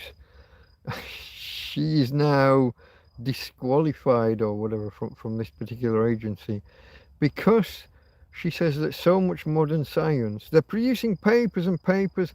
This guy produces a theory about string theory this way, and this guy says it's that way, and it's all just lots and lots of maths that can never, ever, ever be tested. And she says it's just a printing game. We're just publishing. It's publish or be damned, and they're all just publishing, and none of it can be disproven. And she doesn't like that. That's not how science is. This is why I've got a downer about social sciences. Most social sciences are bullshit. Somebody comes up with a theory, just some kind of survey or something to deliberately shaped to back up their theory, and publishes it. And then other people just start quoting it like it's real. Nobody does a follow-up survey to replicate their results or to directly contest their results. That would be science. Nobody does that. And there is literally a crisis in social sciences now for that reason. It's literally, there are articles written about a crisis in social science. So many studies never replicated, or when someone attempts to replicate them, it falls through or even reverses the finding. And yet people go on citing the original study. That's not right. That's not how science is. As a guy who looks at graphs and stats and things, I'm not like some mega expert. I'm not. I've said this many times. My knowledge is broad but shallow in all spheres. I haven't gone deep on any maths. I've probably gone a little bit deeper than I have on most other subjects because it was part of my degree. I don't know if you know, if you write an essay, you're never going to score more than 80% in a UK university. If you do a maths unit, you can score 99%, maybe even 100 if you get everything right. Brings the average up, folks. If you're trailing in your grades, you know, if your overall whether you're going to get a, you know, a 2-2, a 2-1, or a first, if you're trailing, do a maths element, something with maths or stats or whatever, and as long as you're proficient, as long as you can score 100%. You can drag all your other grades up, because an essay will never score more than 80. Probably won't even score 70, 75. Because it's subjective. Maths, statistics, it's objective. Did he get the right answer? Has he shown he's working? Can we see how he got there? Yes. Okay, 100%. Or some fraction thereof, depending on, you know, how well you actually did.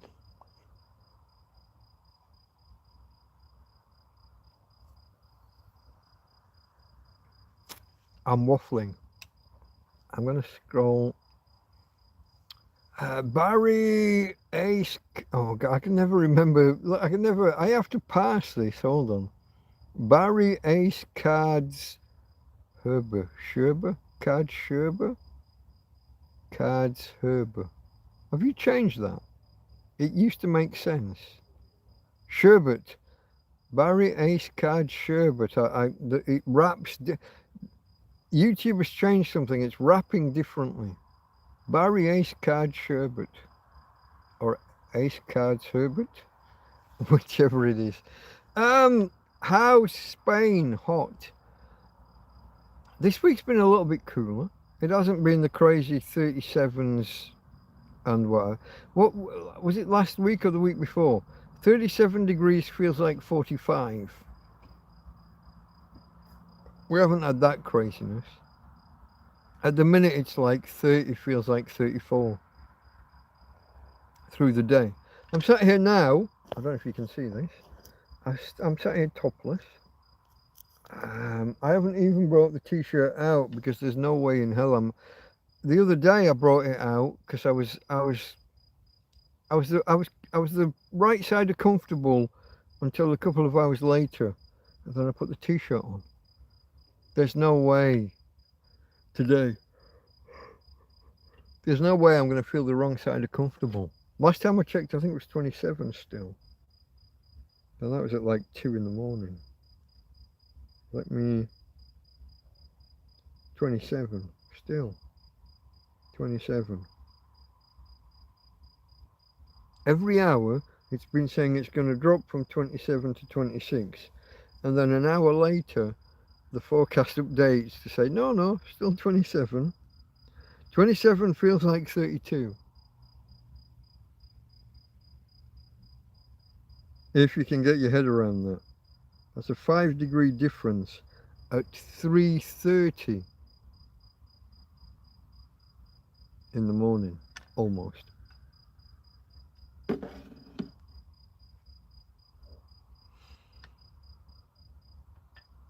Yeah, hot. Chris, it's been a while though. Yeah, sorry mate. Yeah, sorry I got you now. I took a punt. I took a guess. Let me see. Let me go back and see who I was thinking of. There's a Steve, not Steve, and obviously it's not you. But let me see if I can. Hold on.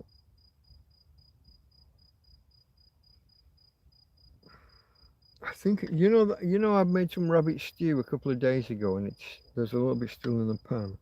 I think I'm getting a whiff of it. I think it might be off by now. I might just have to feed that to Tina.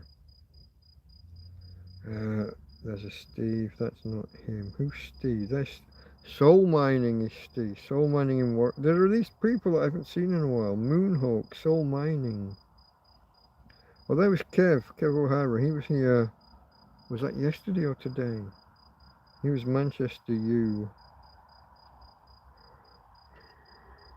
Oh. I haven't added new people to the list in a while. There's probably a whole bunch of you that I should be asking your if you have a preferred name. I did it earlier. Good night, everyone, everybody, everywhere, says Farmer. I thought you'd left already, mate, to be honest. You've been quiet. You've been away from keyboard, AFK, for a while. Good night, sir.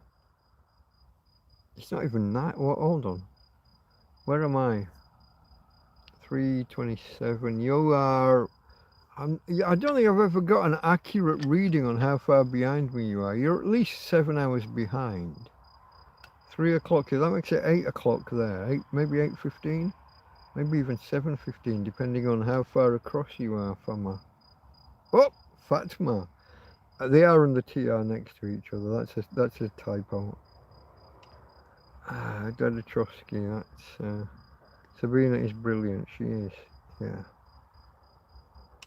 I like her, and I like what's the guy with the kind of the Russian name? Hello, wonderful people. He's another one I like. And then you've got the Pound Store Thor, as he calls himself, or Dollar Store Thor. What's his name? He's got the blonde hair going down. He's a bit of a bodybuilder. He kind of builds to him. But he's a good science communicator or educator. Focuses mainly on radiation. Oh, and then you've got the other guy. Paul Chaw. What's his... Excuse me. He does a video most of this. He reacts to things, but he always tries to relate what they're talking to nuclear power stations. YouTube. I'll go to the alerts or whatever they're called.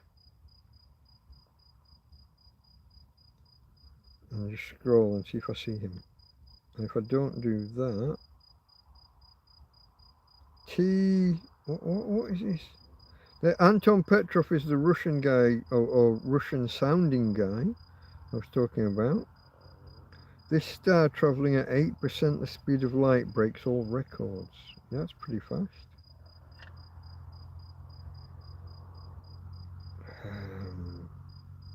Wouldn't you know, the one time that you want to see someone in your alerts or whatever they're called, he's not there.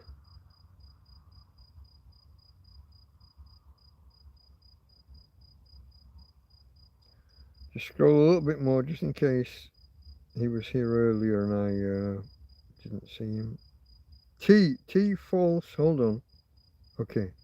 T dot space FOLSE nuclear. There's another one of my science educating kind of, I can't remember what the T stands for. It'd be something like Tyrone or something, because he's a Yang. It'd be something unusual. You tried to pull. Let me.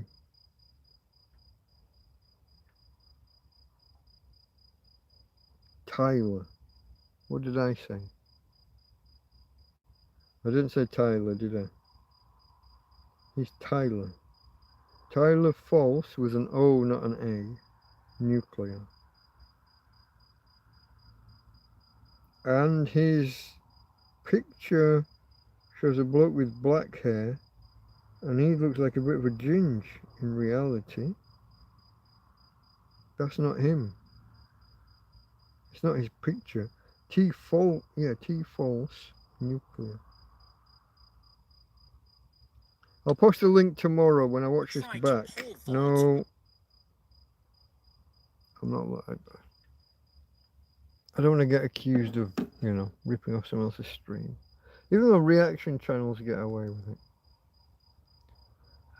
Farmer, I will get it right. It is Farmer. I give up. No, you got it right when you said Farmer. Fabrizio. Yeah. Farmer was correct. Mike's the army busy chasing them Moroccans back. I think the majority of them went back before the army even got there. From what I saw online yesterday. So they all got there. They went around. So there's this border wall, fence, goes out into the sea, and a lot of them went around. Some of them found a way over. Some of them kicked a hole in it and went through. It's all a little bit, like I said yesterday, fucking a couple of machine gun turrets, machine gun towers, would have just the sight of men in a machine gun tower would have put them off. And if it didn't, a bit of strafing in front of them while they're in the sea, they'd have gone back. And if that didn't stop them, a strafe through the first line of them and lots of blood in the water, that'd have sent the rest back. I got no, it's another country. You're invading. When the Mongol hordes turn up, or whichever hordes, you put them down. You haven't got a choice. Otherwise, a country isn't a country.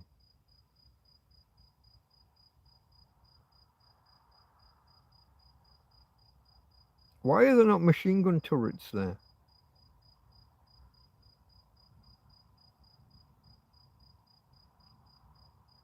Makes no sense. You know that a bunch of people want to get into your prized land. And once there, claim automatic right to be able to just cross over and come to Spain.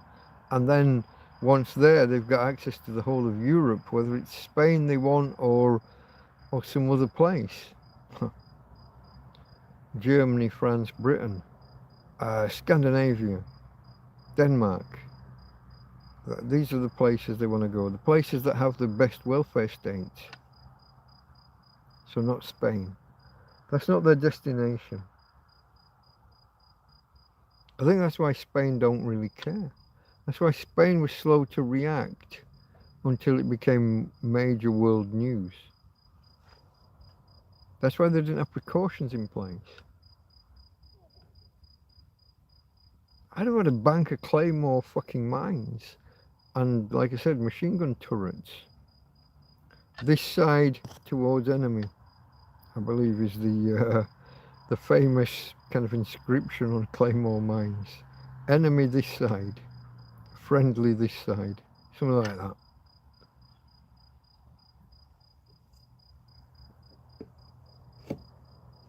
Shall we check it? You know I don't like to give you bullshit. Sometimes I get my wording wrong or my memory wrong, but there is an inscription on a Claymore mine. Claymore, not the sword, the mine. Claymore munition wording. Enemy this side, is it? Front toward enemy. So it's bent, isn't it? It's a semicircular thing, and it says front toward enemy. The purpose of the... Google goes as far as to say the purpose of the wording. So your average grunt of a soldier doesn't blow himself up and blows the enemy up, no? Is that not the purpose of the... That's the purpose of the wording. Front toward enemy. Where this is the front. Do you think any soldier ever got that wrong? They're not always the brightest fucking bunch. Convex shape, so yeah, bent, banana. The side with the text curves outwards to focus a 6-degree blast arc towards the target. Safety feature. Helps soldiers confirm proper orientation in low light or at night by touch. Mate, it's bent. You want to be on the inside of the curve, not the outside of the curve. You don't... I guess the writing helps confirm it in the heat of battle. I'll give them, like, benefit of the doubt. But 10 seconds of training. Hey guys, this thing's bent. You want to be on the inside of the curve, not the outside. I don't know how far back from it you have to be. I know it's obviously it's a shaped charge to push force out that way. There's going to be some kind of equal and opposite reaction, no? How far back do you... I guess you're putting it in the ground or against a solid surface, I would imagine. I've never used one, personally.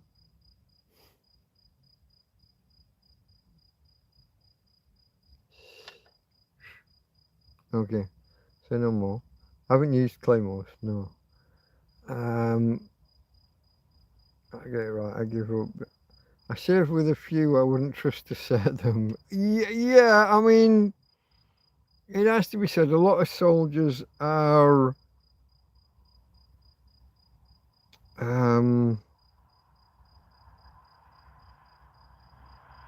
they're people who didn't have other options in life, many. They didn't have another path forward. They're not always the brightest of the bunch, in my experience. I'm not talking about all. I'm talking about, you know, a subset. But yeah.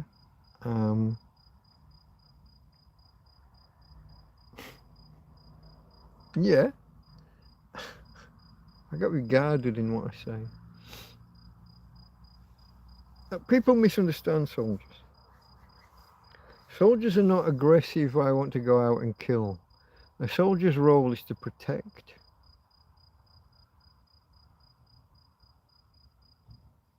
Protect the homeland, protect this group. I've been deployed to this place. My role is to protect these people from more aggressive militias or more aggressive terrorists or hordes or whatever. Yeah, but you grow up as a kid, don't you, playing soldiers? You do the it's like cowboys and Indians and things. It's all about aggression. It's all about shooting other people, killing other people. But that's not what soldiering is. I mean, there comes a time where it can be, but it's mainly you're protecting the homeland. You're protecting some group. You're protecting your base and your colleagues, your fellow, mainly usually infantrymen, but not always. Yeah. You need still talking, says JMR. Yeah, we're still talking. Probably not for much longer. I've been on for 4.5 hours, and yeah. I was good at marching up and down, though. I was pretty average at that. Square bashing.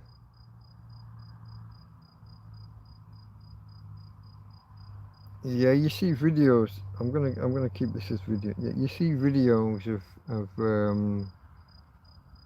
TV. They do TV programs occasionally following an intake of recruits, and it's amazing how many people don't know their left from their right, or who just can't keep step, can't swing their arms in coordination with you know, when you put your left foot forward and you put the right arm forward with it. Once people are told that they have to march, yeah. I've seen videos on YouTube.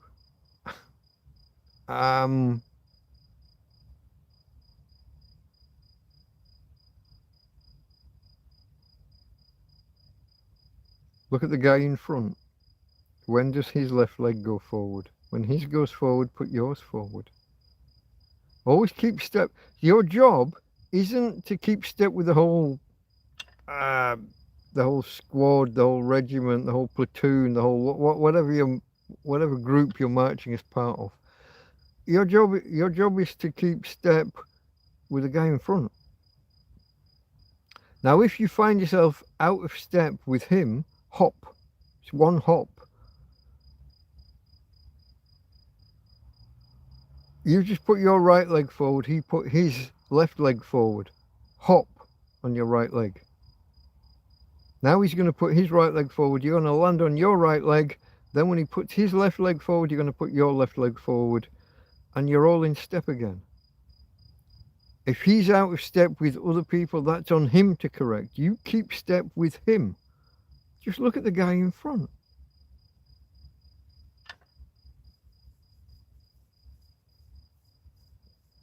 Unless you're going over a bridge, and then you might deliberately walk out of step because resonant frequencies are a thing. And soldiers marching over bridges in step have caused bridges to collapse and everyone to die. Don't do that.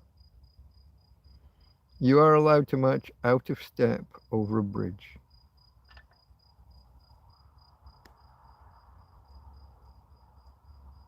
Like a bird in a flock. Yeah, you're not trying to. Yeah, a bird in a flock isn't keeping track of the whole herd, the whole flock.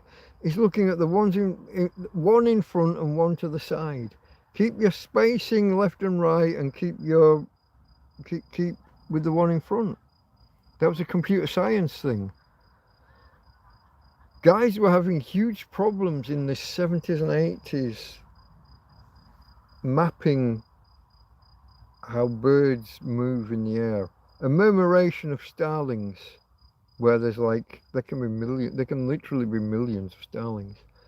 But when you try and map that, if you try and work out where the whole flock is, there's no computing power on Earth can keep track of 1 million birds. But each bird keeps track of its neighbour either side and the one in front, and sorted. That's all it takes. Easy peasy. Keep shooting and you can have any stuffed toy or cuddly toy off the top shelf. Oh, that reminds me of when my dad went to the fairground. Fuck.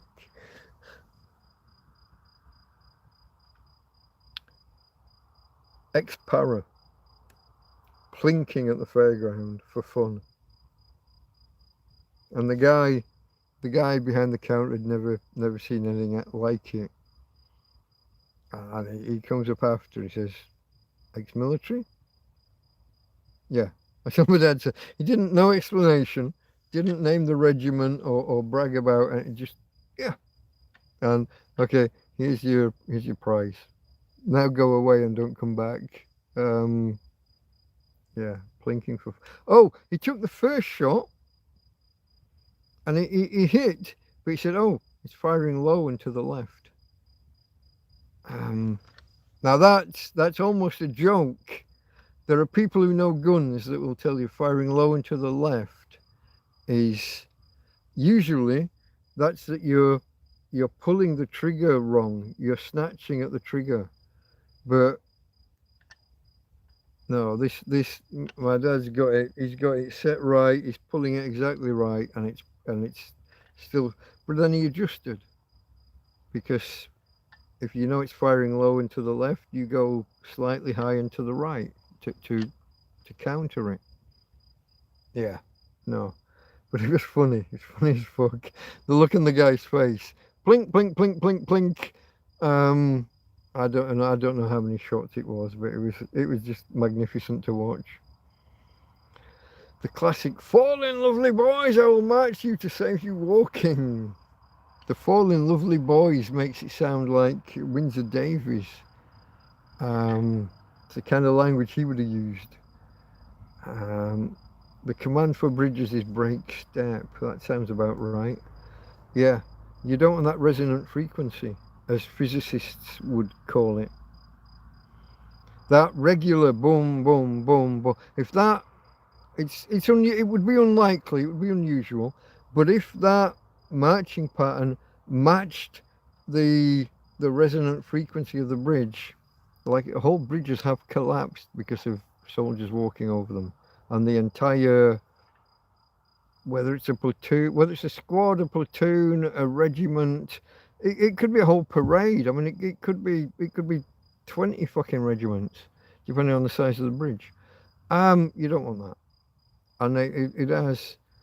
Modern bridges are meant to break resonance since old Galloping Gertie collapsed. And yet, look at the Millennium Bridge. Was it called the Millennium Bridge, or was it the Princess Diana Bridge? That had it. It swayed like fuck initially, just from people walking over it. So modern bridges are meant to break resonance. Yeah. Not that I want to test that. Exactly. Yeah. Popularized by Sergeant Major Shut Up. Yeah. It's interesting, isn't it? Where am I, folks? I'm on 4 hours. Am I going to? I'll go to 5 hours. We'll give it another 20 odd minutes. Yeah, 23 minutes or so. So look, why is this? Someone tell me this. Once I get over 4 hours, I have my maximum viewership. I haven't had 70. I started, and for the first 2 hours, I had like 8 people watching. And here we are now, 4.5 hours in, I've got 18. Thumbs up, folks. Come on. Give a tramp a fucking chance. Help a guy out. I'm a struggling tramp. Is that you? Alright, that was my doggy. I heard a noise behind me. I was ready to hit someone, but it's just the dog. I still haven't seen any Perseids. It doesn't help that I've got a big fuck off lamp shining in my face. But the sky, when I first came out here, there was thunder and lightning in the distance still, and clouds overhead, but they were moving that way. There are clouds off to my left. I've got clear sky above, and allegedly, you should see about 1 meteor every couple of minutes. I'm not. I do have a big fuck off light shining in my. Oh, excuse me, shining in my eyes. After we finish here, folks, I'll probably take Tina for a quick walk, and then I'll probably just sit here for a half an hour or an hour and watch some videos and drink another beer maybe.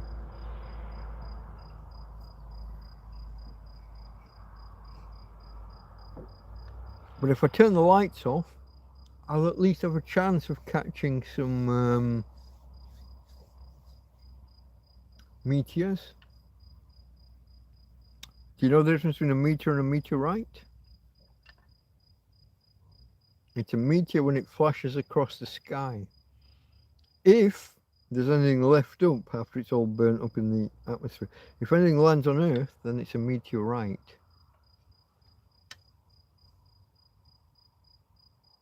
Begs the question, meteor versus asteroid? Comets are an entirely different set of kettle of fish.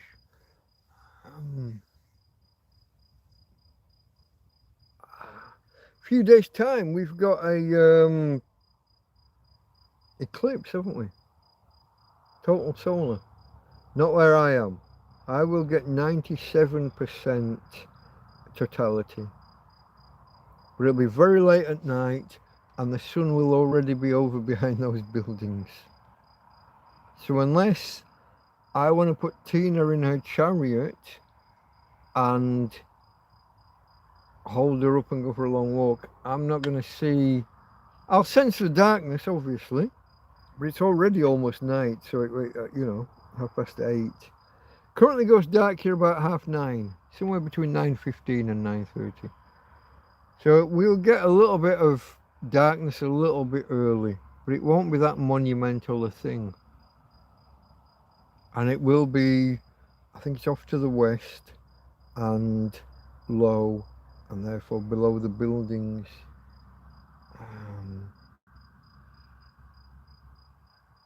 Once upon a time, like if I didn't have a dying dog, I would have probably walked to Valencia.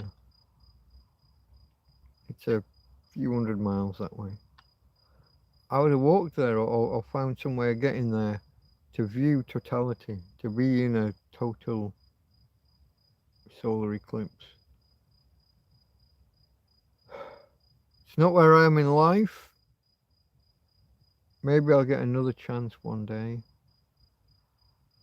I'm waiting for Halley's Comet. I saw it when I was, how old was I, 20? And it comes around, what is it, once every 76 years or something.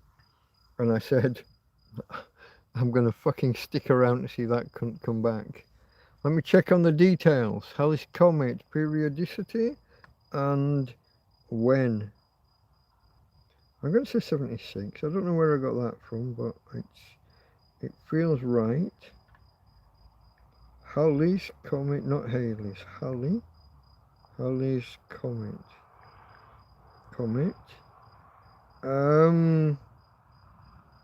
Do I need to type more? 76, isn't that what I said? Did I say 67? I think I said 76. Periodicity is 76-year orbit. Last seen in 86. I was 18, I wasn't even 20. Hold on. 18 plus 76. 94. I'll be 94 when the fucker comes back. Hello, my old friend. I'm going to be there. Fuck that.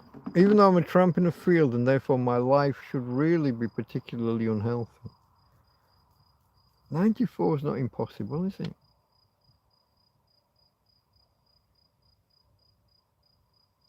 You know, the generation that lived the longest was the war generation. I'm talking about in the UK. What was it called? Where you couldn't buy certain foods, or you were limited to certain amounts of certain foods. There's a word. I'm not going to get the word. Wary Wolf does videos about it all the time. There's a word. I don't know the word. Why do I not know the word? Come on, you dick. Jing. Something ing. Something jing. Rationing. Ning, not jing. Rationing. It turns out that rationing might be one of the most healthy things that people can go through. It's a little bit like the fasting thing, isn't it? It's the cutting down of overall consumption. But people went through that for years. And then they all lived to be like late 80s and 90s. They weren't just the greatest generation, they're kind of the most long-lived generation.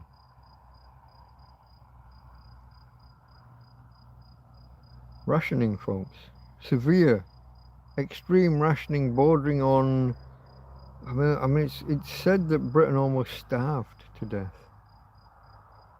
The government had to produce literature and cookbooks and take steps to make sure that people were getting the right nutrients.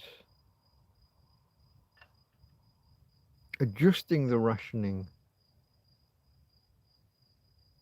You had a whole nation on the brink of starvation, and they lived longer than anybody else ever in Britain, in British history, that we know of. Kind of interesting, yeah? 5 years of starvation in your 20s or 30s, and you all live to be in your 90s. The longevity diet consists of caloric limiting. I will say caloric to increase lifetime. It isn't unhealthy rationing, just decreased calories with healthy nutrient intake. Yeah. I mean, a lot of what we eat nowadays, too many carbohydrates, too much sugar. Sugar in particular, I mean, that's a real one. For most of humankind's history, it was a battle to get enough calories in. And now, we can just mainline that shit. If you look at American bread, or cake, as Ireland have decided to call it. What was that? That was Subway, wasn't it? Subway weren't allowed to claim that their bread was bread.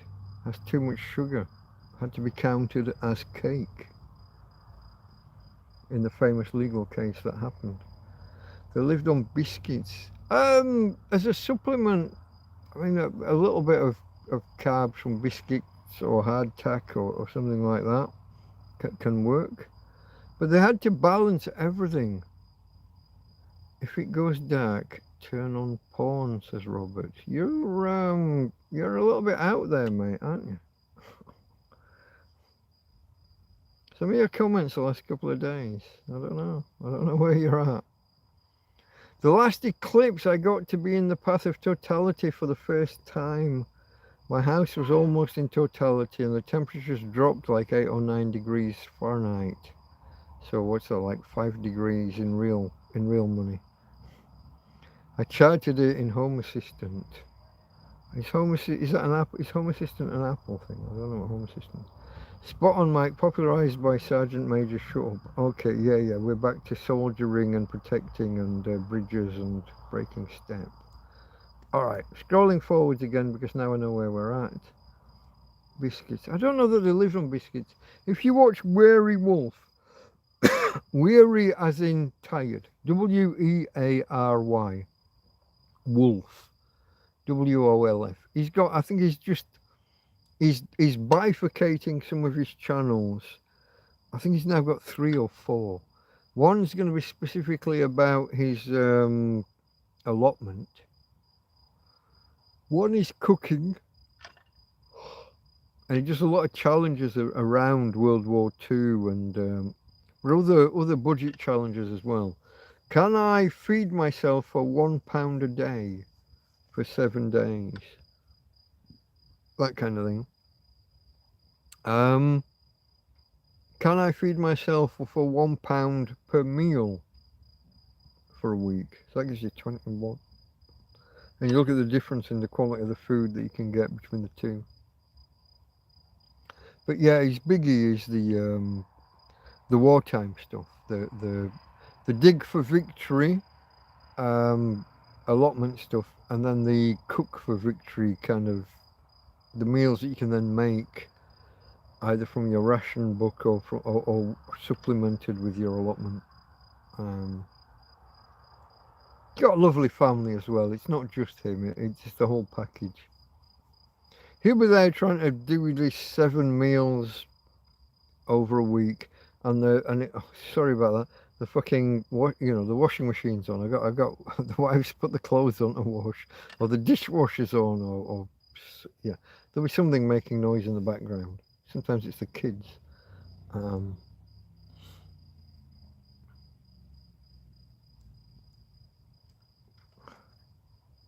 longevity. Okay, I read the longevity diet. Come to the US. Everything has corn syrup in it. Is that a good thing? We have the other stuff. Here's one, folks. You will hear that canola oil is bad for you. What most Brits don't know is that canola oil is another name for, hold on, rapeseed oil. So when you're driving along and you see those yellow fields and you wonder if it's mustard or rapeseed, rapeseed oil and canola, the nasty thing you're not allowed, that you should never touch, they're the same thing. The Americans, as usual, the Americans just give shit a different name. Let me double check my facts. I don't want to pronounce things so forthright and then be told no, you're wrong. But I'm pretty sure canola equals rapeseed. I think Americans just don't like the word rape. I don't know why. How do you spell canola? C-O-N-O-L-A, double L-A? I typed an F instead of a C at the beginning there. Canola. I'm going to go double L-A. No, it's single L. Of course it is. Canola oil equals. I'll go double equals because I'm a computer programmer type. Equals rapeseed oil. Question mark.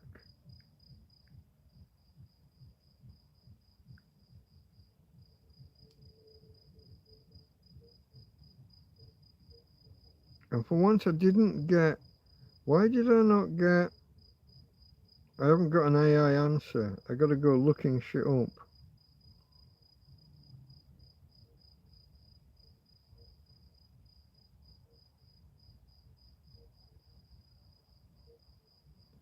Rapeseed oil is one of the oldest known vegetable oils. There are both edible and industrial that was a good whistle. There are both edible and industrial forms produced from rapeseed, the seed of several cultivars of the plant family Brassicaceae. Brassicaceae? Anyway, canola is rapeseed. Brits, beware. You've been reading for years that canola oil is bad, and you've been safe in the knowledge that you're eating rapeseed oil, not canola. No, you're not safe. They are, as Delta Mike asserted, if not the same thing, then derivatives. But I think the same thing, basically. Yeah. Now you know. Be educated by a tramp.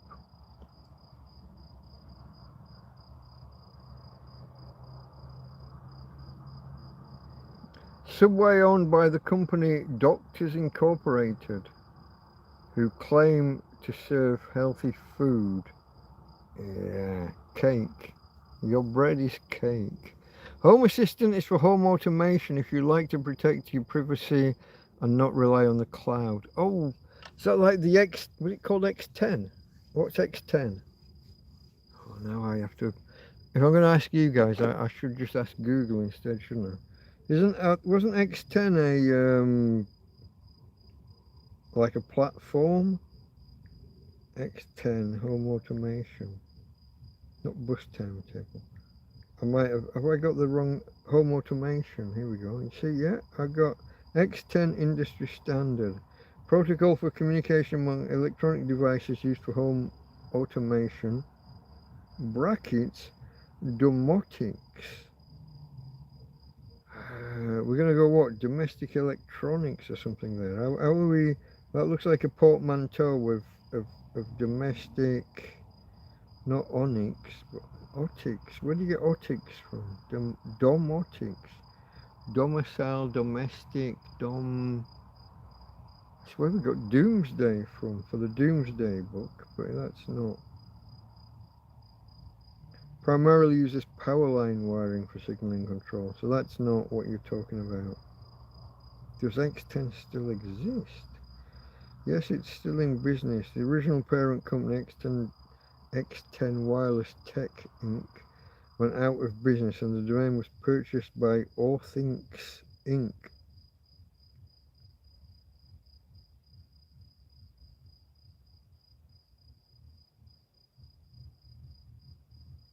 Okay. I'm out of date. You see, I used to be quite techie, but I am now literally 10 years out of date. We could talk Joomla versus WordPress versus Drupal, but I'd be 10 years out of date. Oh, farted. I was injecting humour, lol, says Robert. That's okay, we like humour. Just named by the Canadians, not the Yanks, Mike. I've lost context. I got to scroll back. Dada Trotsky. What was named by the Canucks rather than the Yanks? Wait, it jumped just as I was getting there. I think I got back. The Sergeant Major shut up. Maybe. Or the break step. Maybe it's the break step. I don't know. I've lost context. Maybe I'm just too far behind. We think you say lieutenant wrong. Lieutenant. There are reasons for it. I know the Germans go with lieutenant. I think once upon a time the U was interpreted as a V from Latin or from wherever this comes. So if you go with lieutenant, and then over generations the V becomes an F and it becomes lieutenant. So it doesn't sound like they're in charge of the lieutenant. Yeah, no, okay, lieutenant. That's the Americanism. Lieutenant would be the German. Probably, it doesn't sound Greek, so I'm going to go it's Latin or possibly through a French derivation. But at some point, the U was interpreted as a V. Lieutenant. And like words do, they adapt. What? Hold on. Is it apron? Hold on. I think this is a classic one. I think the word apron. There's no such thing as an apron. You know that you're like a pinafore, you know, something you put on to protect. It's a prawn. It was a prawn. But a prawn became apron somehow over time. Let me check. I think I've got the right word. I think it was apron. There's no such thing as an apron. There's a prawn. What's my query going to look like here? Do I just type no such thing as apron? No such word. It's gonna reject me here as apron. It was originally a or a prawn. Question mark. We could just ask Sexy Susie Dent or Giles Brandress or someone. Yes, hold on. Apron is a real word today, but it actually used to start with an N. Hold on. Napron. A napron, not an apron. I got it wrong. Is that the second time tonight I've been wrong? Fuck. I'm losing my touch. I once went 40 years without being wrong. It's a napron. It's not an apron. It was a napron. I was along the right lines, but I was off on the specific. Over 500 years ago, people misheard the phrase a napron as an apron.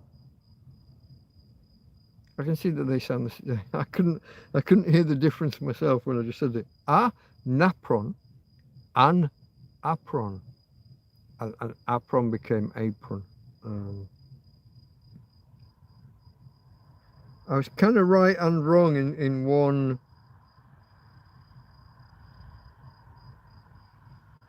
Language changes, folks. Neologism. There's a nice word. Look up neologism. Neologism. Neologism. But the end of that word sounds wrong. I apologize.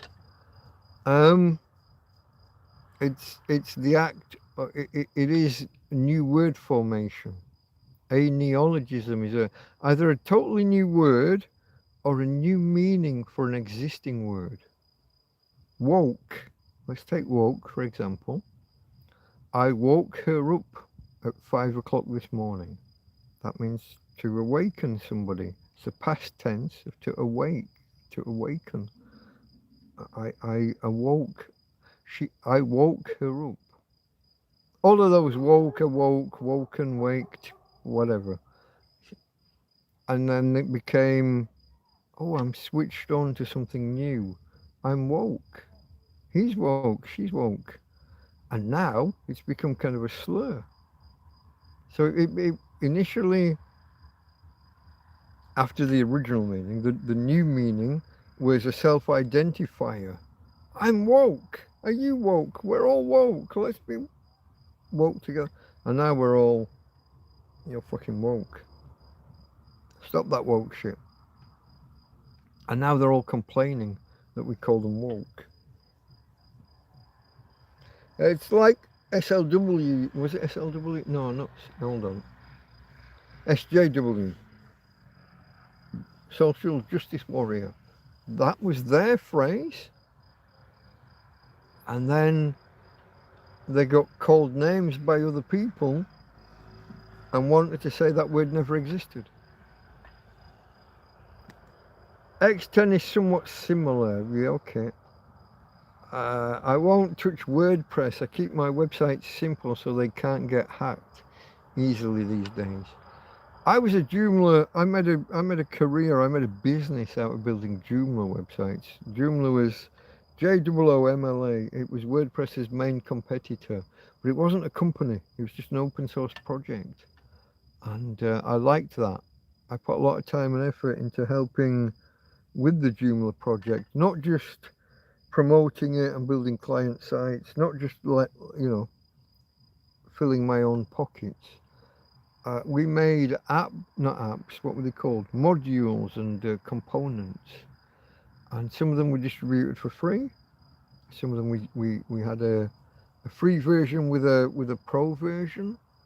But I went to conferences and I made great efforts to promote Joomla wherever I could.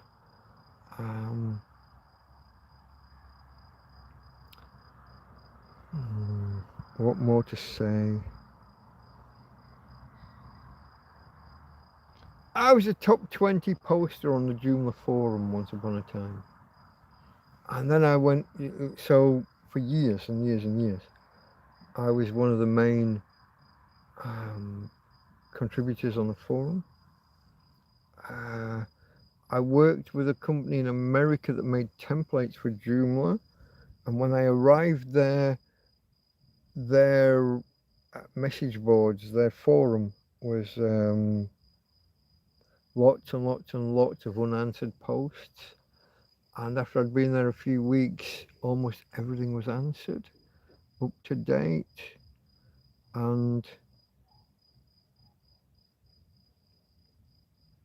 respectable.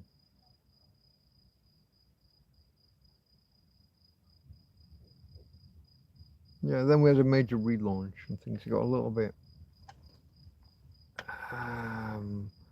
what would you say? I probably won't say.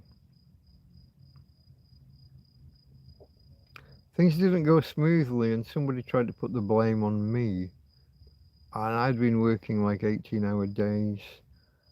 I'd done all the repackaging of all the components, modules. I'd populated the store.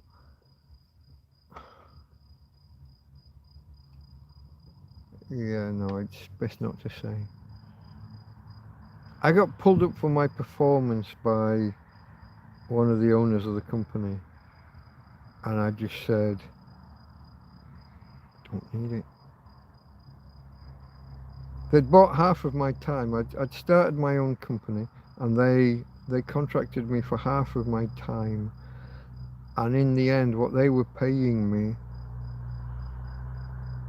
I could have made triple. If I'd have used those same hours with my own clients outside of them, I would have been making triple. So that's what I did. Not long after. All ended all politely and everything, no drama. But yeah, guys, no. I can't do this much work for you at this rate when I can make that much more at that rate over there.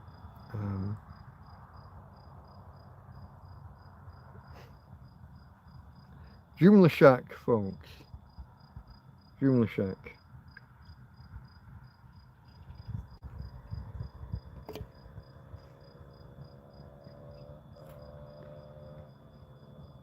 Cannoli. It was indeed single. We say lieutenant. Yeah. We say lieutenant. Again, because of this V, I think it's from French. I've got a half a memory of it coming from Old French. The V, and over time, lev becomes left becomes left.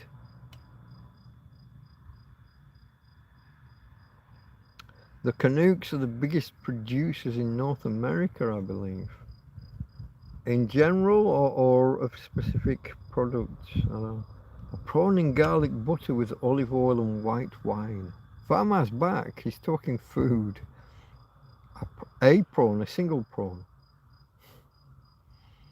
Garlic butter, olive oil, white wine. That's a nice sauce. Anytime you've got butter, a little bit of olive oil, and then you add wine. I might, or maybe not with a prawn, with other things, butter, olive oil, white wine, maybe a bit of mustard, but no, not with something fishy. Mustard, proper English mustard, blow your nose off. Not with something as subtle as a prawn or fish, but other white wine sauces. Always tempted to add the mustard, but not your American sloppy, watered down, shitty yellow mustard.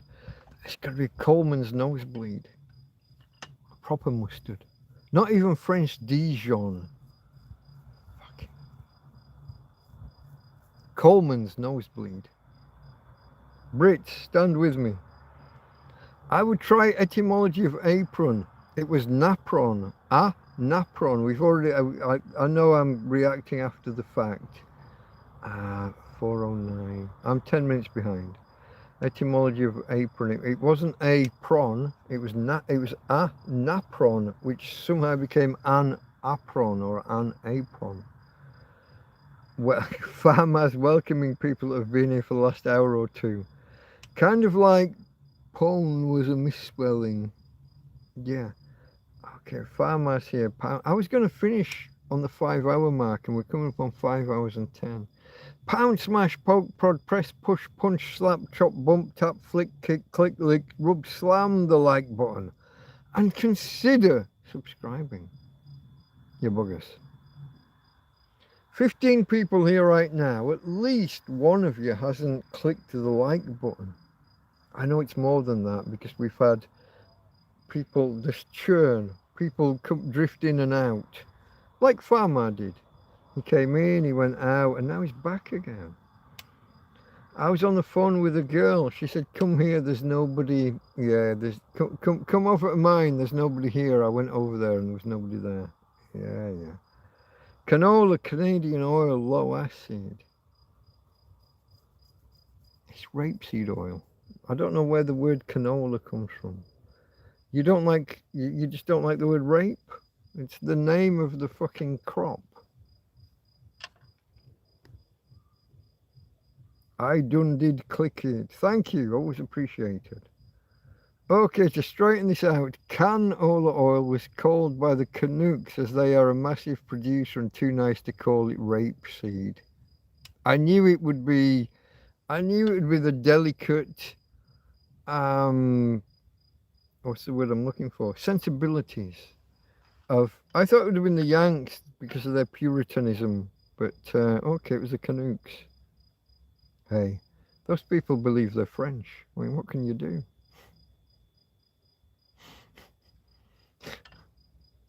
That was Al Murray, wasn't it? The comedian. These people here,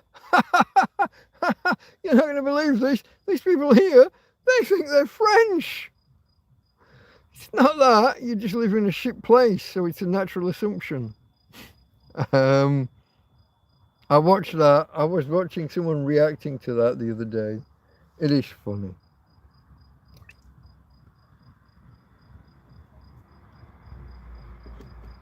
Okay, folks, am I calling it quits? 15 people here. I could go on a little bit longer. Still only the one donation maybe though, yeah?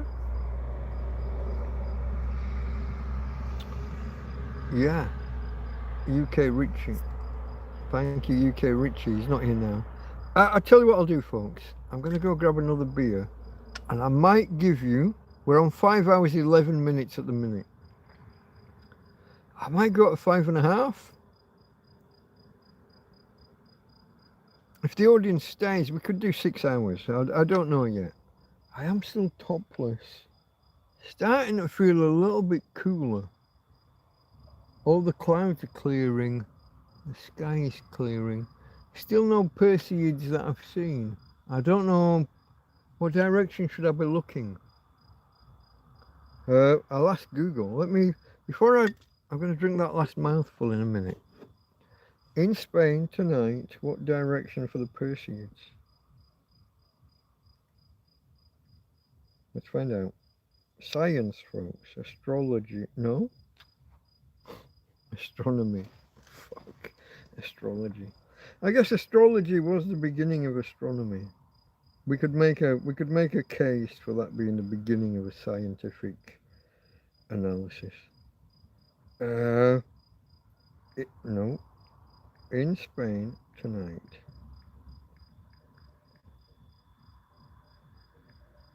I didn't spell Spain right. Tonight.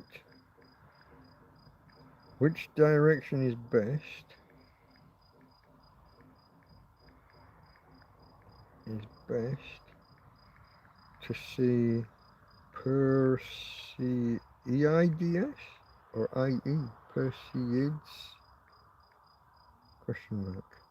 And then correct Spain to Spain. You should face towards the northeast. Northeast. I am facing exactly that direction. There has until now been a lot of cloud over that way, but that is now clearing. No, so I went northwest, northeast. Oh, I'm not facing quite the right way, and my lamp is in that direction. Ah, that's a little bit awkward. I wonder if I can juggle things. Move the lamp over, move the camera over here, move the lamp over there. I can't even see the sky that way. There are clouds that way as well. I got my east and west the wrong way round again. It's like I don't know my fucking left from my right. I feel like a Burke. Let me put that down, folks. Let me put that down. Fuck.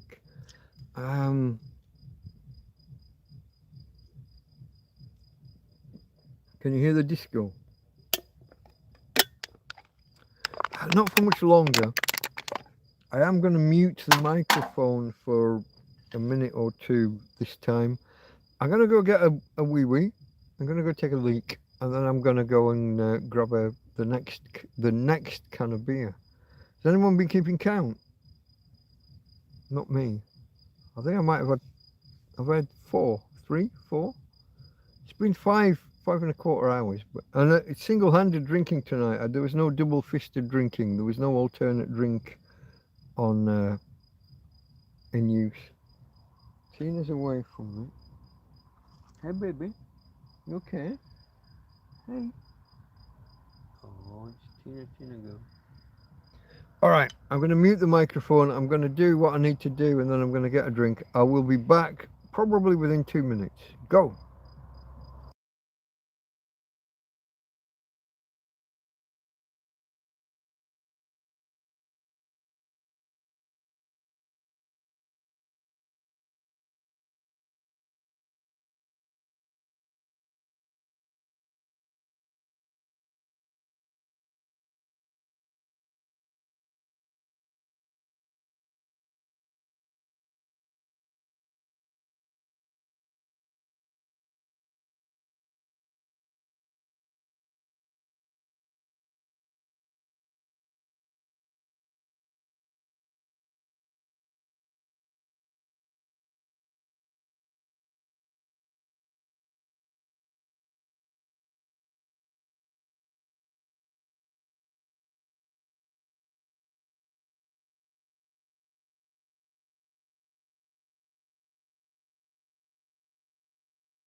Apologies for the man flesh again.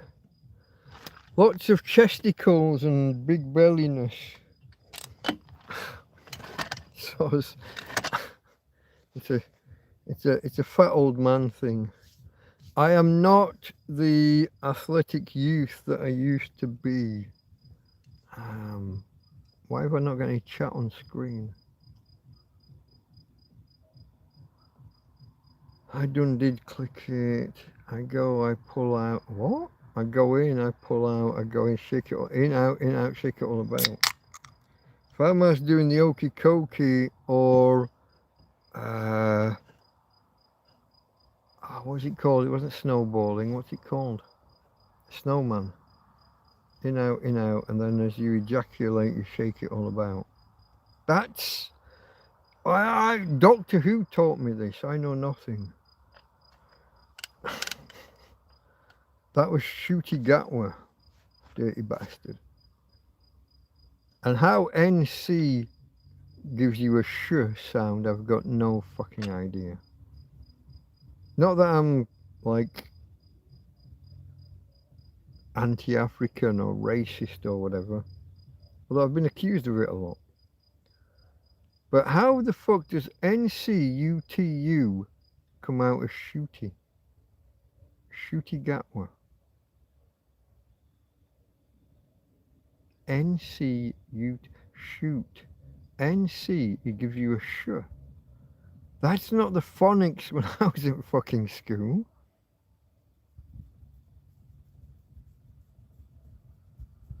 Anybody else? Who learnt to read with phonics? I didn't deliberately, it's just what my mum taught me. She taught me that each letter of the alphabet has 2 sounds. And we went through it, so-called baby alphabet and then the proper alphabet. And then we did a couple of, what do you call them? Not diphones,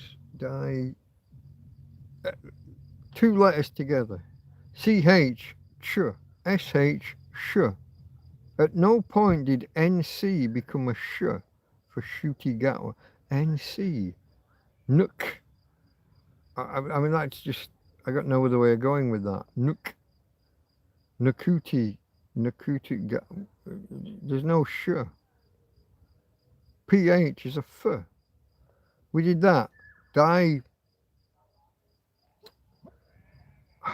I had this word until about fucking 2 minutes ago. There's a word for when you put two letters together and they make a sound. Diphones, diphemes, I can't get there. I can't get the right word. But there is a word. But NC does not give you sh. In no fucking way, shape or form, anywhere. And I stand by that. And there were no fucking shooties at my school when I was a kid. Now, if you're American, there were probably shooters at your school. Not probably, but it's a risk you take.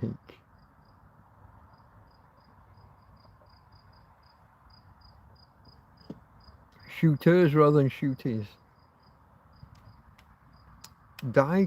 Why can I not think they're not diagrams, they're not diphones, diphthong. Diphthong, is it, what's a diphthong? Is that the word I'm thinking of? Diphthong. That might be the word I'm thinking of.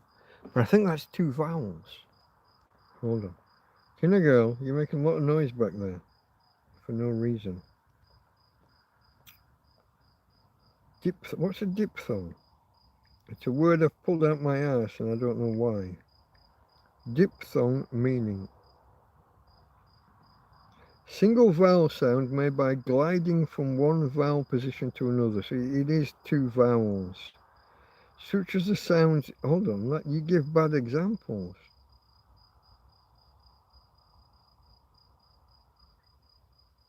Such as the sounds in boy, out, and ride. Boy doesn't have two vowels. Ride has a D in between two vowels. What am I missing? You could argue maybe that a Y is like a semi-vowel, like H is sometimes considered.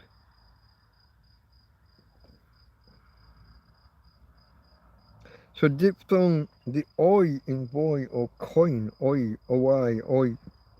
Okay. Ow in out or down.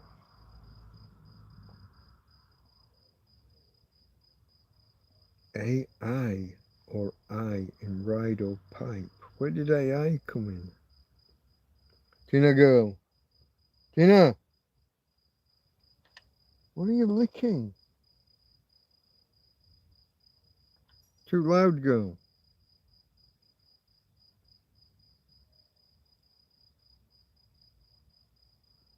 Ah, diphthongs isn't what I was thinking of. What's a digraph? Graph usually means drawing, so that's not, I don't think that's what I'm after either. Digraph meaning. Two main, a pair of letters that make one sound, or a directed graph. No, I'm not after the graph. Linguistics, phonics.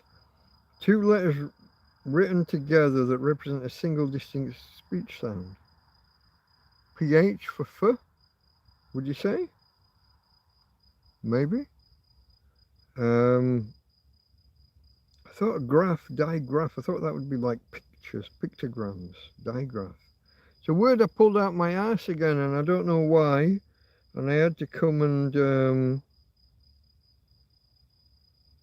there are consonant digraphs and there are vowel digraphs. EA in C, so it gives you an E, but so would just S-double-E.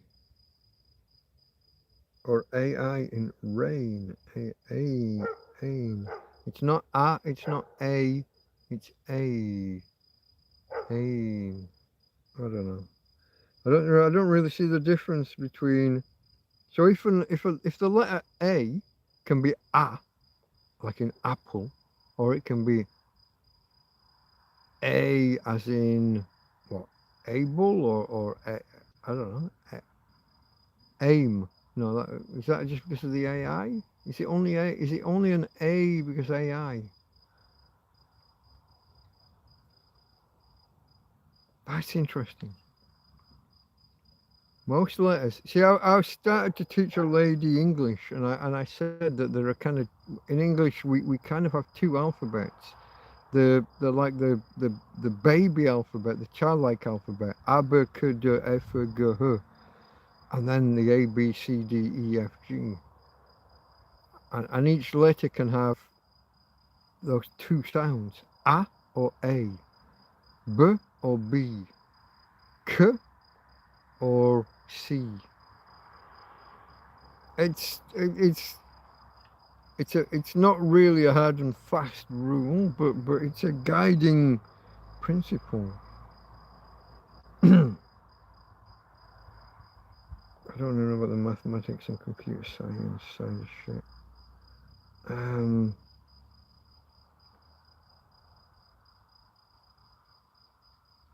going to go with digraph. Let's call it that. Ch, CH, ch, PH, f, SH, sh. Those letters, those sounds, those. If you learn by phonics, I met people and I had teachers who tried to teach reading. I'd already learnt to read, but I was way ahead. I could already read before school, before I ever went to school. But I had teachers that tried to teach you whole words at a time. You just had to memorize each and every word.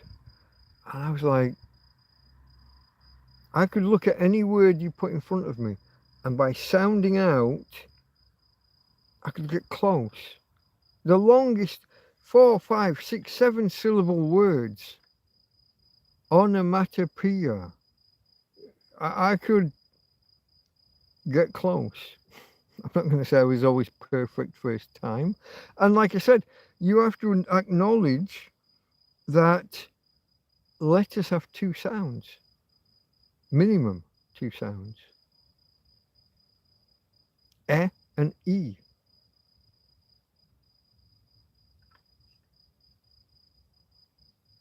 Elephant, elephant. Edict, edict.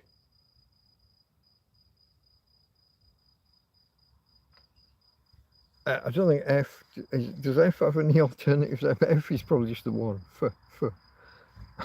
I don't think it's not a hard and fast rule. It's a guideline, but sometimes you would guess at a word. I could read words that I'd never seen before, and the teachers were like fucking gobsmacked.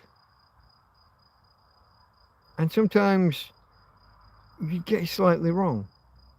You'd read a word out, and one of the middle syllables you would have said as an E, and maybe it should have been an E. And if you've never heard the word before, how would you fucking know?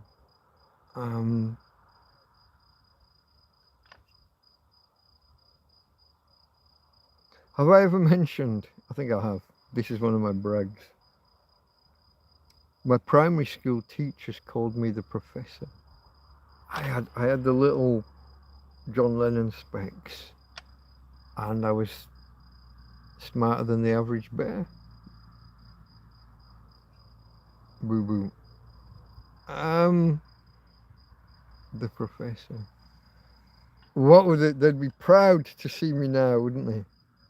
Tramp in a fucking field. But making a go of being a tramp in a field. Kind of.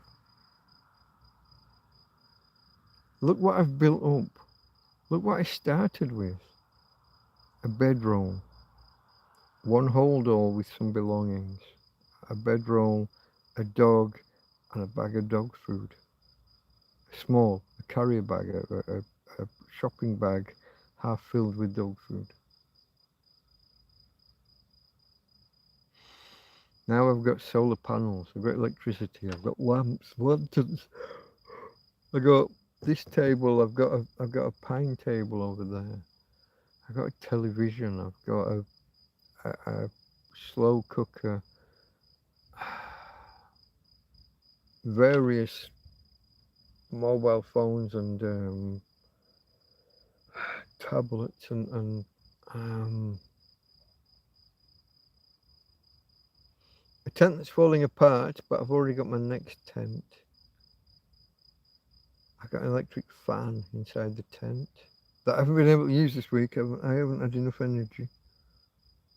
But I'm still proud of the fact that I've got what I've got. A fridge freezer. Tramp in a fucking field with a fridge freezer. With a little help from my friends. Hence the PayPal link, folks, if anybody is, you know. Feeling flush on as we move from Saturday night into Sunday morning.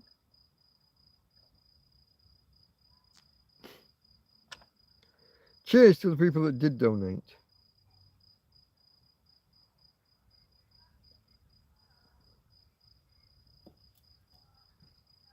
And if you want to be included in the next cheers, all you have to do is follow the link and go donate. No pressure, not really. It's just me being silly. Only if you've got it, only if you want to, and definitely only if you've got it to spare. I once had people donate to me who it then turned out were struggling themselves, and I felt really bad. Don't do that. The persimmons, they're on the trees. Get in, get out, quit effing about. That's almost like an SAS thing, isn't it? That's like me when I go shopping. I have my shopping list. I go in. It's like a military operation. Get this. I'm here for, okay, I want some broccoli, I want some cabbage, I want some cauliflower, I want some rabbit. Case of beer. Go. Go. In and out. We've got a boy racer whose engine backfires every time he puts his foot down. It's mistiming, mate. You gotta go get that looked at. If you can't put your fucking foot down without it mistiming, something's wrong. Anyway, I don't know where we are. No direction is best here. Canadian wild. Oh, you've got the smoke. Okay. Okay, JMI, you're a. Hold on. The Canadian wildfire smoke. Are you in Canada or are you in North America and the Canadian smoke has drifted down? Not sure where you're at, mate. But I'm probably rain clouds if I could see them through the smoke. Careful, smoke gets in your eyes. They asked me how I knew my new love was true. I, of course, replied, something deep inside cannot be denied. And as you can see, I can't sing. Platters, smoke gets in your eyes. I guess he's French now too. Wee wee. Okay, that was me going for wee wee. Give Sam for taking a piss. Heard of Jackbox TV? No.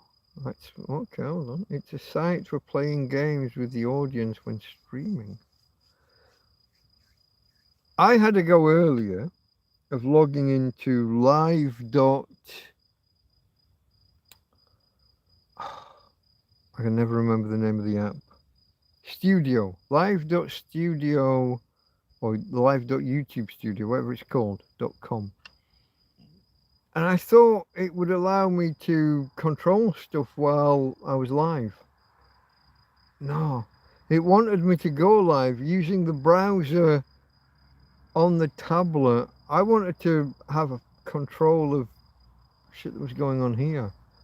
I've got to read up on what the capabilities are and how to do what, when, where. I've said for the last year or so, I've been locked out of the real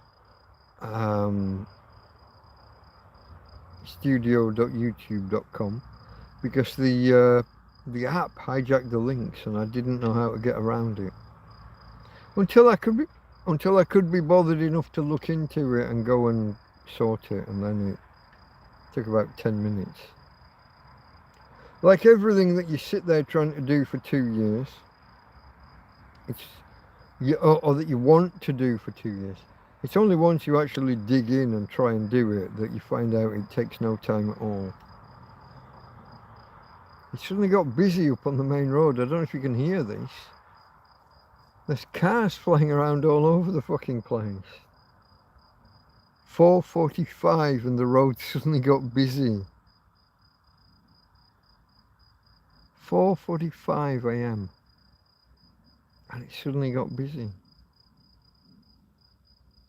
Don't know how it would do that. Digraph. You were there. Were you there ahead of me? I got digraph in the end myself, but I didn't know where I got it from. 4:42. Hold on. 4:46. Oh, I'm not sure who got there first, me or you. You might just be saying. You might just be confirming it was right. Farmer says Galaxy, and I've no idea why, but it's to do with the link he posted. When two letters combine to make a single sound, it's called a digraph, except for when it's two vowels, and there's another potential name, which I mentioned earlier, diphthong. Maybe. Is that the one I had? Diphthong's another option for two letters combining. But there was something there about it happened to be two vowels and be in the middle of a word and in the same syllable. I don't know. Graph. Tell me why graph means sound suddenly. Digraph, I would say, means two pictures or two pictograms or two digraph, two drawings, two graph. How is graph suddenly a fucking sound?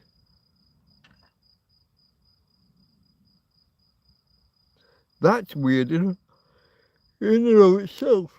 Oh, okay, folks, I'm yawning. We're on 5:36. 5 hours 36 minutes. We're over the 5.5 hour mark. We're going to go to 6 and then call it quits. That might be sensible. If there's any audience left, it seems to be dropping off pretty rapidly. Am I letting you down, folks? There's no entertainment here. Who else has woken up on the word in their head and not know what it meant, so they had to look it up?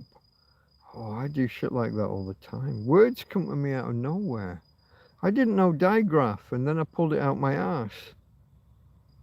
And I cannot tell you where.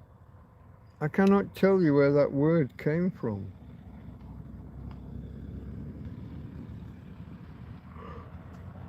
I would almost swear I'd never heard it in my life, and then I pulled it out of nowhere, and then looked it up, and then you guys are agreeing with me on stuff, and away we go. Yeah, no, I do that. I also do things where I can't remember a word, and then I give myself a clue, and the clue gets me to the word. It's bizarre.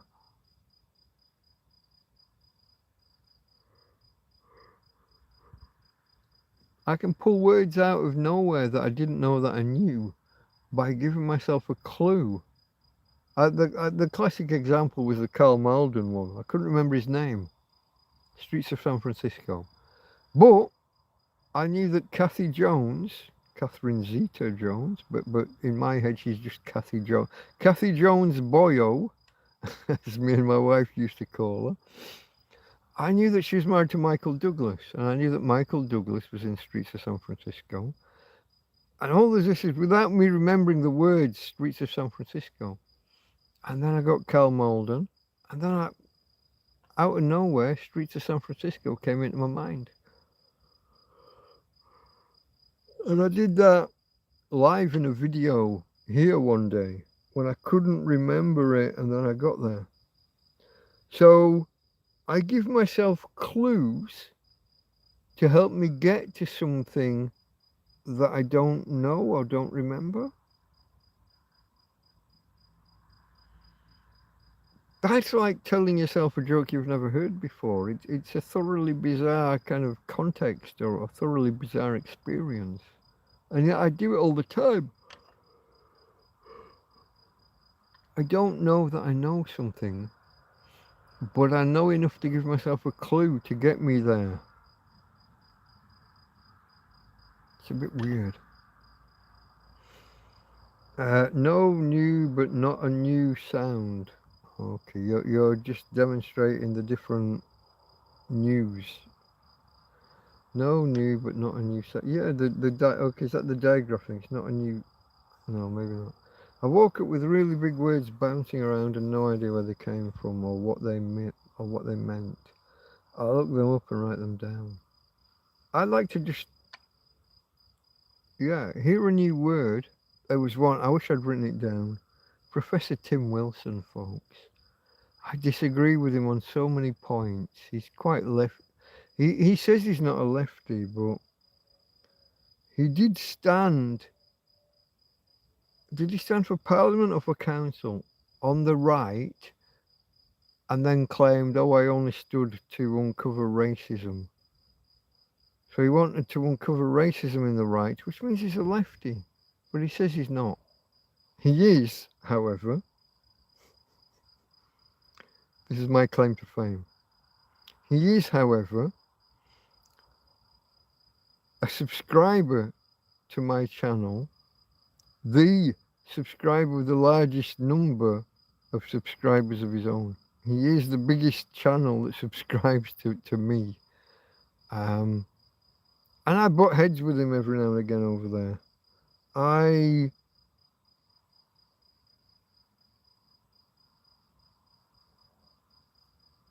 struggle sometimes because historically I'm a lefty. I am left of centre historically. I'll give you examples. Pro NHS, socialised healthcare, greatest thing ever. It's a government-run insurance scheme. It is just, but without insurance companies. It's just the government are the insurer. I heard there was a story once about a Amish community, and people are visiting, coming and looking and gawping. And they, what do you do about healthcare? What if you break your leg while you're, bringing in the wheat or doing whatever? Oh, every year at the beginning of the year I go around and I ask every household for X number of dollars, 100, 200, whatever, and we build a kitty. And halfway through the year I go around and again, and anyone who breaks a leg, breaks an arm, anyone who needs hospital care gets paid for out of the kitty. And the Americans, the non-Amish Americans, are like, oh my God, that's ingenious, that's fantastic. And it's like, oh, that's healthcare, that's insurance, that's... Oh, and they said, well, but what if there's not enough money in the pot at the end? I go back around again and ask for donations from anyone who's got anything extra that they can give. We cover whatever we need to. It's incredible. It's fantastic. My God, why doesn't... And you look at it and you're saying, that is socialised healthcare. It's that. The whole community pays into the pot and it covers whatever you need it to cover for everybody that needs it. I've gone off on a political thing and I wasn't meaning to. I was answering a different question.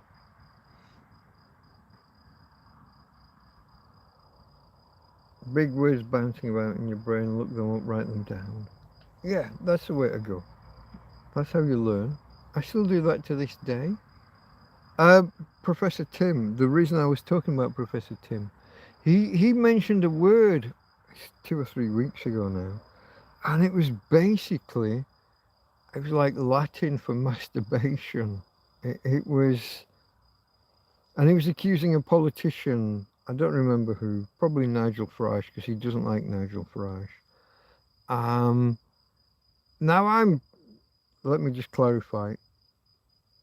It's not like I like Nigel Farage. I just don't hate him. I don't dislike him. I'm neutral on him, I guess. I'm quite liking Rupert Lowe. I don't want to risk putting off half my audience. Millions must go. If Britain is to remain Britain, they either have to go or they have to accept that they're the newcomers and not the dominant fucking species, and they don't get to make the fucking rules. But I don't think they're capable of accepting that, so I think millions have to go.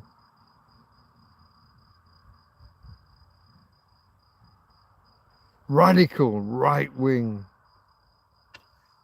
MAGA. I think Trump's a bit of a dick, but some of his policies I agree with. And it's invasion, it's borders, it's ejecting those that came in illegally. And I say that in full knowledge that I'm a fucking illegal immigrant. I'm an illegal alien here in Spain. I am. I know that. I know the two-facedness of what I say and do. I accept it. I would have kicked me out of this country 5 years ago. I can't speak as to why they haven't, but I would have.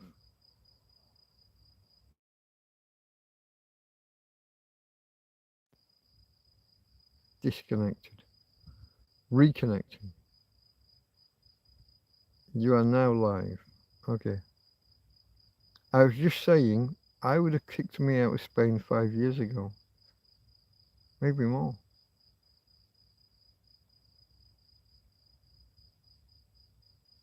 I'm fully aware of the hypocrisy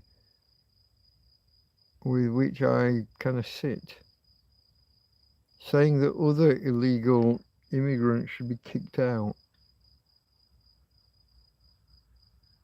Now, am I saying it because white Western European, brown North African? Maybe. Who has Spain got more in common with? Someone from England? Or someone from Morocco? Now, Spain has a history of the Moors, you know, the Moors and the Christians and the fights and the battles. There are landmarks all over this place, that towers, basically forts or castles, that were to hold back the invasion. Pity they can't see their way to the same thing nowadays. Politics, divisive, lose half my audience. Suddenly people unsubscribe because they suddenly realise that I'm a far-right radical Nazi. Really? Is that what you think? I'm sure someone does.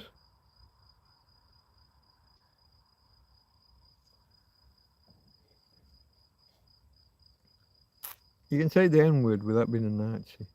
And I don't mean Nazi as in the N-word, I mean the proper real one.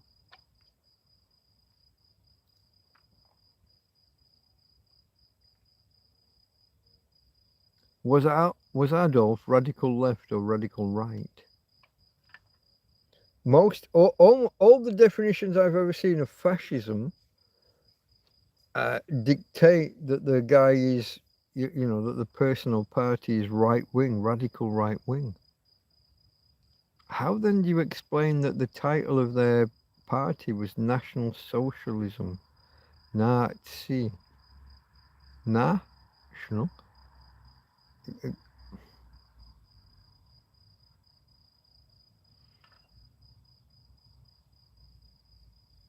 I don't know. I don't know how you get there sometimes. The logic escapes me. I'm scrolling if there's anything to scroll through. A boot. What a boot. What you on a boot? That's Terrence and Phillips, Flappy Heads. What you on a boot? Probably shouldn't go to sleep with PBS Space Time on in the background.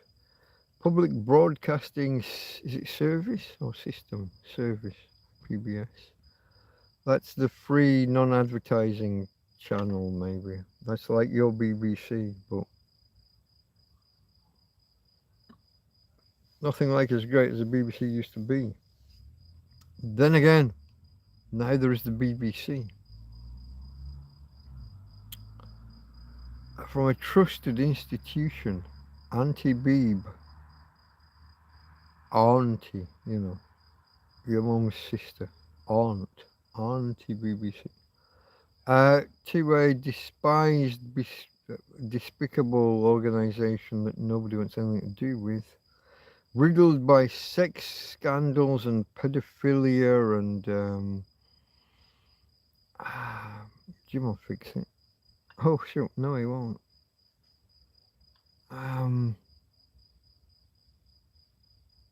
The Beeb is finished, except the government's going to take steps to prop it up and maintain it. They want us all to be forced to watch BBC on YouTube, and then they're going to change the law so that when we watch it, we have to have a license, TV license, whether we are domiciled in Britain or not. That will be their aim.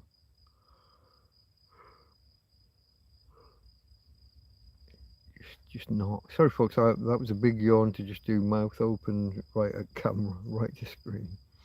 I didn't even put a hand up or hide it. I am tired. I don't want to risk falling asleep. We're on 5 hours 50. We've got 10 minutes until I'm going to call it quits. I'm going to go a minute or two over like I always do, just to make sure all these little 30, 40, 50 seconds interruptions don't... Slow cooking with Delta Mike Torrevieja. I have a cooking channel and a lot of the one-pot meals were done in the slow cooker. Well, not a lot, but quite a few. So yeah. But I need a new solar panel. At least one. I mean, 2. Oh, God. We're going to get 2 proper aluminium and glass ones that bring in somewhere near 100 watts when they're in perfect conditions. My old one used to bring in 110 watts in perfect conditions, but then it got blown over one day by a 90-kilometre-an-hour wind, and instead of just bouncing like it had done 20 or 30 other times, this time not so much. And now that one, it fell down to producing I think about 30 watts. So I got these 2 cheap ones, these flexible panels, for the same price as one big solid state kind of aluminium and glass thing. For the same price I could get 2 times 100 watt panels for the same price that I paid last time around. Sounds fantastic. They've been shit. They've been shit. I haven't got any other word for it. For the first week I thought they were alright. And no, they've been shit.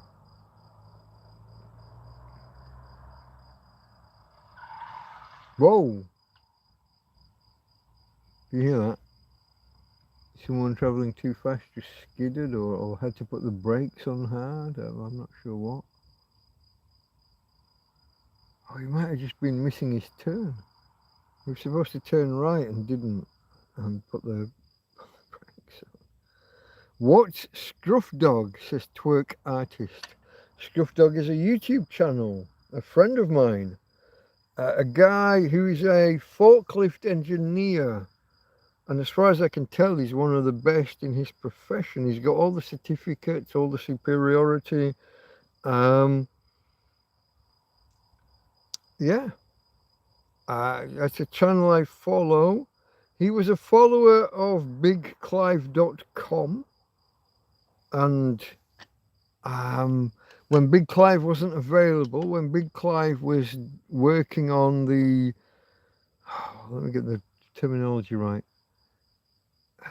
the Royal Edinburgh Military Tattoo, I think is the full phrase, the full term. When Big Clive was away working on that and not available to do his normal Saturday night streams, Scrufdog said, hey, I could fill in for you. I've got a YouTube channel. I could, you know, entertain the troops. I could hold the fort, give people somewhere to be on a Saturday night. And Clive said, yeah. And that's worked out really well. It allowed Clive to cut back from doing 3-hour streams on a Saturday to an hour and a half, that he seems more comfortable with.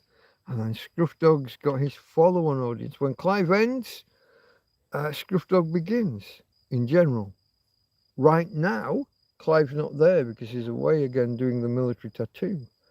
So I figured when Scrufdog ends, I'll step in. And last week, he raided me, so he sent the entire audience over this way. 30, 35, 40 people, however many it might have been. Today, Scruff was visiting a friend and so couldn't do a full stream. And he just did a short stream from his phone, so he couldn't do the raid and send everybody over. He was just filming from his phone. But I went live as he ended. So that's the potted history. Scrufdog. Can I tell you any more about Scrufdog? So, obviously mechanical engineering type, you know. I forklift and VNA and all those different cherry picking, all those different warehouse machines. He's a top level engineer and all of that stuff with all the certificates and all of the driving and testing and repairing certificates. Quite a guy. He likes his herbs, the Herbalicious.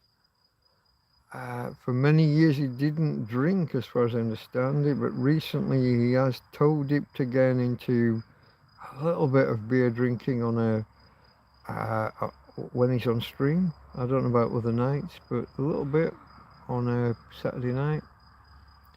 And all round good bloke. He's helped me out. Not like a regular donator, but when I need it, when I'm stuck, he's been there. And they've been sizable donations. So when I was looking for a new tent one time, bang, he was there. There's another thing, I'm not sure whether it was when I needed the trolley for the dog, the dog chariot, the doggy wheelchair, bang, he was there. There's two instances, I don't remember the specifics, but there's two instances where I needed money and he donated bigly. That's a Scrufdog.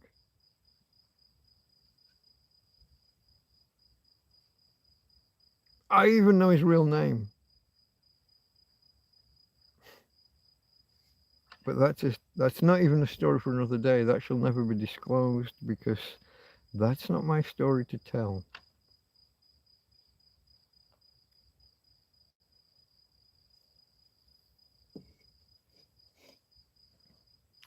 It's up to him if he ever wants to disclose his name. There's twerk artist arriving, okay. The smoke has drifted far into the US several times. We had this with smoke from the north of Spain or the south west of France last year. I woke up one morning, my nostrils were burning, and for a while you lie there and smoke in your nose, it's kind of quite pleasant, to be honest, for a little while. So I lay there for maybe a quarter of an hour asleep, fast asleep, but fully enjoying the smoke.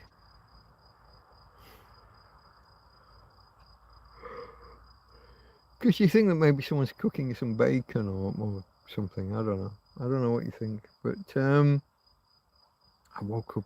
Once I was awake, I'm like, shit! Is my tent on fire? Is there something? My assumption was the eco flow or you know, something electronics gone wrong inside the tent. No, it hadn't.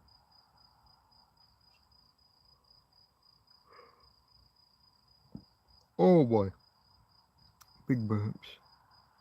All right, folks, we're on 5:58. We're coming up. I don't know if you saw that. I almost fell asleep there. Just before I burped. Thumbs up, folks. We're not going to get to 20, obviously, which is a shame. Yesterday we got to 19. I'll be live again tomorrow night. Friday and Sunday are my normal nights. This Saturday thing is it's kind of a a random filler.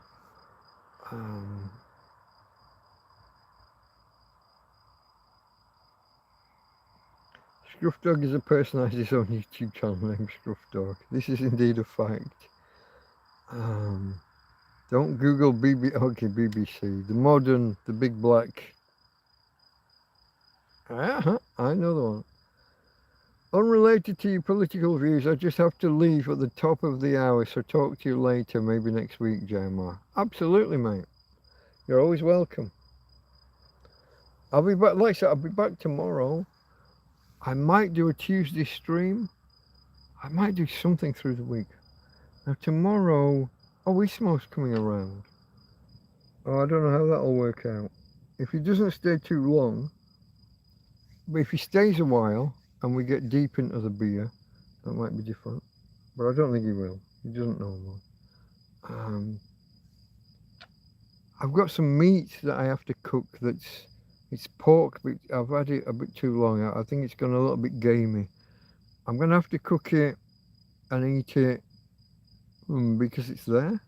I can't just throw it away. I can't throw a whole pack of pork away.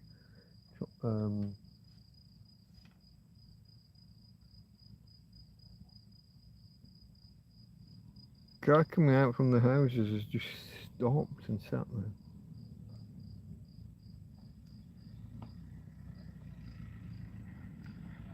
Who knows?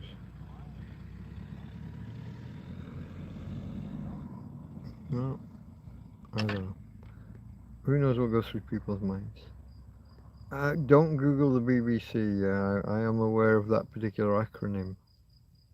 Initialism. It's only an acronym if it forms a word. Otherwise, it's an initialism. Laser is an acronym. BBC is an initialism.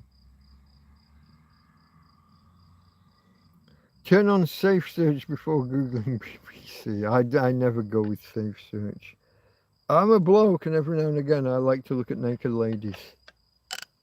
And do what blokes do when they look at naked ladies. Yeah, you know, I'll admit to that. I'm human. I don't know about you. Are we human or are we dancers? Killer? Were they called Killer, that group? Killer or Murder or something like that.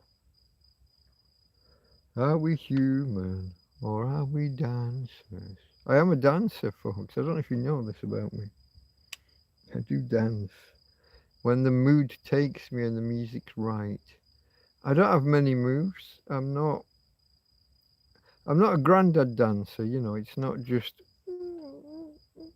I can strut my stuff a little bit.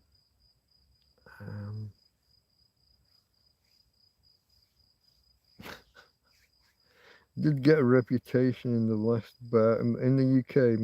The bar that was a regular in. Yeah. Anyway. Okay, folks, we are 3 minutes after the 6-hour mark, and I think I'm done. I best go before I fall asleep. It is 5:13.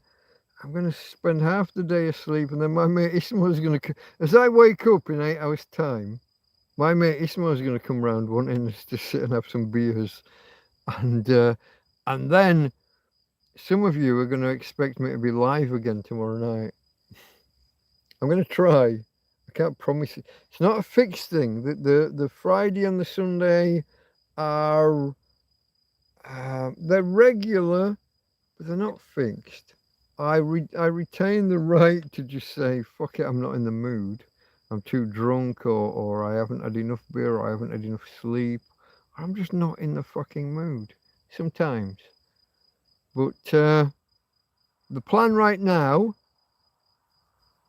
is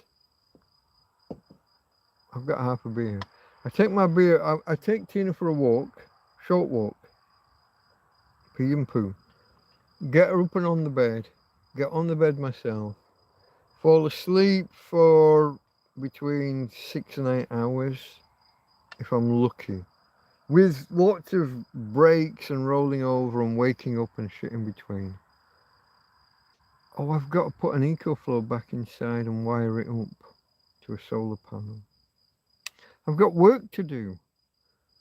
I'm going to walk Tina, put her inside, put the EcoFlow inside and wire it up. I may come back here and just sit here for a quarter of an hour or half an hour and just unwind and watch a video, watch someone else's video. And then go to bed for the morning. Wake up early afternoon. My mate Ismo will be here shortly thereafter. A few beers apparently, that's what he suggested. And we'll see where we go from there. Oh, I'll try and get him to help me put the tarpaulin, the new tarpaulin over the roof of the tent. There is potentially rain over the next 2 days. 8, 12, 15%. Not a big percent, not a big amount. Like today, it was 97% guaranteed it was going to rain. And it was going to be almost 2 millimeters. But I looked up and I saw I was looking at the back end of a bank of cloud and it was clear behind me and that the wind was going that way. I just thought, no, you got that wrong. 97% chance, maybe 97% chance it rained 20 or 30 miles that way.